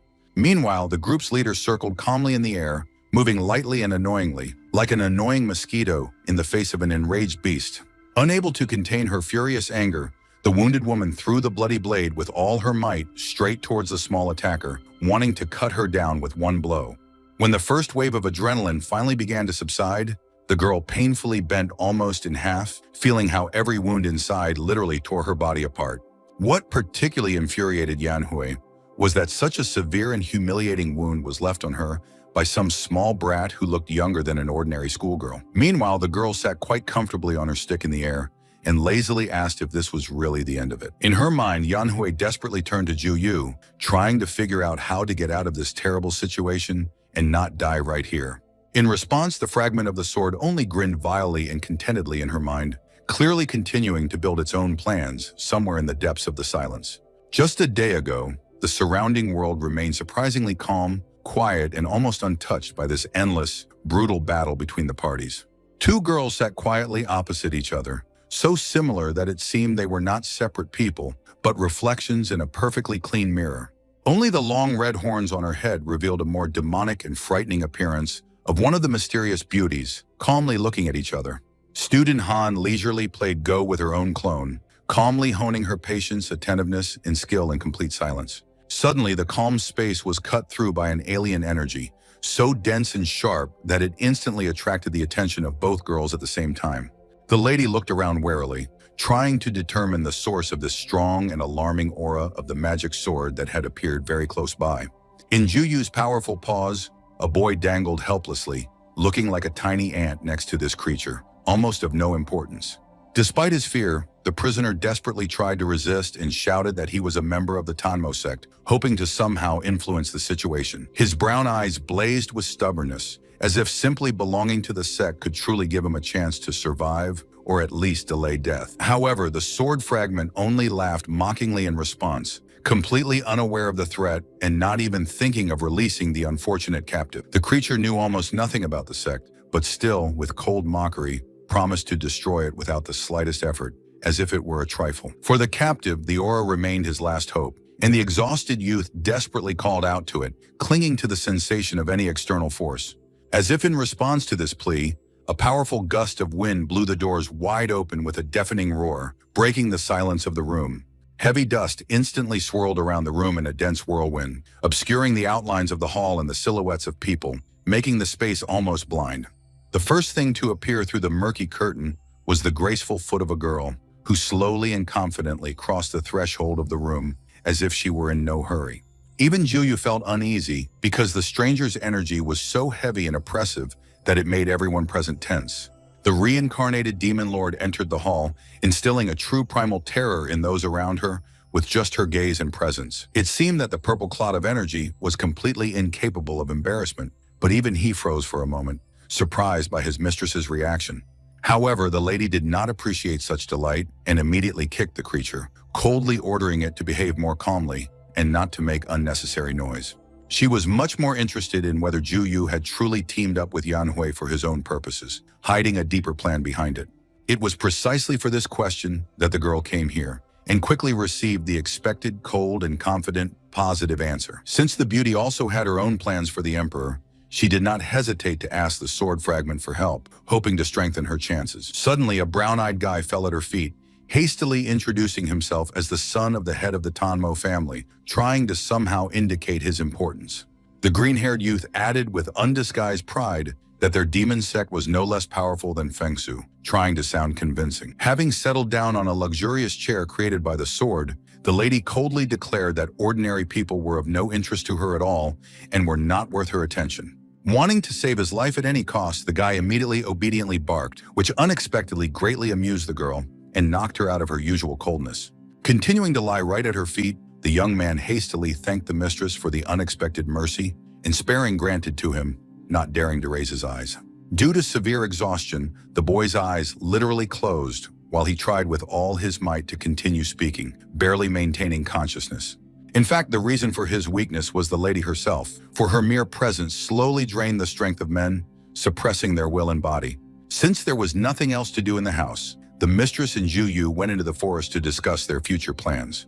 The sword fragment admitted that it uses Yanhui to restore its strength and hides thanks to yin energy. After listening to the explanation, the hostess praised the cautiousness of the plan and clarified the degree of control over the girl. At the same time, the black-haired beauty specifically asked that careful attention be paid to ensuring that Linmo would not be harmed under any circumstances during the unfolding events. Soon the lady became completely bored with the conversations, and with a slight sigh, she decided to return to the game of Go with her own clone, as if that was the only thing that really interested her. Juyu himself looked extremely pleased, already mentally anticipating the long-awaited moment of reuniting all his scattered parts into a single whole. However, the pleasant fantasies were abruptly cut short by the unexpected news of Dizong's appearance in this world, as if a cold blow had destroyed his plans. This news seriously shocked the creature, because the memory of the scattered fragments was still not shared, and he could not fully assess the threat. Luckily for him, the hostess calmly told him about the recently discovered powerful imperial aura that could be felt very close by. Now the evil entity has finally decided to use Yanhui as a convenient living bait to set the perfect trap for the emperor himself. Through the influence of the demonic sword, Juyu gradually and methodically incited the wounded girl to kill her small but extremely dangerous rival. And the unsuspecting group leader calmly continued practicing her sword technique in the air, not noticing how her fate was changing. When the fragment of the demonic sword finally captured the girl's body, her eyes widened sharply from the piercing pain and the horror that covered her mind. Evil needed a living vessel to carry out its insidious plans, and Yanhui's death at this moment would completely destroy the entire carefully constructed plan. At that very second, the girl's face changed dramatically, turning into the frightening, bestial grin of a predatory monster. Along with the demonic power, the lady's body acquired monstrous speed, inhuman endurance, and strength. Deftly parrying all of her opponent's blows, Yanhui moved as easily as if she didn't have a terrible wound at all. Now it was this distraught girl who was in complete control of the fight and looked incredibly dangerous. Throwing the blade high into the air, she mockingly asked her opponent if she liked flying sticks. The force of the throw was so terrifying that the weapon almost touched the ceiling of the huge stone cave. The frightened red-haired little girl was covered only by a thin pink barrier, which was already beginning to crack dangerously under the blows. However, the possessed Yanhui didn't even think about stopping, continuing to furiously create one attack after another. In her palms, the energy ball suddenly stretched into a huge snake, which quickly rushed towards its prey. But the group leader was hardly impressed by this technique. The technique was too ancient and familiar. Between the monster's deadly fangs, a green ball flickered, flying swiftly straight toward the red-haired little girl. The girl had no intention of giving up, but only gripped the weapon tighter and patiently waited for the enemy to make a mistake. She frankly didn't want to die at the hands of such an ugly monster, and it would have looked too stupid. Yanhui's yellow eyes tried to catch every movement of the little girl, but she moved too quickly and dexterously. The next moment, a sharp blow from the blade landed right in the snake's mouth, almost ending the dangerous and protracted fight. Thick clouds of darkness immediately burst out of the wounded creature, rapidly expanding and filling the space of the enormous cave like a living fog. A second later, the terrifying creature vanished into thin air, as suddenly as it had appeared just moments before, leaving behind only an oppressive silence. However, this fierce battle did not remain a secret, and someone's figure was closely watching what was happening from above the whole time, without interfering with the course of events. In the dark silhouette of the mysterious observer, it was easy to recognize the majestic and terrifying mistress of demons, whose presence alone weighed on the space. The pain of her creation instantly struck Yanhui, causing the girl to scream in pure horror and agony, as if her body was being torn apart from the inside. Being a living vessel for demonic energy turned out to be far more terrifying and painful than she could have imagined, turning existence into torture. Soon, the fragment of the sword abruptly left the girl's body and froze motionless in the stone slab directly in front of the little girl, emitting a cold aura. As she examined the strange fragment, the girl couldn't help but be amazed at how much trouble and destruction this thing brought, even in this form. However, her words were clearly heard by someone else, who continued to carefully observe what was happening from above, hiding in the darkness of the cave. From this darkness, a powerful and cold voice suddenly rang out, declaring that only the owner has the right to beat his dog, and no one else has the right to interfere. Then a huge stream of demonic energy burst into the cave, along with a countless crowd of dead people, filling the space with an ominous hum and oppressive aura. The pressure of this force was so monstrous that Hong Ling could only barely maintain consciousness and calmly continue to breathe without succumbing to panic. A disgruntled demoness hovered slowly above the cave, and her mere presence inspired a primal fear in those around her, as if death itself hung in the air. Descending lower, the lady carefully picked up the broken sword and immediately realized that it had split much more severely than expected, having almost lost its former strength. Not about to miss her only chance, Hong Ling suddenly rushed forward and attacked her opponent straight from behind, putting all her remaining energy into the blow. At that very moment, 8 long satin ribbons began to swirl around the black-haired demoness, quickly blocking all possible escape routes. Sensing the familiar technique, the mistress turned sharply and stared straight at her insolent rival with icy fury, as if wanting to tear her apart with her gaze. The ribbons attached to the floor instantly closed around her, turning into a dense energy cocoon without a single gap from which it was impossible to escape. The red-haired little girl was pushing herself to the limit, because now it was not victory that was at stake, but her own life and her last chance to survive. While everything was going well, and the magic was actually holding back even such a terrifyingly powerful opponent, the space around was shaking with tension. Soon the cocoon began to spin faster and tighter, gradually turning into a giant ball of intense scarlet light that seemed to absorb space itself. Stretching her arms forward, the girl held the spell with the last of her strength, feeling her body literally being torn apart from exhaustion and energy overload. This is how the Heavenly Lotus Seal was formed, an ancient and extremely dangerous technique capable of suppressing even beings of a similar level. When the energy flower finally closed, Hong Ling allowed herself to believe for a brief moment that victory was already within reach and the outcome was decided. Without wasting any time, the little girl immediately called for helpers, hoping to finally clear the battlefield and destroy the remaining enemies around. Her call worked instantly, and the shining face of a divine being, filled with pure and overwhelming light power, began to appear in the air. The representative of the light forces tightly clutched the lotus, and at that very moment the space exploded with a deafening roar, spreading in waves throughout the entire cave. But suddenly the tide of the battle changed dramatically. The image of the deity began to crack and rapidly collapse right before everyone's eyes. For Hong Ling, this meant only one thing. Her desperate plan was falling apart right in front of her, without the slightest chance of salvation or correction of the situation. A stream of thick, scarlet energy effortlessly tore apart all the efforts of the little leader, destroying the seal from the inside, like fragile fabric under the onslaught of fire. Walking out calmly without a single scratch, the mistress spoke mockingly about the rumors that surrounded Hong Ling's name, as if she had already considered them to be an exaggeration. Raising the shard of the sword, the demoness coldly declared that any resistance now looked like a pathetic waste of energy and the senseless stubbornness of the doomed. But Hong Ling herself didn't even think about retreating, stubbornly preparing to rush into battle again, despite the complete exhaustion of her body and almost depleted spiritual energy. Her next attack disintegrated into nothingness, as if the blow passed through air and illusion, leaving not the slightest trace on her opponent. Clutching her wounded side, the team leader still stood upright, as if refusing to admit her own defeat even in the face of inevitable collapse. With cold calm, the demon lord repeated once again that this battle was already over and that continuing it any further was completely pointless. Even a tiny fragment of the blade was enough for the red-haired little girl to instantly collapse to the ground, exhausted as if all her energy had left her. Quietly vibrating in the palm of its owner, the sword seemed to justify itself, because Yanhui's body simply could not withstand its monstrous, destructive force. Choking with angry and helpless cries, the baby could not accept defeat and lay helplessly, unable to even get up or move. With desperate stubbornness, she stretched out her hand forward, trying to get her weapon back, so that she could rush back into the fight and not allow herself to be completely defeated. Obeying the mistress's command, the blade suddenly broke away from its place and returned like lightning through the destroyed hall, leaving behind a cold trail of energy. While calmly discussing the emperor's appearance with her sword, the ruler did not even notice the huge axe flying towards her back with deadly speed, while the danger was already in the air. Only at the last moment did she turn around sharply, when only a few centimeters of lethal distance remained between her face and the sharp blade. For a brief moment, a hint of surprise flashed across her gaze, as if even she had not expected such a sudden and brazen attack at that moment. But the fragment of her blade turned out to be far more terrifying, easily cutting the huge axe in half, as if it were made of fragile wood or paper. Completely unimpressed by the attack, she calmly continued talking to her weapon, as if the devastating attack had never happened near her.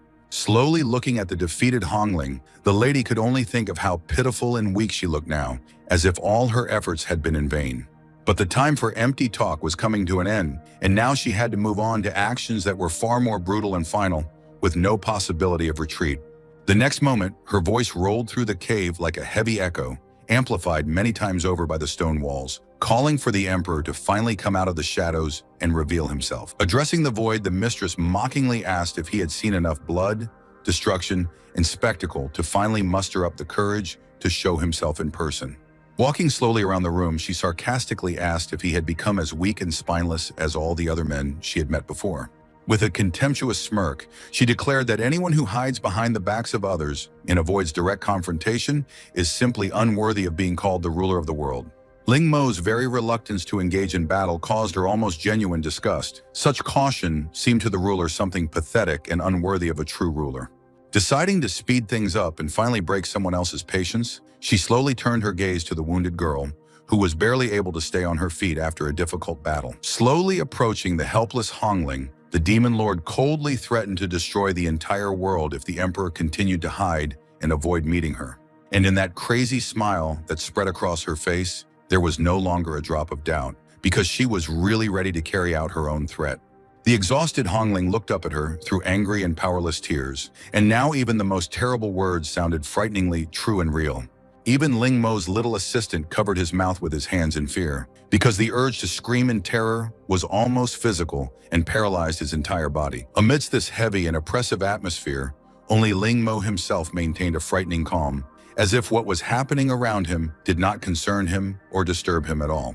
However, the provocateur had no intention of stopping, because she needed to get the emperor out of hiding at any cost and force him to show himself. Somewhere deep in the prison cell, forgotten by everyone, sat Zixuan, who had nothing to do with this insane and brutal massacre. But with each passing second, fear choked him more and more, because the guy remained an ordinary person and did not belong at all to this otherworldly world of monsters. Meanwhile, the lady with a lazy and almost bored smile began a slow countdown to 3, promising to slaughter the entire population of the huge city after that. As soon as the number 2 was uttered, a pitiful cry came from the cage, trembling and heartrending, begging for his life to be saved at any cost. Hearing this desperate cry, those present were simultaneously frightened and tense, because it now became clear beyond a doubt that the emperor was indeed very close. The demon lord herself, on the contrary, was only amused by this. An anticipatory smile appeared on her face, because she finally felt the long-awaited battle approaching. When the count reached 3, a blinding stream of light instantly burst out of the prison, as if it had torn apart reality itself and struck straight into the sky. The warm yellow column of energy grew brighter and denser with each passing second, illuminating the streets of the entire city of Shenyang and turning the night almost into day. Inside the prison itself, this light turned into a furious whirlwind of power, mercilessly sweeping away walls, chains, and heavy metal doors as if they were made of paper. Even the demon lord found it painful to look at that radiance. It was so pure and destructive, so she had to cover her eyes with her hand and take a step back. The next moment, Lin Mo appeared from the blinding pillar of light, majestic and calm, with 2 fingers raised in a divine gesture, as if the light itself obeyed his will. Excitement instantly flared in the lady's eyes, and she cried out joyfully, as if she had finally received the long-desired gift that she had been working towards through all the madness of this battle. For the city's residents, what was happening was no secret either. Soon a film crew rushed to the abandoned factory, trying to record the inexplicable phenomenon. In a trembling voice, the reporter reported to the camera that a giant beam of light had suddenly appeared over the Xinyan district, completely changing the familiar night landscape. Although it was only 9 degrees outside, next to this glow, there was such an unbearable heat, as if someone had opened the door straight into a red-hot oven. The monstrous flow of energy even caused a huge gaping hole to form in the clouds above the city, through which a clear and dazzlingly bright sky opened up. However, something inside the clouds worried journalists much more than the anomaly itself over the abandoned factory. As soon as the camera showed a strange and frightening detail in the sky, the viewers' airwaves suddenly froze, cutting off the broadcast at the most tense moment. Song Yunshu sat motionless in front of the screen, stunned as she tried to comprehend how this whole nightmare could have become reality and why no one could stop it. Her mother, meanwhile, calmly and even casually asked about lessons, as if the real end of the familiar world was not happening outside the window, and everything remained as usual. What scared the girl most was that the area with this strange energy collapse was too close to her friend's house, and this thought only made things worse. Opening the door to her room, Song Yunshu's thoughts returned to Yanhui again, because after her disappearance, even the silence in the house seemed uneasy, empty, and alien. Before Song Yunshu could catch her breath, the door suddenly shattered into pieces, and sharp wooden fragments whirled past her face, leaving thin cuts in the air. Then the emperor and his opponent flew through the gap, locked in a furious fight, as if even the sky had become cramped for someone. A hole ran right through the entire house, and what Song Yunshu saw froze, as if all her thoughts had suddenly left her head.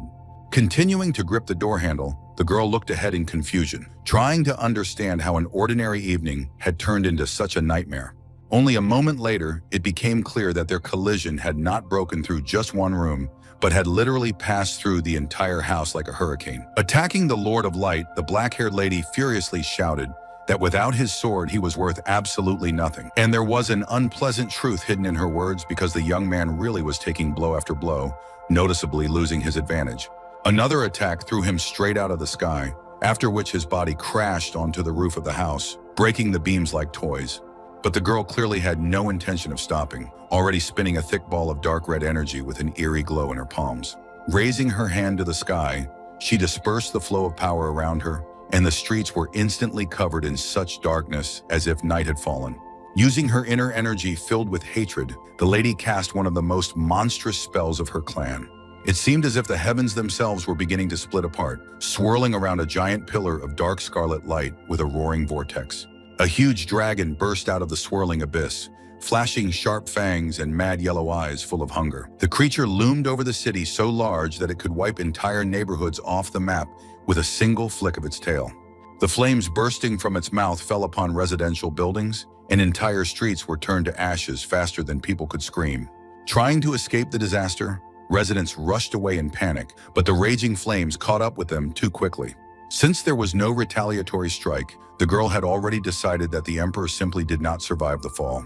Suddenly, there was a flicker of movement among the ruins, and her eyes flashed with excitement again, as if the battle was just beginning in earnest. Slowly rising from the pile of rocks, the long-haired man wearily asked why the children of rich families were always so unbearable. Shaking the dust off his shoulders, he grumbled that Mozong's current heirs had become much crueler than the previous generation, having forgotten about the common people. The comparison with her father immediately infuriated the girl, because she enjoyed hurting the weak much more than fair fights. Pointing the dragon straight at the emperor, she furiously ordered him to never dare speak such a thing about her father again. Strange oval seeds poured out of the monster's open mouth, quickly filling the darkened sky above the city. Barely touching the ground, these small grains exploded across the streets. The lady waited until the emperor, out of pity, asked her to strike him instead of the defenseless people. Even the thought of mortals irritated the lady. It seemed humiliating to her not only to save people, but also to simply notice their fears amidst chaos and fire. With a disdainful smirk, she believed that cultivators and sect leaders always hide behind beautiful speeches, while they themselves strive for power, while she at least honestly brings destruction. Almost the entire city was already choking on flames, because the purple dragon was flying over the streets with such passion, as if he had finally been allowed to throw a party. Looking at the falling towers and fleeing residents, the girl did not feel a drop of regret. On the contrary, she was amused that someone else's war had already engulfed the entire world. She was especially confident because the emperor's protective shield had been destroyed, meaning the next blow would leave the boy without a single chance. However, contrary to expectations, the man looked surprisingly calm, as if, amidst the roaring fire and ruins, he had finally become truly interested. With just 2 fingers, the young man raised a warm yellow glow around himself, and this power emanated such confidence as if he had long since ceased to need shields. It was then that the demon lord was first overcome by true fear, and it was far stronger than the sight of her own monster over the burning blocks. The reason turned out to be simple and extremely unpleasant, because the familiar spell meant summoning a sword, and the girl did not expect such a turn of events at all. Even in her scarlet eyes, there was a flicker of alarm, which seemed almost impossible for someone who was used to looking at victory as a boring formality. A strange weapon suddenly appeared in the young man's hands, reminiscent of both a heavy axe and a crazy saw from someone else's nightmares. Dangling from the handle, the little paper man beamed with such delight as if he had finally received his favorite toy after 100 years of waiting. Having cast a careful glance at the weapon, the man chuckled contentedly and calmly remarked that only good things could be expected from such a gift. With annoyance, the girl realized that all this time he had been playing much more subtly, had attached a paper figure to her, wasted time with a shield, and forced her to reveal her weaknesses. Cutting the air with a broken sword, the lady mockingly said that in such a pathetic fight, even a rusty piece of metal would have been useful to the guy. Without showing any alarm, the man swung his weapon sharply, creating a circle of power around himself and casting a 3-foot life spell. The Emperor's face was frozen in such tension, as if he was holding not a machine, but the entire sky, ready to collapse on his shoulders at any moment. Then through the sacred law, the man raised the alchemy of heavenly fire, and the golden flame rushed forward with the heavy roar of a red-hot storm. Instead of irritation, the black-haired lady just smiled contentedly. She was madly pleased that her opponent was surprising her again with something completely new. Colliding in the middle of the sky, the two monstrous forces erupted in a gigantic explosion, painting the darkness with bright streams of gold and crimson light. Lightning burst over the city one after another, their flashes darting wildly through the smoke, as if the sky itself was trying to survive this battle. Neither opponent was going to give in even a step, because each had come here not for victory, but for a long-awaited and very personal revenge. Taking advantage of the brief opening, the demon mistress nevertheless slashed the guy across the shoulder, leaving a shallow but quite painful wound. Instead of anger, the man only chuckled, as if he himself found it funny that in this life he had turned out to be a little slower than his own expectations. Suddenly, a strange silhouette appeared high above the battlefield, from whose dark openings rays of imperial energy poured onto the ground. Suddenly, the strange silhouette began to disintegrate right in the sky, leaving behind ragged tongues of flame that slowly melted among the smoke and heavy thunderclouds. Dissolving into thin air, the image increasingly resembled the paper man that the lady had once hit with a blow and had long ago discarded from her memory as a minor nuisance. Soon, combat helicopters appeared far above the city, and the dark sky instantly began to crackle with endless bursts of heavy bullets. However, the girl was only slightly amused by this, because a protective barrier instantly flared up around her, and the mortal weapons looked to her like a childish attempt to scare off the storm. One of the drones suddenly rushed straight toward the lady, but she waved her hand irritably, as if driving away an annoying mosquito near her face. The drone, which had been hit by a rock, burst into flames in midair and plummeted downwards, leaving behind black smoke and dangerously approaching residential areas. Despite the chaos around them, people continued their attack. Bombers launched mines and shells with such speed as if they were trying to pierce the sky itself.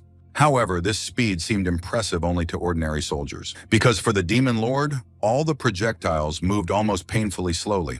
And yet one of the charges managed to hit the area of her invisibility, sharply cutting through the space and causing the air to tremble with tension. The very next moment, the projectile was flying straight at her face, and for the first time in the entire battle, the girl was truly horrified by her own mistake. The weapon struck its target and exploded right in the middle of the sky, sending a deafening roar over the city engulfed in flames. Realizing that the target had finally been identified, the men unhesitatingly aimed their entire remaining arsenal at the girl, as if they had decided to put everything on the line. With each passing second, the explosion grew stronger, and the clouds above the city began to resemble a giant fire that had engulfed the heavens themselves. Only the emperor looked at what was happening without joy, fully understanding that even the strongest army in the world could detain the lady for just a minute.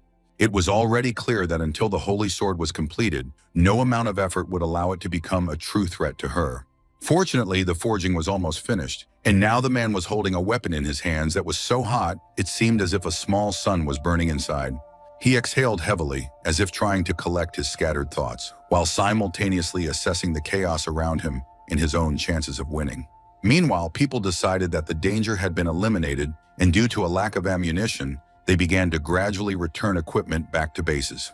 But the relief turned out to be too early, because suddenly the earth shook so violently as if a volcano was waking up under the city.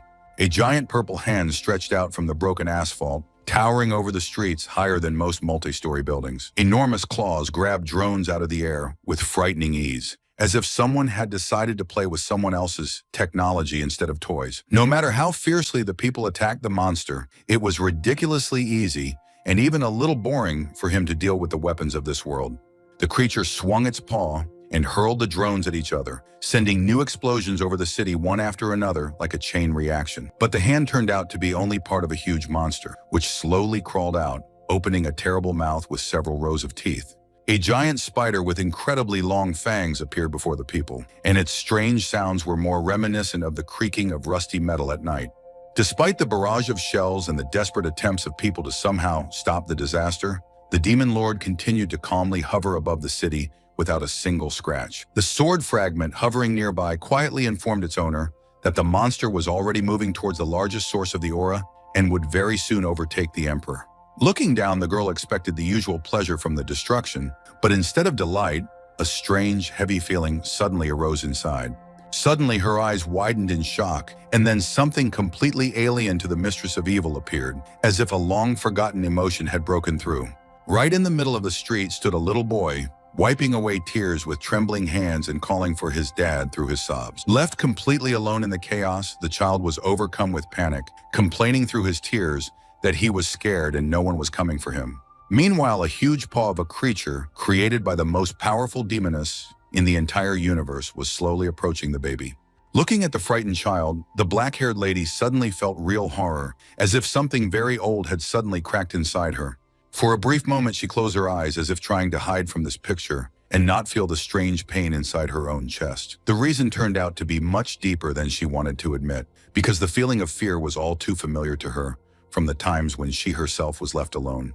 As the sky continued to rumble, the roads became filled with endless rows of cars, and people tried at any cost to get away from the nightmare. Frightened screams could be heard from the salons. Someone tried to call relatives without success, but the connection seemed to decide to escape first and disappeared completely.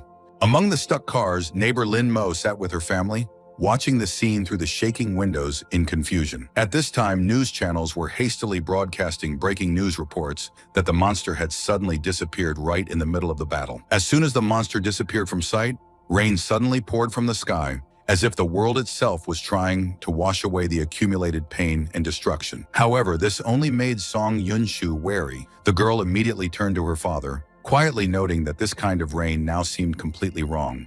Meanwhile, a huge water vortex was swirling beneath the bridge, growing taller and taller, as if physics had decided to take a temporary vacation.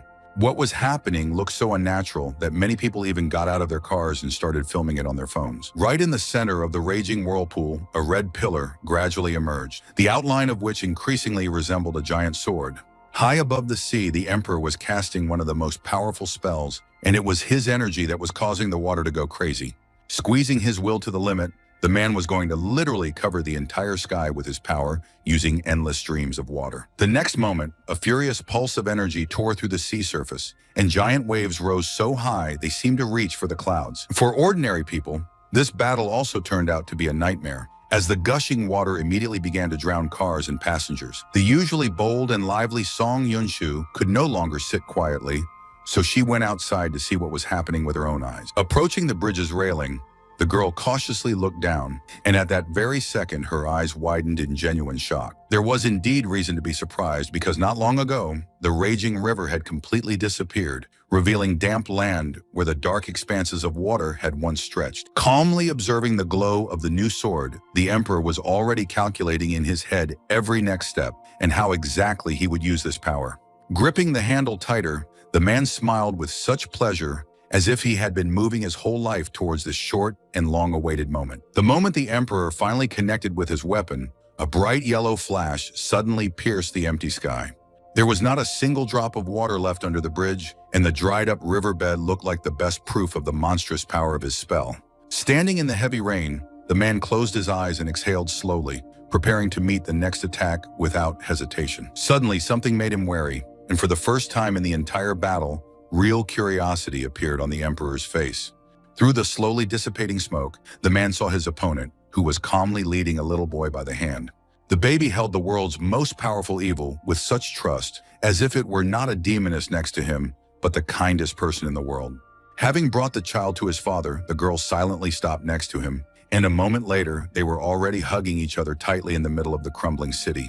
As she was about to leave, the black-haired lady only quietly asked them to run away from here as quickly as possible before things around became even more dangerous.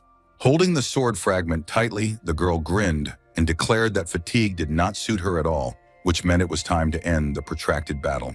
Raising the blade fragment upward, she filled the space with dark scarlet power, intending to end this battle as in her past life. The Emperor was prepared for such a turn of events in advance, so he calmly raised his own sword to meet the approaching threat. Without wasting a second, the lady used the Devil's Path spell, and a huge evil face with burning eyes appeared behind her. The man also had no intention of hesitating, fully understanding that the outcome of the entire battle would be decided only at the tip of the clashing blades. With a furious cry, the girl was the first to thrust her sword forward, and a stream of devilish power instantly gushed from the dark blade. The Emperor then aimed his weapon towards the blow, intending to finally crush the demon Xiangqiu right then and there. Their energies collided with such force that space itself shook as both sides desperately tried to push each other out. Choking with delight, the lady admitted that she had waited too long for this fight and was sure that the Emperor would lose, as he had once before. Continuing to maintain his stance, the man calmly said that on the ancient road of falling stars, the cold light sacrifices itself for the sake of the sky. At that moment, his eyes turned blindingly white, and the sword began to disintegrate into countless pieces, each of which carried death. Even the girl was overcome with fear, because what was happening was more reminiscent of forbidden sword art, the existence of which she did not know. A huge golden dragon with long whiskers slowly absorbed the dark flow of energy, growing stronger with each passing second. The demon lord no longer had enough strength to resist, and when the golden creature touched her body, the sky flashed with a black spot. A stream of golden energy rolled over the ruined city, as if the sky itself were loudly proclaiming the Emperor's long-awaited victory over the forces of evil. High among the dark clouds, a black crack slowly opened up, but now its appearance no longer evoked the same sticky horror. It seemed as if the sky itself was beginning to fall apart, and the swirling vortex of darkness no longer frightened, but rather hinted that the demons had reached their end. Lying exhausted among the rubble, the defeated lady looked up with empty eyes as if for the first time in a long time she felt nothing. Not wanting to deal the final blow, the long-haired Emperor calmly approached the wounded woman, stepping among the destroyed streets. With a slight, tired smile, the man noted that the winner had finally been determined, and Mozong was clearly not on the side of luck today. However, even now the girl was not going to admit defeat, throwing in that their battle was just beginning, which immediately made the young man frown. Mozong cast a disdainful glance at him and quietly and tiredly said that the guy hadn't changed at all since their last battle. At that moment, the second half of the sword, filled with thick demonic power, began to descend straight from the sky. This came as a surprise to the Emperor, who had spent an incredible amount of time searching for fragments of his own weapon. But the lady herself was not at all happy about the appearance of the second fragment, as if she had known in advance that it would not bring any good. In a stern, cold voice, the weapon informed the mistress that after the recent blow, even the whole sword was now inferior to her in terms of energy reserves. Examining the joined parts of the blade, the girl suddenly realized that her chances of winning had completely disappeared. The next moment, the completed sword burst from behind, pierced the stone she was leaning on, and passed through from her back to her chest. The reason was that even with a completely depleted aura, the sword still remained forever linked to its bearer. Thus, the long-standing war between light and darkness finally came to an end, and the Emperor received his long-awaited victory. Despite the battle he had endured and the severe wounds he had sustained, the man remained calm and silently carried the girl away from the battlefield in his arms. The lady, looking at him with an empty gaze, barely audibly asked him to let her go, as if she was tired even of her own existence. For the demon lord, death seemed much better than salvation from the hands of the young man, which she said directly without the slightest hesitation. But the Emperor didn't even intend to listen to these requests, calmly replying that it would be better for her not to waste the rest of her strength on useless conversations. The man already had his own plan, and to carry it out he needed not only the girl, but also her abilities. Suddenly, their path was blocked by a new monster, possessing a human body, but instead of a head, it had a sword hilt sticking out. Approaching the couple with heavy steps, the creature hoarsely declared that it also wanted to know what plans they were discussing. Closing his eyes for a moment from fatigue, the man immediately realized that a demon named Wang Zhang had appeared in front of them. Without wasting time on words, the Emperor commanded the monster to rot in the prison of light and released sharp shards of his own power. The golden plates pierced the monster's body with a deafening whistle, and the creature collapsed onto the wet asphalt right in front of the ruler, holding the girl in his arms. Writhing in pain, the creature looked at its own wounds in bewilderment and hoarsely asked why its body had suddenly stopped obeying. Remaining remarkably calm, the Lord replied that this trap was not difficult to destroy, but that Yunyang's strength was required for this. Continuing to walk forward, the man indifferently watched the demon's body, which looked almost dead, although it remained alive and immobilized. The point was that the sword would only be able to partially absorb Yuanyang's power, and therefore would not be able to destroy the restraining spell. Suddenly, the man's voice became colder, and he sharply asked if the creature had really cut off part of its own essence in order to live in this world. These words made the sword fragment literally shake with rage, and a moment later the demon was clenching his fists so hard it seemed like he wanted to crush them. Choking with irritation, the monster demanded to know by what right this man dared to speak to him in such a tone, being much weaker. Already raising his fist to strike, the monster screamed why the guy remained so calm with a pathetic aura and a defeated demoness in his arms. Threatening hellfire and eternal torment, the monster continued to rage while the emperor slowly extended his free hand forward. Without changing his expression and maintaining complete silence, the man calmly snapped his fingers, and lightning flashed blindingly between them. At that very moment, the creature was pierced in the side. Part of its body burst into blue flame, and it itself fell heavily onto the broken asphalt again. Now the demon looked at him differently, shocked, asking how the man he despised had managed to pull off such a thing. Having finally decided to reveal the truth, the winner calmly explained that all the fragments had been destroyed, meaning that part of the demon's essence remained within him. Continuing to speak without haste, the man recalled the sword fragment found on the farm, which had served as bait all this time. A stream of blue energy suddenly burst out from the monster's deep wound, and it became clear that the demon was rapidly losing Yuanyang's power. The demon lord, who was lying in the emperor's arms, slowly extended her palm forward at that moment, and the creature decided that she had come to help. However, everything turned out to be just the opposite, because the girl mercilessly took away the rest of his power, after which the demon melted away like smoke without a trace. In place of the monster, only an ordinary sword remained. Only its hilt looked exactly like the head of the creature that lived a second ago. By this time, the lady had recovered enough to stand on her own, carefully watching the demon disappear. Although the confession was difficult for her, the girl nevertheless crossed her arms over her chest and reluctantly acknowledged the emperor's latest victory. But no one was going to give them the long-awaited peace, because the earth shook again from the appearance of a new threat. Emerging from the rift, the strange creature resembled a grotesque bird with a giant tongue and called itself the Beast of Chaos. Calmly examining the new creature, the emperor remained silent while the black-haired lady wearily asked what he intended to do next. The young man, exhausted by endless battles, looked as if for the first time in a long time, he had no idea what his next step would be. Having carefully examined the ruined city and the cracked sky, the long-haired emperor decided that the restoration would have to begin from above. Unfortunately, the demon lord could not help in such a matter, because her power always existed for the sake of destruction, not salvation of the world. However, this did not bother the man at all. He calmly stated that he could handle it himself, and then politely suggested that the girl simply leave. Slowly rising towards the dark skies, the emperor only reminded her of the promise he had given, as if he was sure that he would still hear an answer. The man folded his hands in front of him and concentrated sharply, his eyes flashing with light and a heavy tension appearing on his face. As the palms began to move apart, a force capable of restoring the entire destroyed world rapidly grew between them.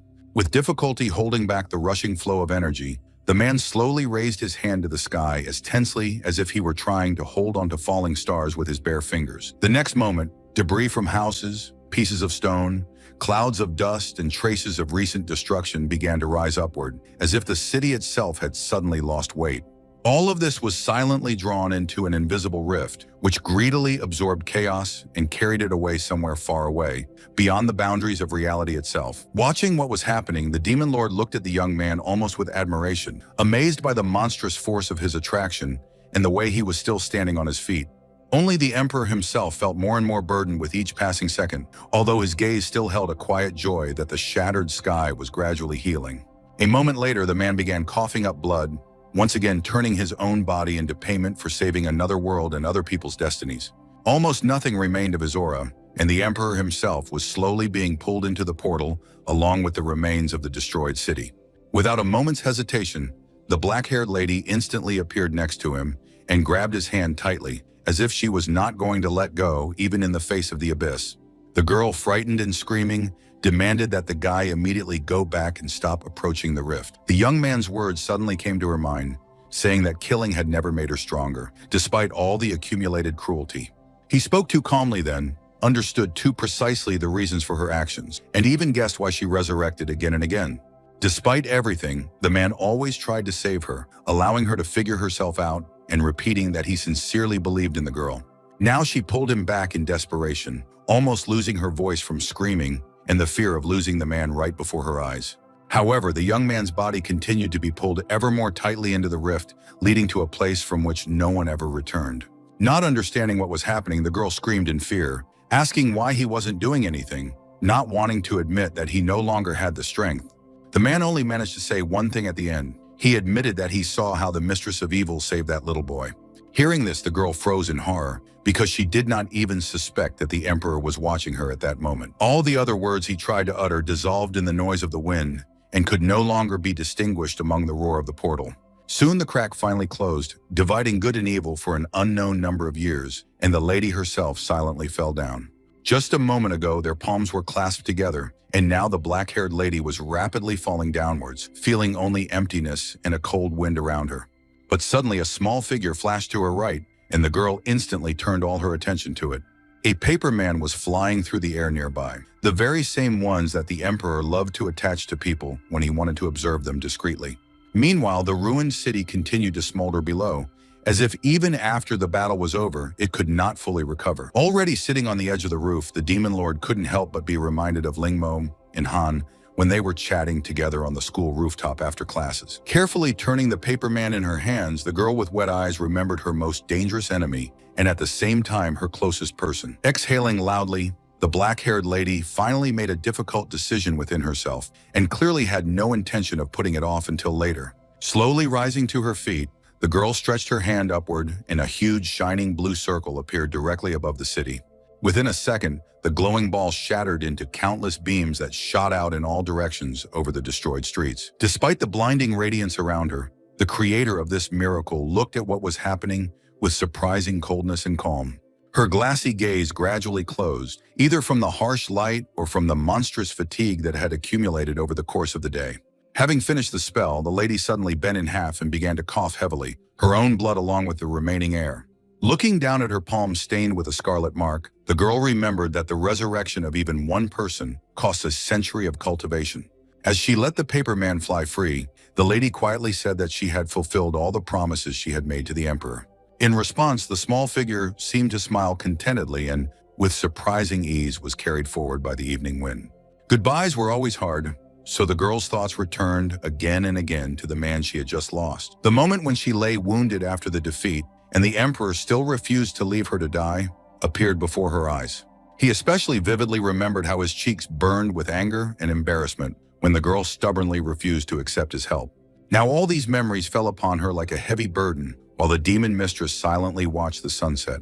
She remembered too clearly the Emperor's calm, cold eyes, his majestic posture, and long ash-blonde hair. These memories unexpectedly turned out to be so warm that instead of pain, they left only a quiet and bright sadness inside. After everything that had happened, sleep brought the girl no rest at all. Even the huge soft bed seemed cold and unpleasantly alien. All night she was tormented by severe nightmares, from which tears mixed with icy sweat, and the girl herself cried without even waking up. In her dreams, she again saw the past, where her father forced her to kill the prisoner, calling him dust, guilty of the death of many demons. She was just a child then, so the outstretched knife and the gloomy faces around her frightened the girl much more than any monsters. Under pressure from her father, the little girl stood in front of the man tied to the pole, looking at him with bewildered eyes full of horror. She could not take the final step, because despite her origin and the blood of a demon lord, she remained an ordinary child inside. But her father seemed not to care about her fear. He roughly pushed the girl forward as if it was not his daughter who stood before him, but an obedient weapon. Finally, the man got tired of waiting and grabbed her hand himself, forcibly pointing the sword straight at the chest of the helpless victim. At that very moment, tears streamed down the little girl's face, mixing fear, pain, and the first real resentment towards her own father. Having dropped the bloody knife, the girl trembled all over, and her father only coldly declared that kindness would one day destroy their entire family. Gradually, the terrible picture began to blur, and it seemed to the girl that this painful dream was finally coming to an end.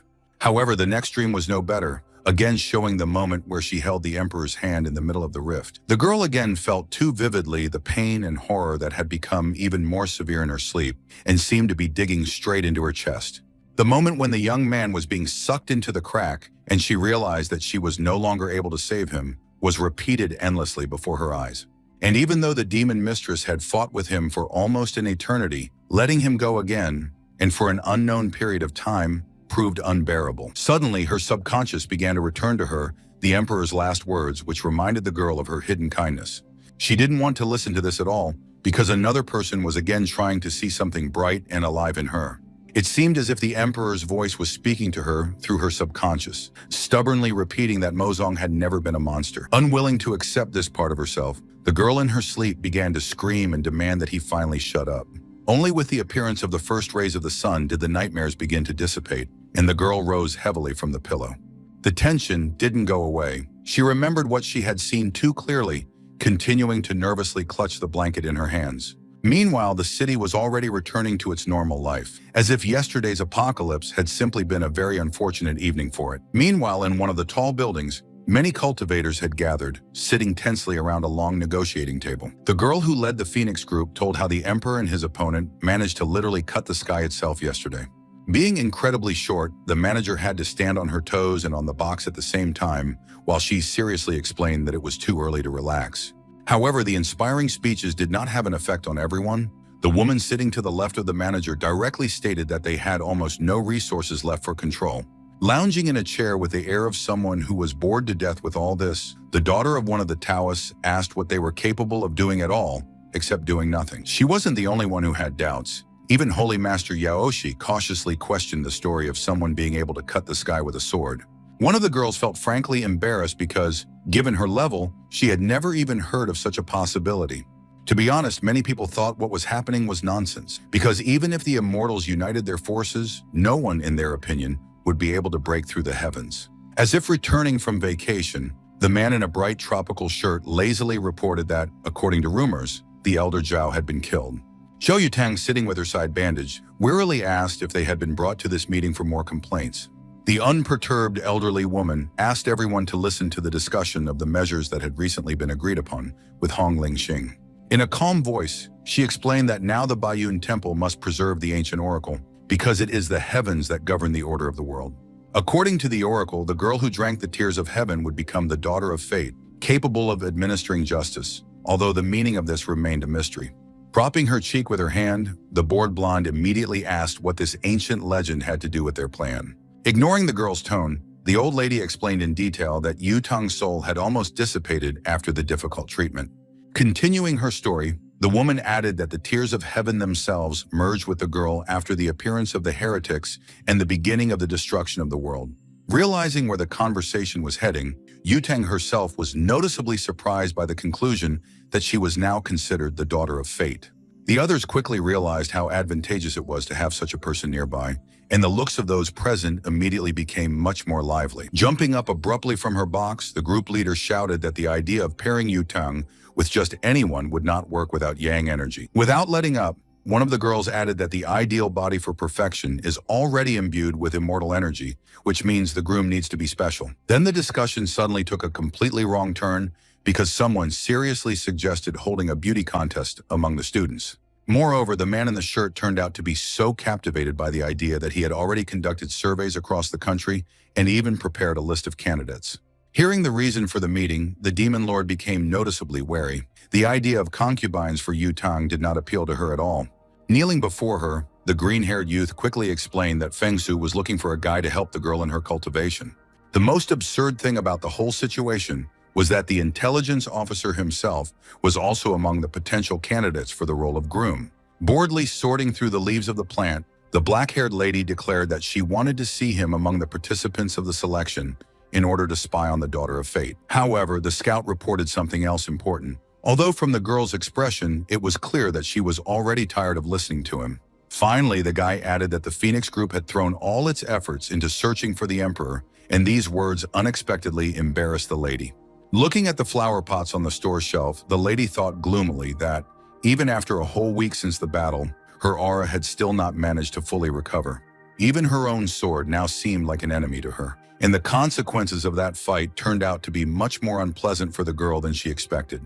Until she had enough strength to finally deal with the weapon, she had to endure and continue to play the role of an ordinary student. Pretending to be a mere mortal, the girl was calmly working in a flower shop and was just carrying a new flower pot to a waiting courier. While checking her order at the reception desk, she looked at the clevia with bewilderment and thought how strange it was to give a girl exactly this flower. Meanwhile, in Lingmo's house, everything looked surprisingly calm, as if the city hadn't experienced the real end of the world a week ago. Xiuqiu's little assistant was already running towards his master as fast as he could, his face showing delight, curiosity, and a desire to urgently share the news. The master himself sat in the lotus position and meditated until he broke out in a sweat, while pure, light energy gently flowed around him. Choking with impressions, the assistant joyfully recounted everything he had managed to find out at the meeting of the Phoenix group. What seemed especially strange to Xiuqiu was that they had suddenly decided to look for a concubine for the girl, as if they were preparing her not for a wedding at all, but for war. However, the guy himself remained completely calm. Even the news about the search for the emperor did not cause any reaction on his face. Looking sadly at his own palms, the young man realized that the constant use of techniques was destroying his mortal shell. Just like the demon lord, he had to pretend to be an ordinary schoolboy, although they both studied side by side without even revealing the truth. Having settled down on the roof to play a game of Go, the young man made his final move and calmly declared defeat to the girl. The school uniform still felt more unusual to him than the imperial robes, but the student had noticeably fewer responsibilities. The lady sitting opposite looked at the board in shock, because for some reason the loss in Go had hurt her more than the recent battle. They had long ago agreed that the winner would receive a wish, and now the time had come to remember this.